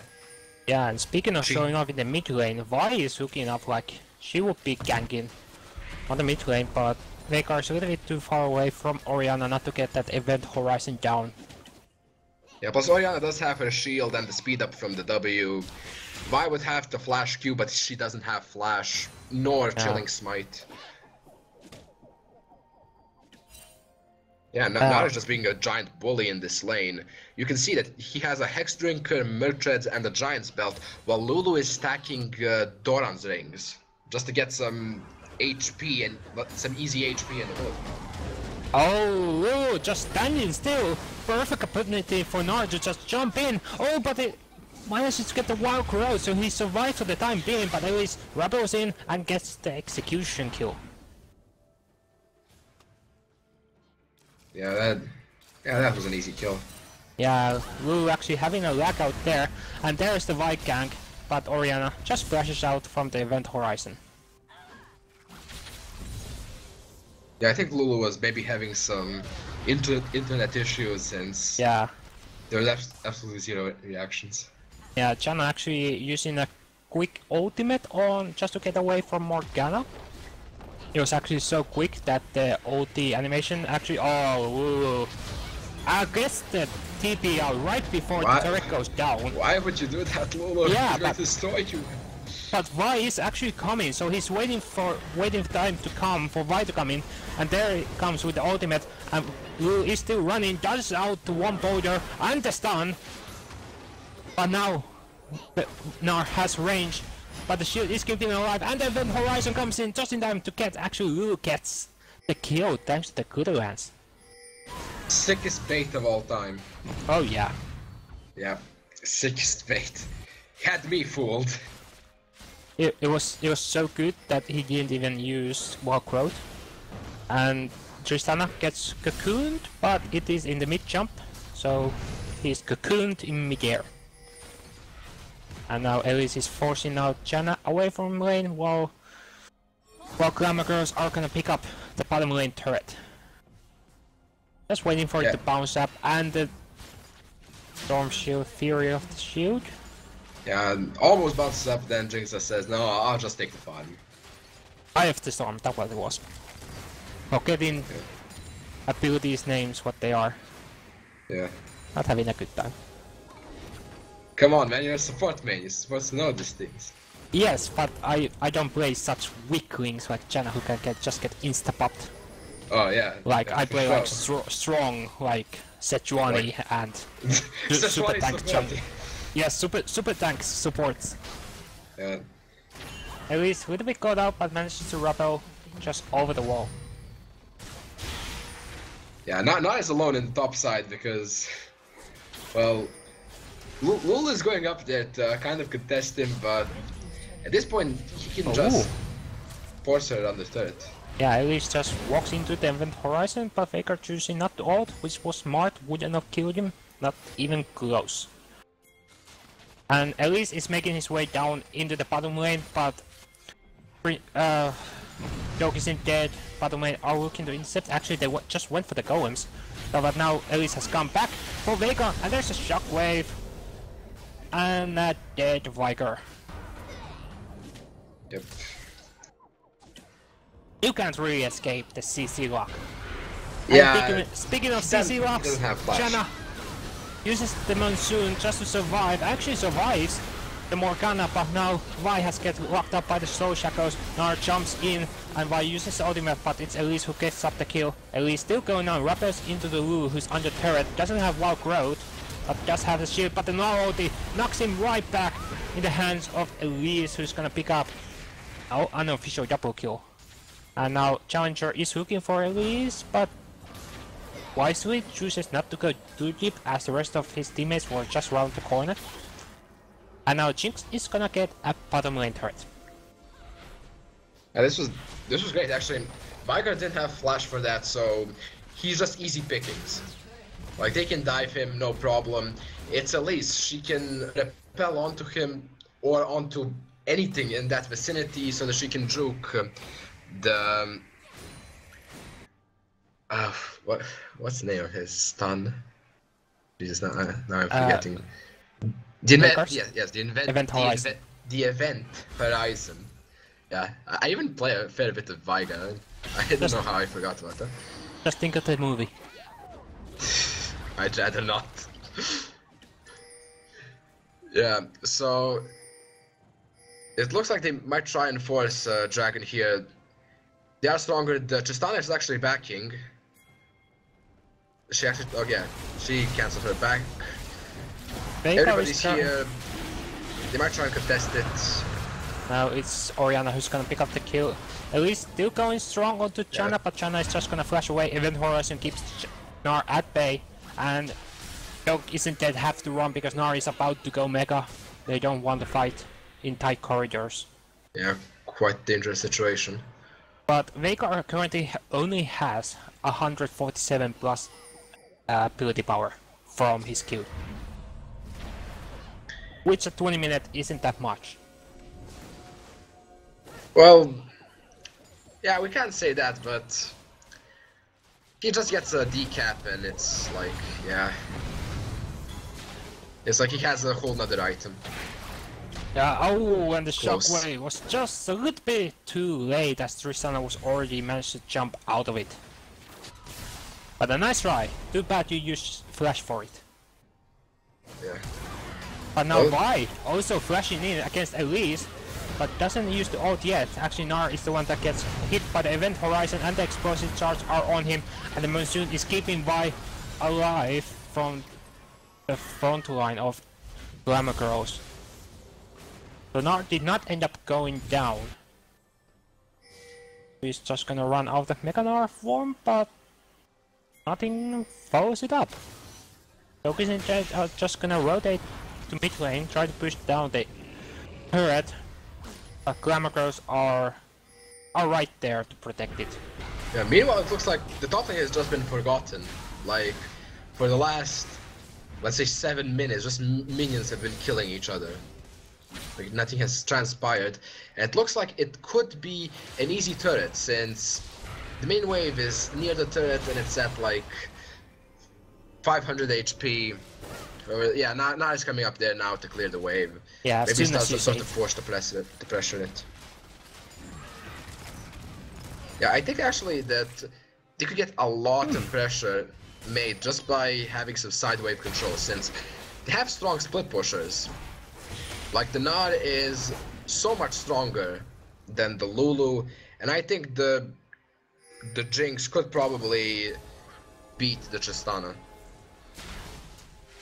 Most definitely, and this would make you happy. Jinx is building for a Phantom Dancer. Well, she has a Zeal.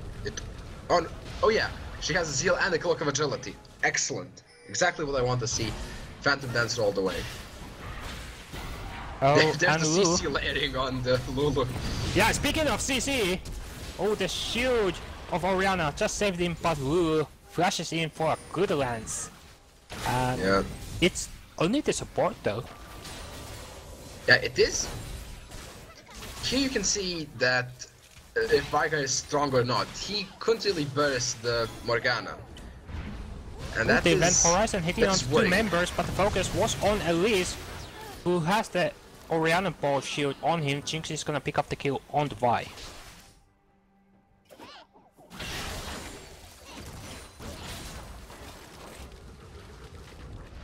They're in for the inner turret, possibly. It seems like they are going to, because Challenger is there to clear up the mini wave as soon as, even in range of the turret. So Yeah. 6.6 6k gold lead for Glamour Girls so far. So if the trend is going to keep going, Yoke isn't dead, is going to win this game. Possible, but we have seen a lot of upsets today. Like, a lot. I think every game. Possible. No. And that is what they need. Trouble. They need to punish Find the pick. overextensions. Yeah. No. With a bit over, Celes has to burn a flash, and now Morgana gets hit up by the Event Horizon and the ultimate, but it's not enough ability power, and Vi goes in with a sort of battery onto Orianna, but Orianna managed to get a nice shockwave just to cancel out the front line that was coming in, but still goes down, and also does Elise, but they managed to take 1 kill on the Vi. And now Gnar is in a lot of trouble, but Tristan jumps right into the stun and the Gnar ulti, but there's not much else that he can do. Jinx actually gets a crit onto Lulu, and then it's gonna flash away. Yeah. I just want to say that was good focus from Orianna. Even while she was getting killed by the Vi, she still managed to get a 3-man shockwave. And a nice Event Horizon coming from Veigar, making sure that Jinx has nowhere to go, because you don't want to step up into the stun, so Tristana is just gonna come in for finishing up the kill. Yeah, well executed. And is Tristana also going for Phantom Dancer? We'll see. She Tune has the in zeals. in 10 seconds. Yeah. On the next episode. Phantom Yes! Dancer. Yes. Wow! I love it. Now I just want to see Illusion, and like my casting career has been fulfilled. Is this real life? Oh no. They're actually listening to me. Or is this just fantasy? Morgana was caught up in a landslide. Please. Greg, please. But Dragon has no escape from reality. Because those dead are doing the Dragon. But Vi is left alone because Glamour Girls are all piling up on the Vi. It's a double kill actually for Orianna. Managed to pick up Gianna before he can even use the Monsoon. Speaking of killing, Doge isn't dead. Doge isn't dead. Has 2 members dead. But look who's dead. Watcher! Watcher is dead, just gets hit up by the Veigar. Dumbo. That's there comes the Event Horizon, That's just keep safe. Elise get knocked up. Oh, but Orianna has this turret aggro, but Tristana from the side is gonna finish up the kill. 4-0. That's just... I get the feeling like they're just dying from random damage. It's like no exact focus on a team member of Glamour Girls. They just get hit by some random skill shot or some random damage and die. Yeah, and Veigar now has the death cap. Let's see how much AP does he have? 728. Yeah, sounds about right. 200 AP from the Q, plus that being modified by the decap. Yeah, they're doing... Here comes the TP actually. They're doing Baron now, but Orianna actually tries to steal it with the shockwave. Only gets Vi, who goes down in the end, but Watcher tries to get in range. Activates the show shackles, but it is only an activation damage. No stun come up from it. I'm sorry, Gareth. You're not Power of Evil. I am sorry. It was close. It was close. But no Sikor. Excellent. And ooh, nice rocket jump from Tristana to avoid the cocoon. Yeah, could have been really dangerous. And now a Void Staff for Orianna, who has also gotten a Luden's Echo. Oh. Yeah. She has, what, like 400 AP. That's around 360 extra damage for the Veigar on his ult. That is basically how you have to treat your AP as an AP mid going against Veigar. How much am I going to hurt myself? Yeah, I'm going to hurt others, but how much is it going to hurt me?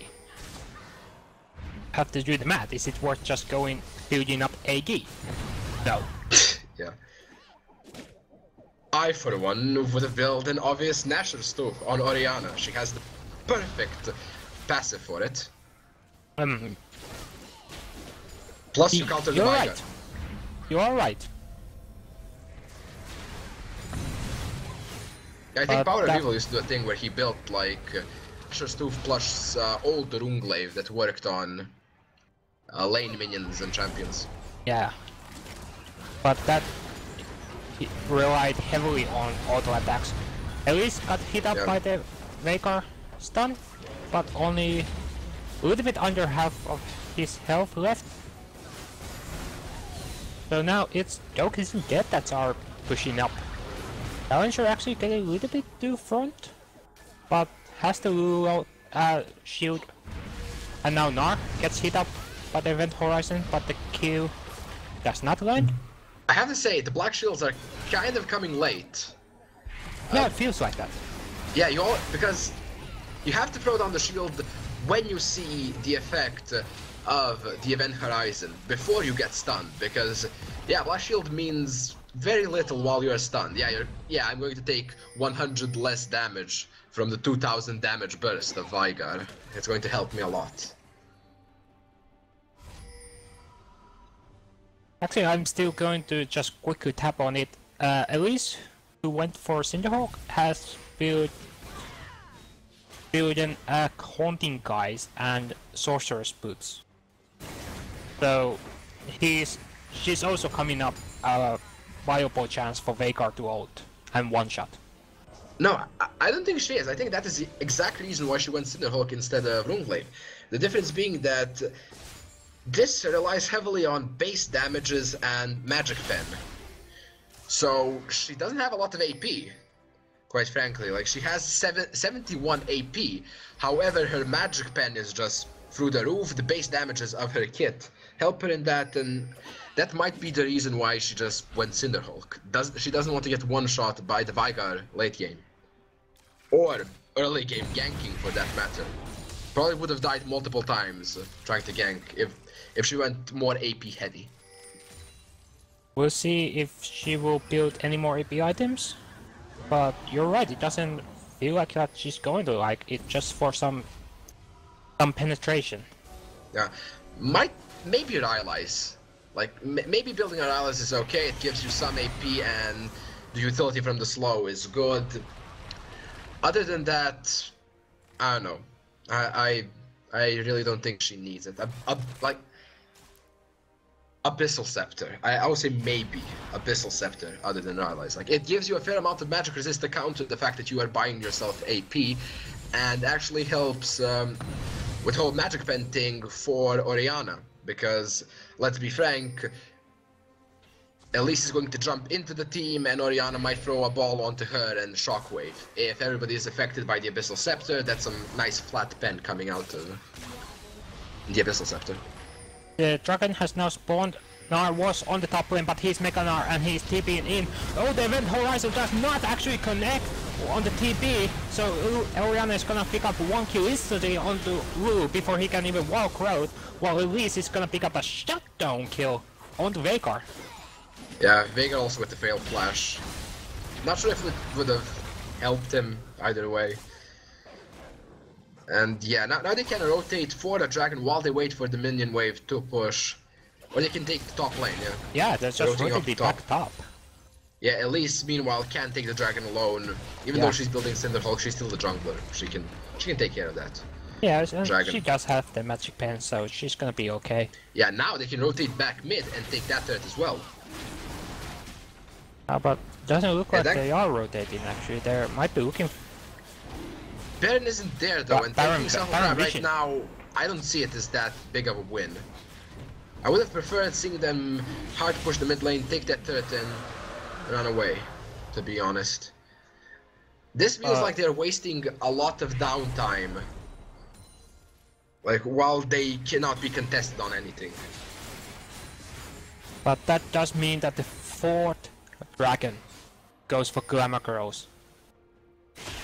So No, aspect- definitely. It's no point. No, I would definitely agree with Elise taking the dragon, but while she's taking the dragon, I think the squad of Jinx and Gnar could probably take care of the mid lane turret, because Jinx is at 3 items and she has that passive on the Q for extra attack speed.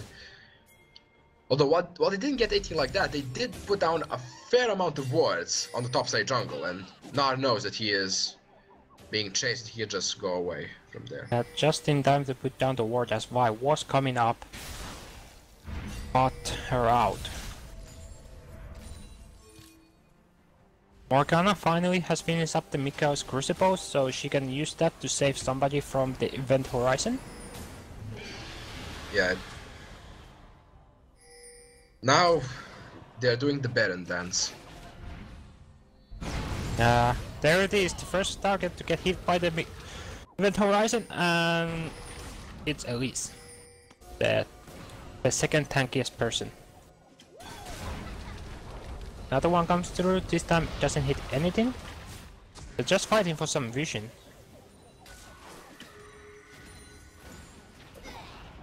And I used the scrying up right before to see that they're not doing Baron. So they're comfortable about just pushing up the inhibitor turret. Ramager's a little bit in a hurry. But I think Tristana could almost takes it down. But now Vi gets hit up by the Cocoon and the Dark Binding.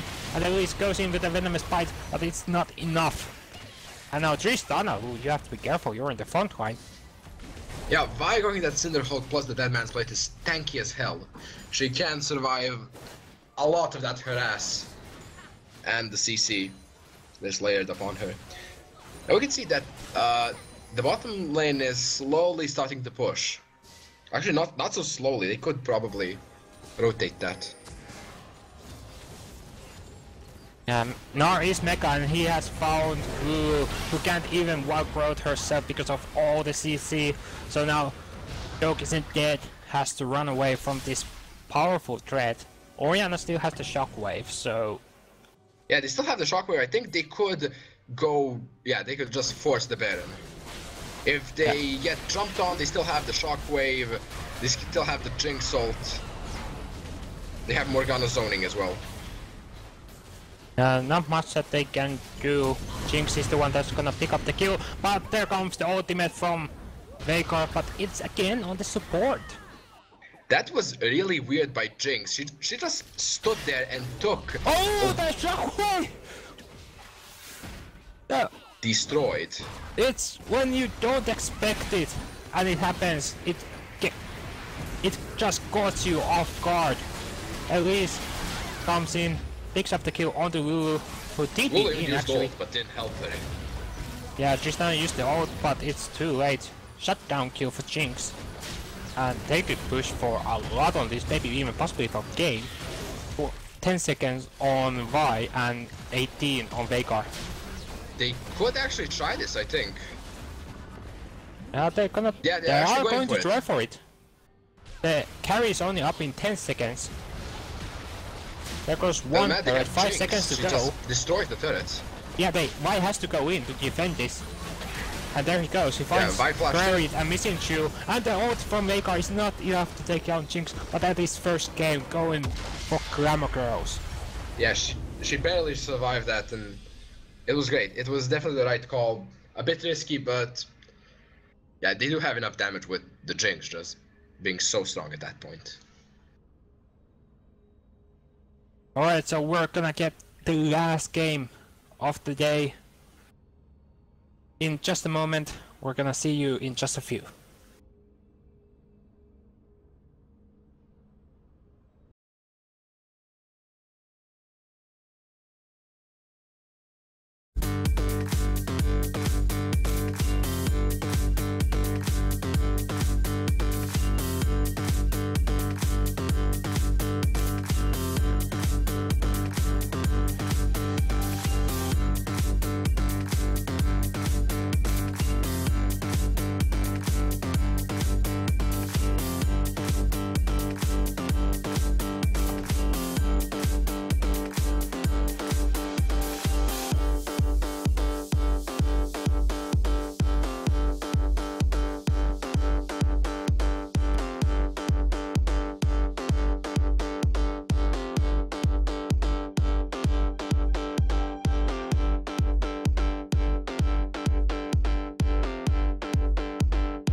And hello everyone, and welcome to the last game of the day. It's been a long route, but we're finally here.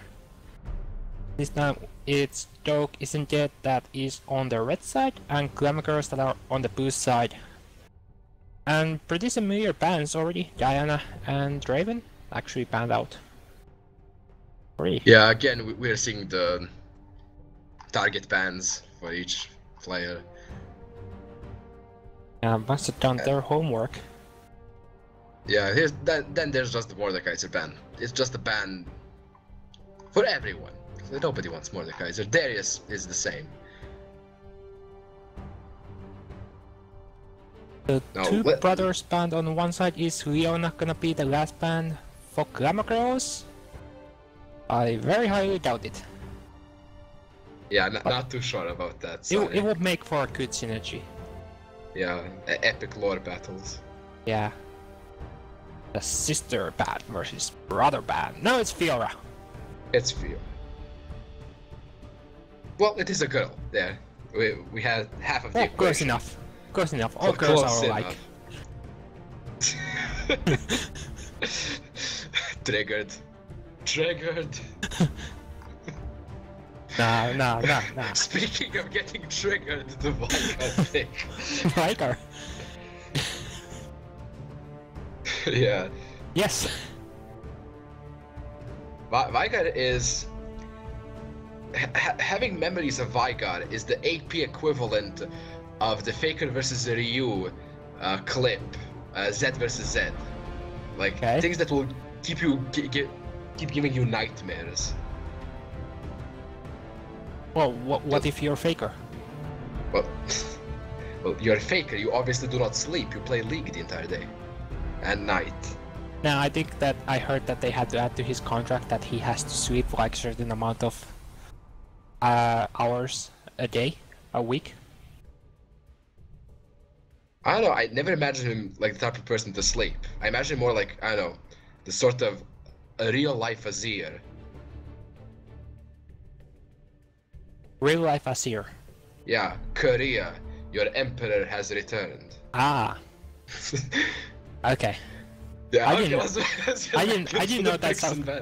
I didn't know that's how Korea has an emperor. I have no clue. I'm making jokes. Oh, okay. Historical relevancy is not of importance. Some did. Okay, speaking of the picks and bans, speaking of Korean picks, the Zed has been picked up by Jujutsu Dog. Haven't seen Zed in some time. Glad to see him. Can be quite an entertaining and explosive mid laner. Elise picked up again. It's Elise. At this point, it's like whatever. Yeah. On the other side, a hover over Rek'Sai and Gnar. Yeah, there's the Gnar lock-in. We have seen Rek'Sai once today. It was okay. It was fairly good. Yeah. If I might say so. Not bad. Not bad. Yeah, not bad. Gnar dominated lane last game, just like completely wrecked face. Oh yeah. But Wu was left open, so we'll see if Dokis and Jade are going for it this time as well. Would be a good pick considering that they have picked Zed, who is a physical damage dealer, to have like an AP top laner. Yeah, it does sound martial, however. You pick an AP top laner and Veigar appears for some happy one shot. It's nitpicking. It is nitpicking. You could probably take a you have Zed in the mid lane who can just roll over a Veigar completely if, of course, granted he's a good Zed player. That is an excellent pick for the top lane, I think. An excellent combination of having magic damage and being tanky as hell so that he doesn't get bursted. I would say might be even better than the Lulu pick, even though they do have a hyper carry. Just feels like hard engage is what you need to just destroy the Veigar. You need something that's just going to go for him and like not stop. Yeah, it's gonna be some rock hard performance coming up from Katakiwatsu with the Malphite. And now we're going for a support and a top lane for Glamour Girls. So far hovering over Janna, seeing how well it worked the last game, and Ashe actually, yeah. What was I thinking? There was no AD carry. Yeah. Well, they could pick Cannon. Oh If yeah, it Cannon. worked today in LCS, they could just pick Cannon. Wells. I'm disappointed that FNC's challenger didn't pick Cannon, to be quite honest.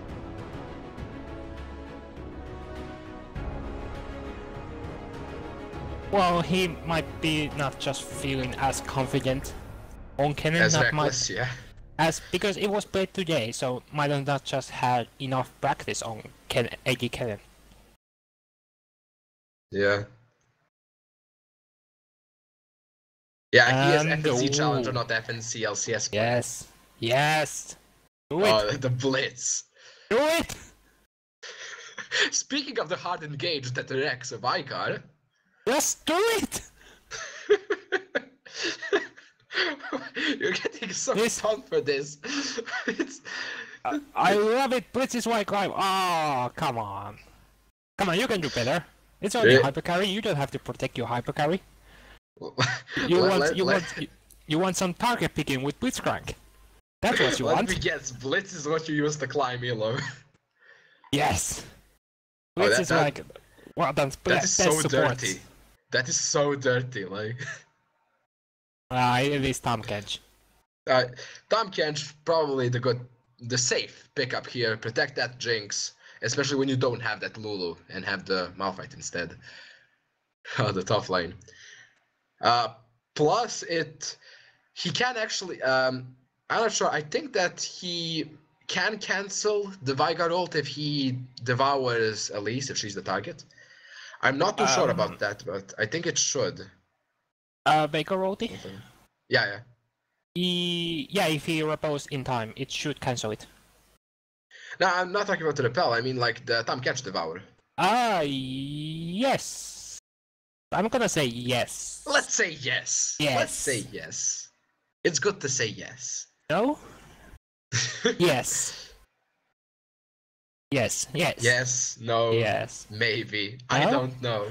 Can you It- repeat the question? I don't know, can you? No? Okay. No. Let's just forget about it. Let's just forget it's good, it's good. It's good. It's definitely good. It's something that I've not seen, so it's hard to answer, but technically, it should. I'm starting to think it shouldn't, actually. Now that I think about how the Time Catch Devour works, I think things like Ignite keep ticking, stuff like that. But Yeah, I think it actually works the way I thought about it, because I remember... But the Veigar ulti is not damaged over time. Let's just forget about it. I give up. I surrender. I don't know this. I will test it out later and bring because- the results in a Yeah, later because the edition of HouseParty 5v5. Yeah, because the Veigar ulti is not damaged over time. It's once it hits you, that's the damage. Yeah. But if it can't hit you, or if it is going to, there's gonna be a huge explosion in Tom Kench's mouth. Yeah, a party in his stomach. Oh yeah, a good firework. Does that Speaking mean we will see Firecracker Jinx? I was thinking the exact same thing. It should be. It should be. It should If be. I see curling Veigar again, I'm going to be so disappointed. Oh wow. Like it's- it's a rare skin, but everybody uses it because it's rare. Isn't there another rare skin? Veigar? For Veigar, I don't think so. I think there's a Bad Santa and curling. No, it's not the Winter Olympics thing skin. I think it's No, like the Winter Olympics is the curling, and the Snowdown is the Bad Santa. Apart from that, I don't think he has any legacy skins. I don't think Superb? so. Superb villain. Superb Villain is, as far as I know, Superb Villain is still available for purchase. Okay, because I was just having a conversation about like rare skin just yesterday, and Veigar did come up, but I just can't remember anything about Oh, it. Baron von Veigar. Ah, Baron, yes, that one. Yes, That's what it Baron is. von Vega. Yeah, support villain can still be bought. Baron von Vega. So let's hope for Baron von Vagar. I hope so too. So now that we got that out of the way, we see that we have 10 seconds left. So that's one way to spend the time. Yeah, interesting way definitely. Discussing the skins. Yeah. And Well, now let's see. Will our our patience prayers be answered? Our patience has been waited. We're getting into the champion login screen and we're gonna see the skins.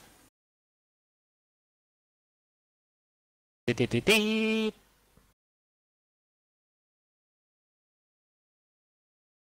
was a little bit too soon. And there we go. It's Greybeard. Ah, okay. It's okay. It's not curling. I'm content. And that's not the fireworks chicks. They're just crushing our dreams today. Yeah. Why would you do this to me? Why? Yeah, it's very very disappointing. Yeah. Like 3 out of 10. Not much disappointed. Yeah. Maybe they need to get their skins. They need to go over their skins in their practice scrims so they can like have better skins. Yeah, of course. We all know it is heavily pay to win. The Baron von Vagar gives you extra 50 AP per stack of Q. It looks much scarier, so your lane opponent is gonna have like a much more scarier time. It was like the time with the sad robot Amumu with the cry, and you could hear it across the map. Yeah, the thing that still sticks with me is the Warring Kingdoms Nidalee where you don't see the spears. Ah. That's just brutal. You see the particle effect when it hits you, and you're like, bro, please. See, some skins have benefits over others. Yeah, Warring Kingdoms Katarina has the joke or something like that where it looks like her Q animation. So yeah, pay to win confirmed. Oh yeah. 4 members of Yoki's and Dead on that push, and Malphite is gonna join for a full five party. Oh yeah, on the brush. I and don't think Chana, we can really comment on what's happening right now. It's SK Telecom T1's party. But Chana has to be careful because if they just go, Chana has to be like, whoop, I have to run. Yeah. She has enough time to run, I think. Run like the wind. And there we go, and he's now visible and he has to run. There's one slow, and the shuriken, and the rocket has to flash away. Yeah. Take the flash away, then let the cocoon hit you, definitely. Giving up first blood is not something your team will praise you for. Actually, curious, where did Chana place his trinket ward? Chana placed her trinket in the bush where she was standing.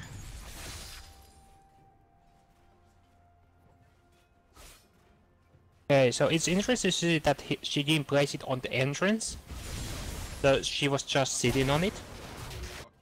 I think she probably wanted. She threw the ward after she got jumped, so she wanted to see when the cocoon animation started, so that she could flash accordingly. But if there was a cocoon from the Fog of War, yeah, it would have been disastrous. Exactly. That is where she left the ward behind her while she was making her grand escape. But I still think that he should have left it at the entrance. Or at least in the push. Doesn't matter, the ward is dead. Doesn't matter anymore. Ward is anymore. Dead. And no first blood, so it's all speculation on how you should let it go, Greg. Let it go. It's not worth it. I have let it go. Yeah, we can see no more double jungling. Both of the top players have teleported back. Looks like Nar has a small XP advantage. Probably going to even out once the minions hit the turret. Yeah, Vagar just standing in the mix of the shadows, taking shuriken damage, already had burned down the pot, or the cookie rather. And now the Venerals actually hits. There comes the stun. Has to flash. Actually, the knockup rather. But Zed manages to flash over the wall. Yeah, even with 50 AP, the Dark Matter does a lot of damage. The base is 120. Oh. So that burns for quite a lot. Yes, very Safer to much. just flash away and forget about that. Ward the side and... you know... The problem is, though, that Zed now doesn't have flash and he has to play aggressive against the Vigard to stop him from stacking. Thankfully, the Vigard is almost out of mana. Oh, and then almost, Rek'Sai goes again for a gank on this time on the bottom lane. Finds Jinx, but Jinx is just gonna flash out as well. And Tom, Yeah, going off that swag, just walking back in. yeah. Rek'Sai doing her job excellently, just burning flashes. That's all she needs to do. First few ganks, burn flashes, return to that lane. And another one! Like Now I he said, only excellent needs to job. gank She top just lane. now returns, gets like a jungle jungle item plus a longsword, and just returns to the lane, and it's an easy kill. Meanwhile, Elise might be looking towards the top side, not as Yeah, there's no ward except for the tri-bush, but she is not coming from there. You can just move the camera up. There, we see that the no let's jump cocoon away. is gonna land, just minion web is in the way, but we saw on the bottom lane that Rek'Sai had coming for a return gank. Actually, Tom Kench used the Devour on to Janna. And then my camera popped somewhere else, so... and then it popped back, and there was first blood for Rek'Sai. events transpired. Yes! I'm sure that you can surely analyze on what happened. First blood happened. Alright. Excellent. Yeah. The game. Alright. I was actually focusing on the top lane. Meanwhile, in the mid, the Vigard pushing hard as hell. Yeah, Zed actually not in lane and doesn't have TP, has the ignite for lane pressure. So now he's gonna get pushed in, but Zed shouldn't have too much trouble farming those minions on the turret.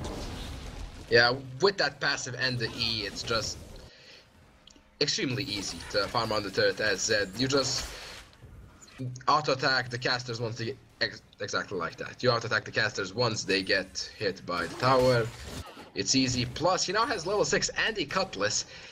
He will be looking for an opportunity once he chunks Vigard out a bit to go for that all-in and start with the lane pressure. Vigard has returned back with a Forbidden Idol for some CDR and some mana regen. Yeah, but Elise Might is be a looking bit for greedy, not gank, going and for that early Seekers. yeah, on the top lane as well. The two top laners were exchanging, but Veigar ulted in Elise, but Elise repelled, but came down. Rek'Sai picked up the kill. Kench came in to see what was going on. That was going on, went back to his own jungle. Yeah, that's the end of that story. Well, Vigard doesn't have ult now and expended a fair bit of mana. Though he Nice doesn't dodge. care too much because his passive returns a portion of his mana. Yeah, and there's Rek'Sai once again, but a nice Denmark, but it's so close to the event horizon, but it's not to be. That played so well. Now he could probably go back in. Yeah, actually it does a lot of damage with the double shuriken hitting up. Yeah, there was a 3 level, now a 2 level difference. He could probably go back in, do some damage onto the Rek'Sai. Maybe even force Rek'Sai from defending the lane. Getting poked out. That's exactly what they need to have happen. Ooh, that was close. That is exactly what they need to have happen. The set needs to destroy the Vigard. If that happens, the two threat comp is reduced to 1 threat. I say 1 threat because technically Gnar is an additional threat, but you are comparing Jinx to an Ashe. And keeping that in mind, Jinx has the edge there at late game damage.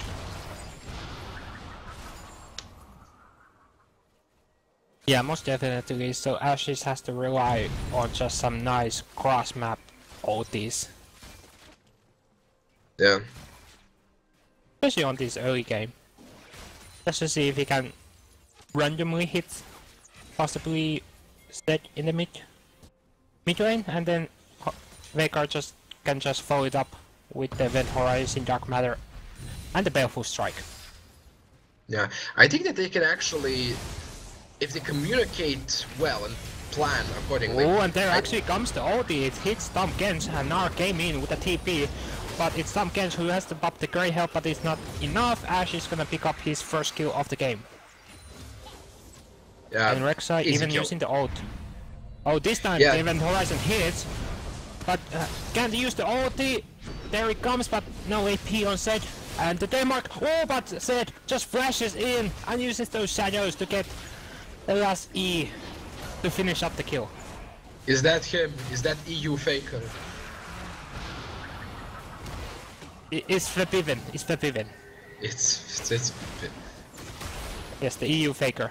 At least got out. Ash, another kill. Yeah. Yeah, that was well played by Glamour Girls. Got the dragon as well. Nicely done. Very nice. So Zed already 2-0 with 15 CS. Ahead of his lane opponent of Veigar, who actually Veigar, let's check. Veigar has plus 48 AP from Baleful Strike at 10 minutes. Yeah. That was an interesting devour by the Tahm Kench.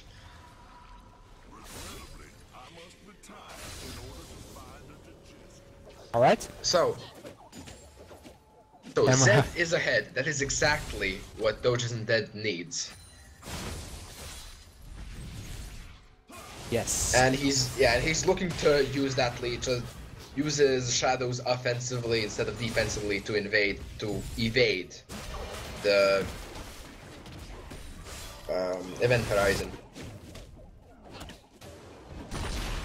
No, Here comes the bot about lane to go though. Mecha, or not to be, and now Glamour Girls are looking for a 3-man dive on the Zed, but Zed just found the perfect way, just walks away, but the Ash Arrow hits, and the Event Horizon should be dead. There comes the ultimate from Veigar. He's gonna pick up his first kill of the game. The CC stack. There comes the Super Mega Death Racker, actually comes right there, and it hits right down to the middle of Veigar's little face. And that is how you get ahead in the bot lane. You push down the turret and get the cross map kill. Oh, Rek'Sai 3 levels down from Zed, but I think Zed is just gonna wait for level 11 before using the jet mark. And actually a TP comes from Hataki Wautsu, actually it's just cancelled right away. I feel like that was a little bit miscommunication there. And Dragon's not up at least for another 2 minutes, so not sure what that was. Yeah. On the categories of weird TPs.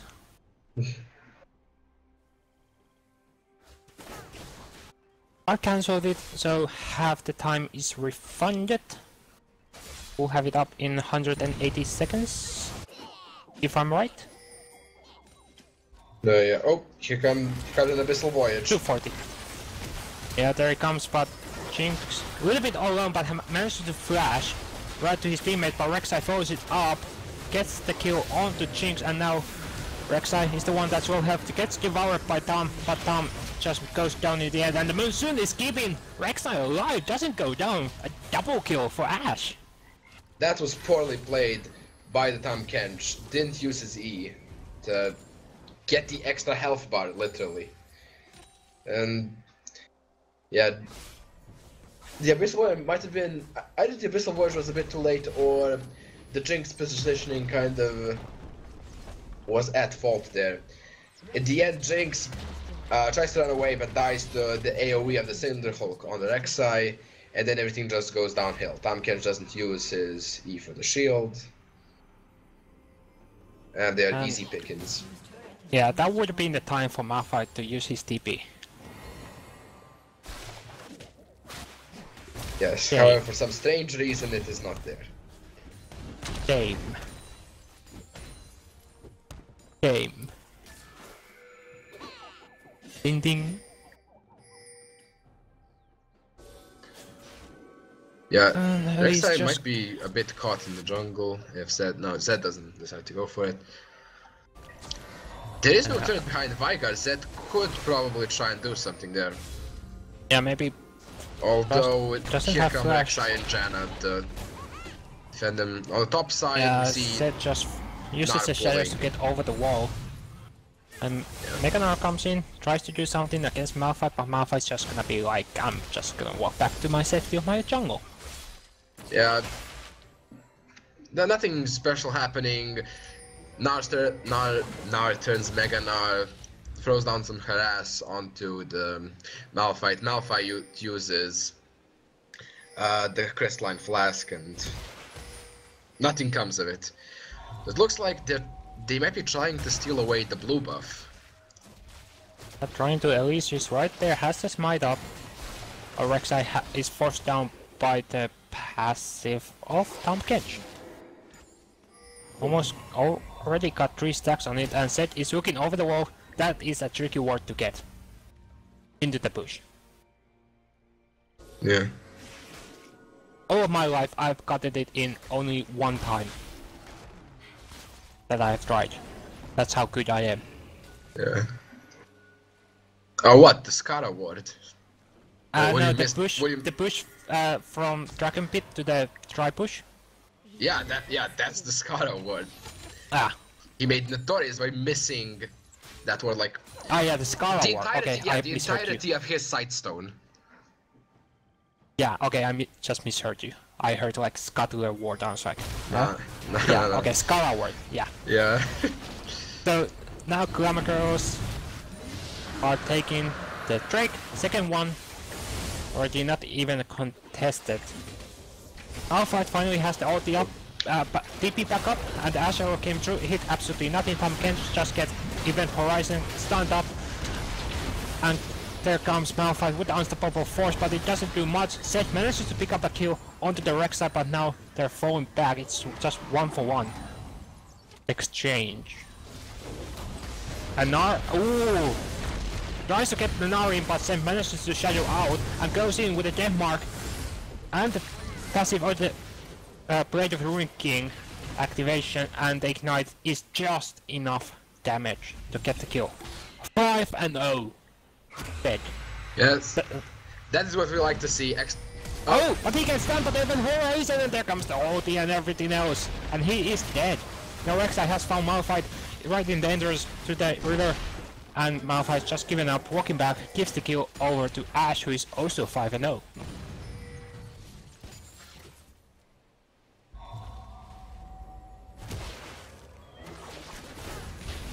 Let's see, we're getting into 17 minutes, and Veigar has plus 101 AP from Baleful Strike with 252. Well, he only has more Namikan so far, so half of his AP is Baleful Strike. Yeah. Yeah. He just has the Morello right now. When he gets that decap, it's his AP is just going to skyrocket.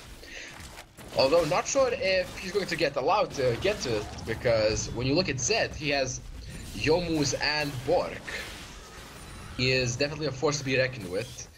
If he just jumps in on the Veigar, he'll probably like almost insta-burst him. Yeah, I think that Veigar knows this in his mind. He's thinking that if Zed is gonna jump on me, I'm just gonna drop down the Event Horizon. But then on the same time, Zed must think, if I go in on Veigar, Veigar must think that he's just gonna put down the Event Horizon, so I have to outsmart him by using the shadow somewhere else, just to immediately dodge out from the Event Horizon. Well, he does have the Yomu's Ghostblade for the move speed, so Yeah, he there doesn't it have is. to use his... But there it is, right as I say it! It's happened before my own... Oh, and then you still decide to go back in! Right as I Jana the say it! savior! Jana the savior! That was an unlucky monsoon. Oh, the monsoon pushed him back. Oh. Yeah. Push him outside of the event horizon, making it possible for him to jump around shadows.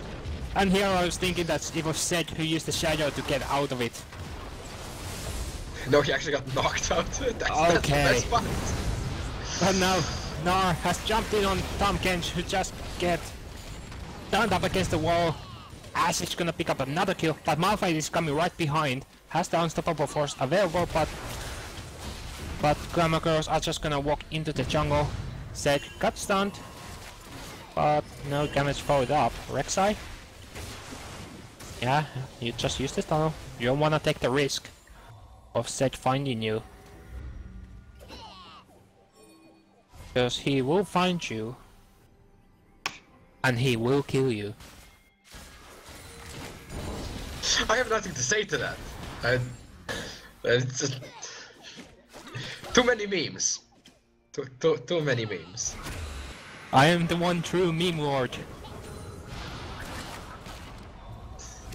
I am the one who memes.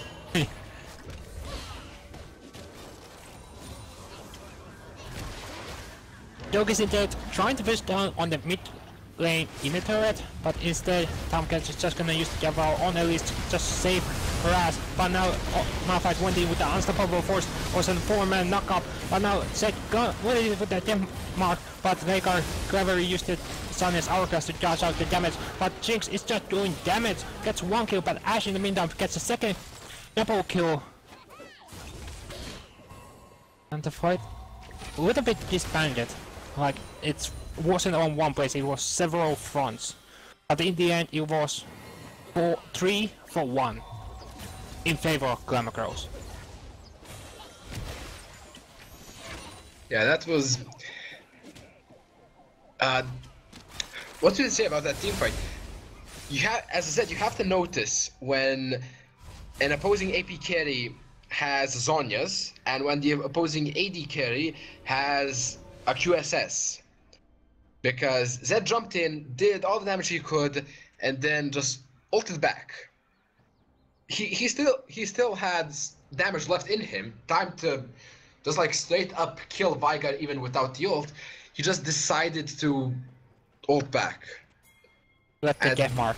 Yeah, you can see the shuriken spinning and you're like, okay, yeah, that's a kill in the end, but yeah, he could just press Zhonya's and survive. So, I think he could have stayed there and gotten the kill. In the end, they managed to get the Veigar, if I'm not mistaken, by the Jinx zap.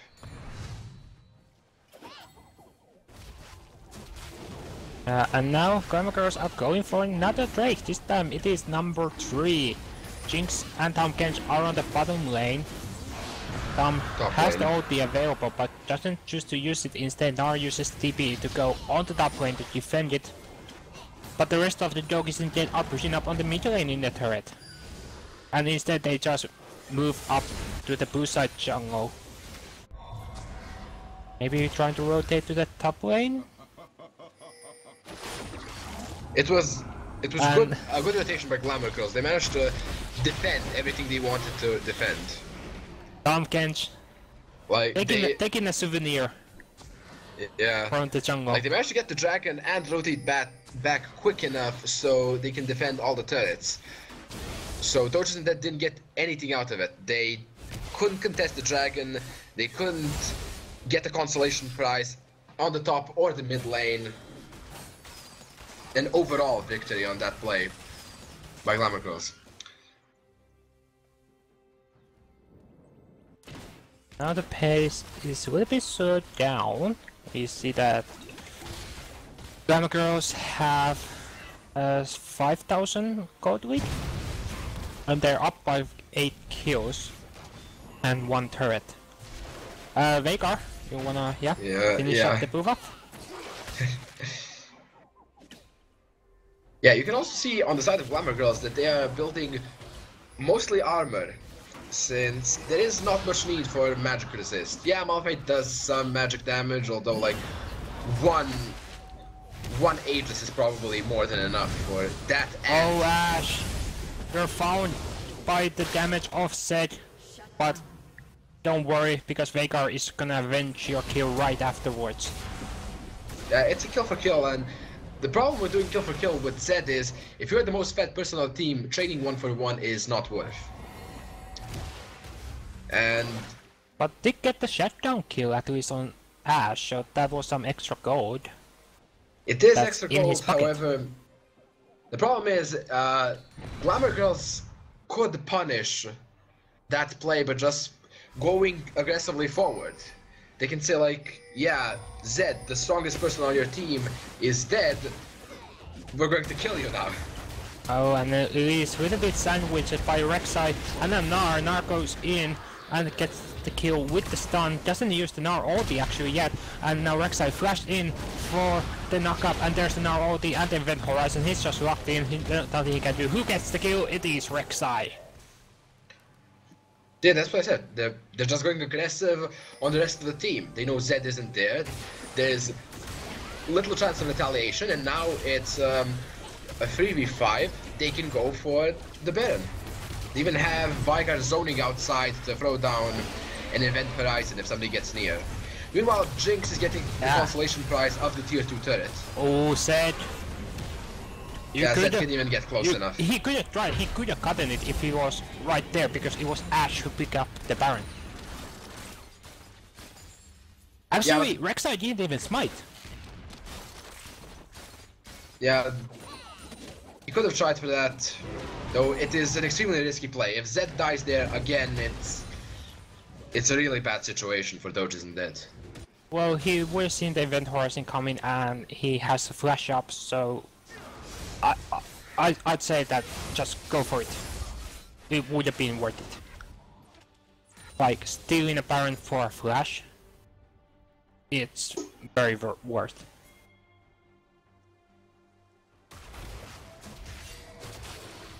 But now, Glamour Girls are the one who have the Baron, and they are now 4-man squad pushing up the bottom lane, while Gnar is going on the top lane to meet Malphite on the lane.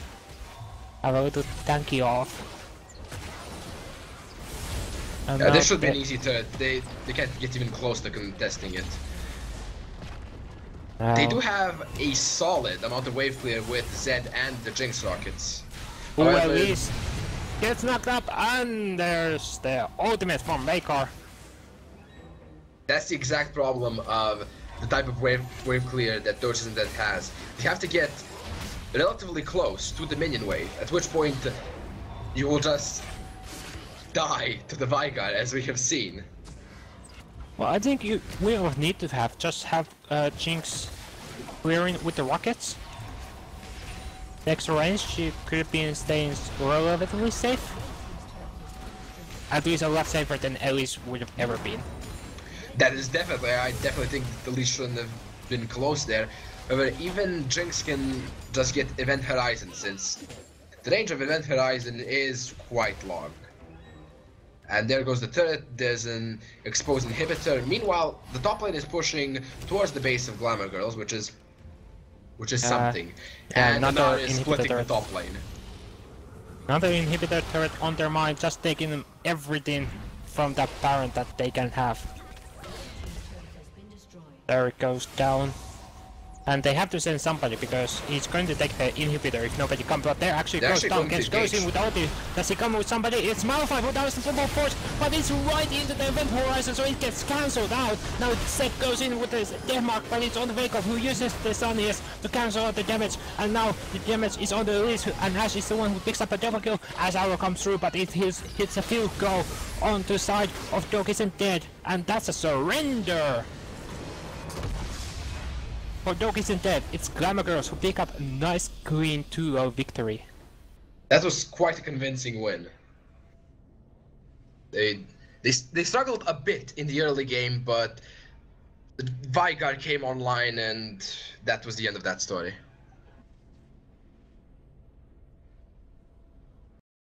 Funnily enough, in the end, we see Zed having the most damage in the game, but unfortunately didn't save his team from the loss. Anything you'd like to add, Gang? Not that I can think of. That was just a nice play from Glamacross. Okay.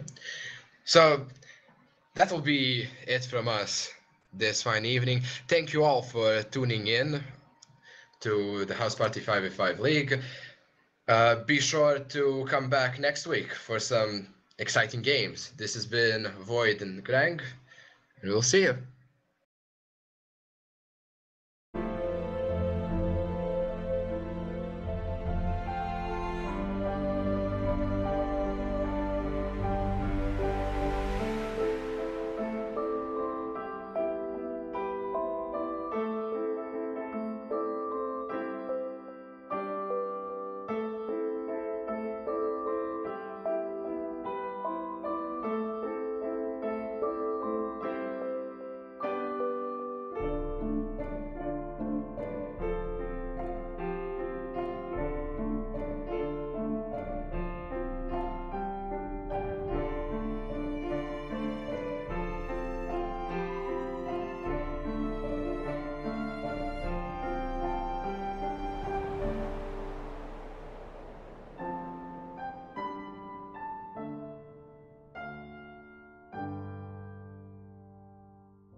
what's going on, guys?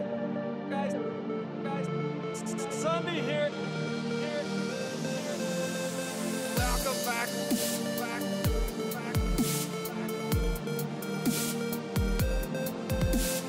Sunday here.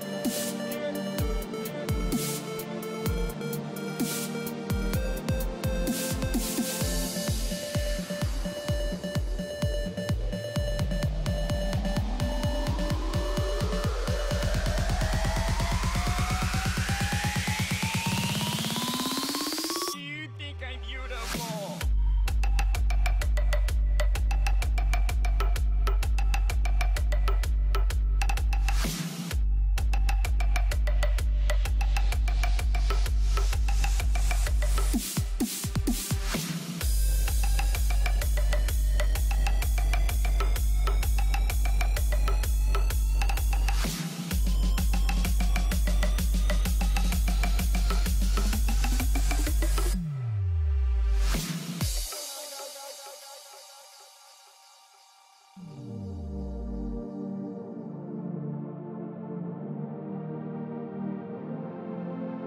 Welcome back. Sunday here. I haven't seen wands like this in a while. Stabs that wreck face.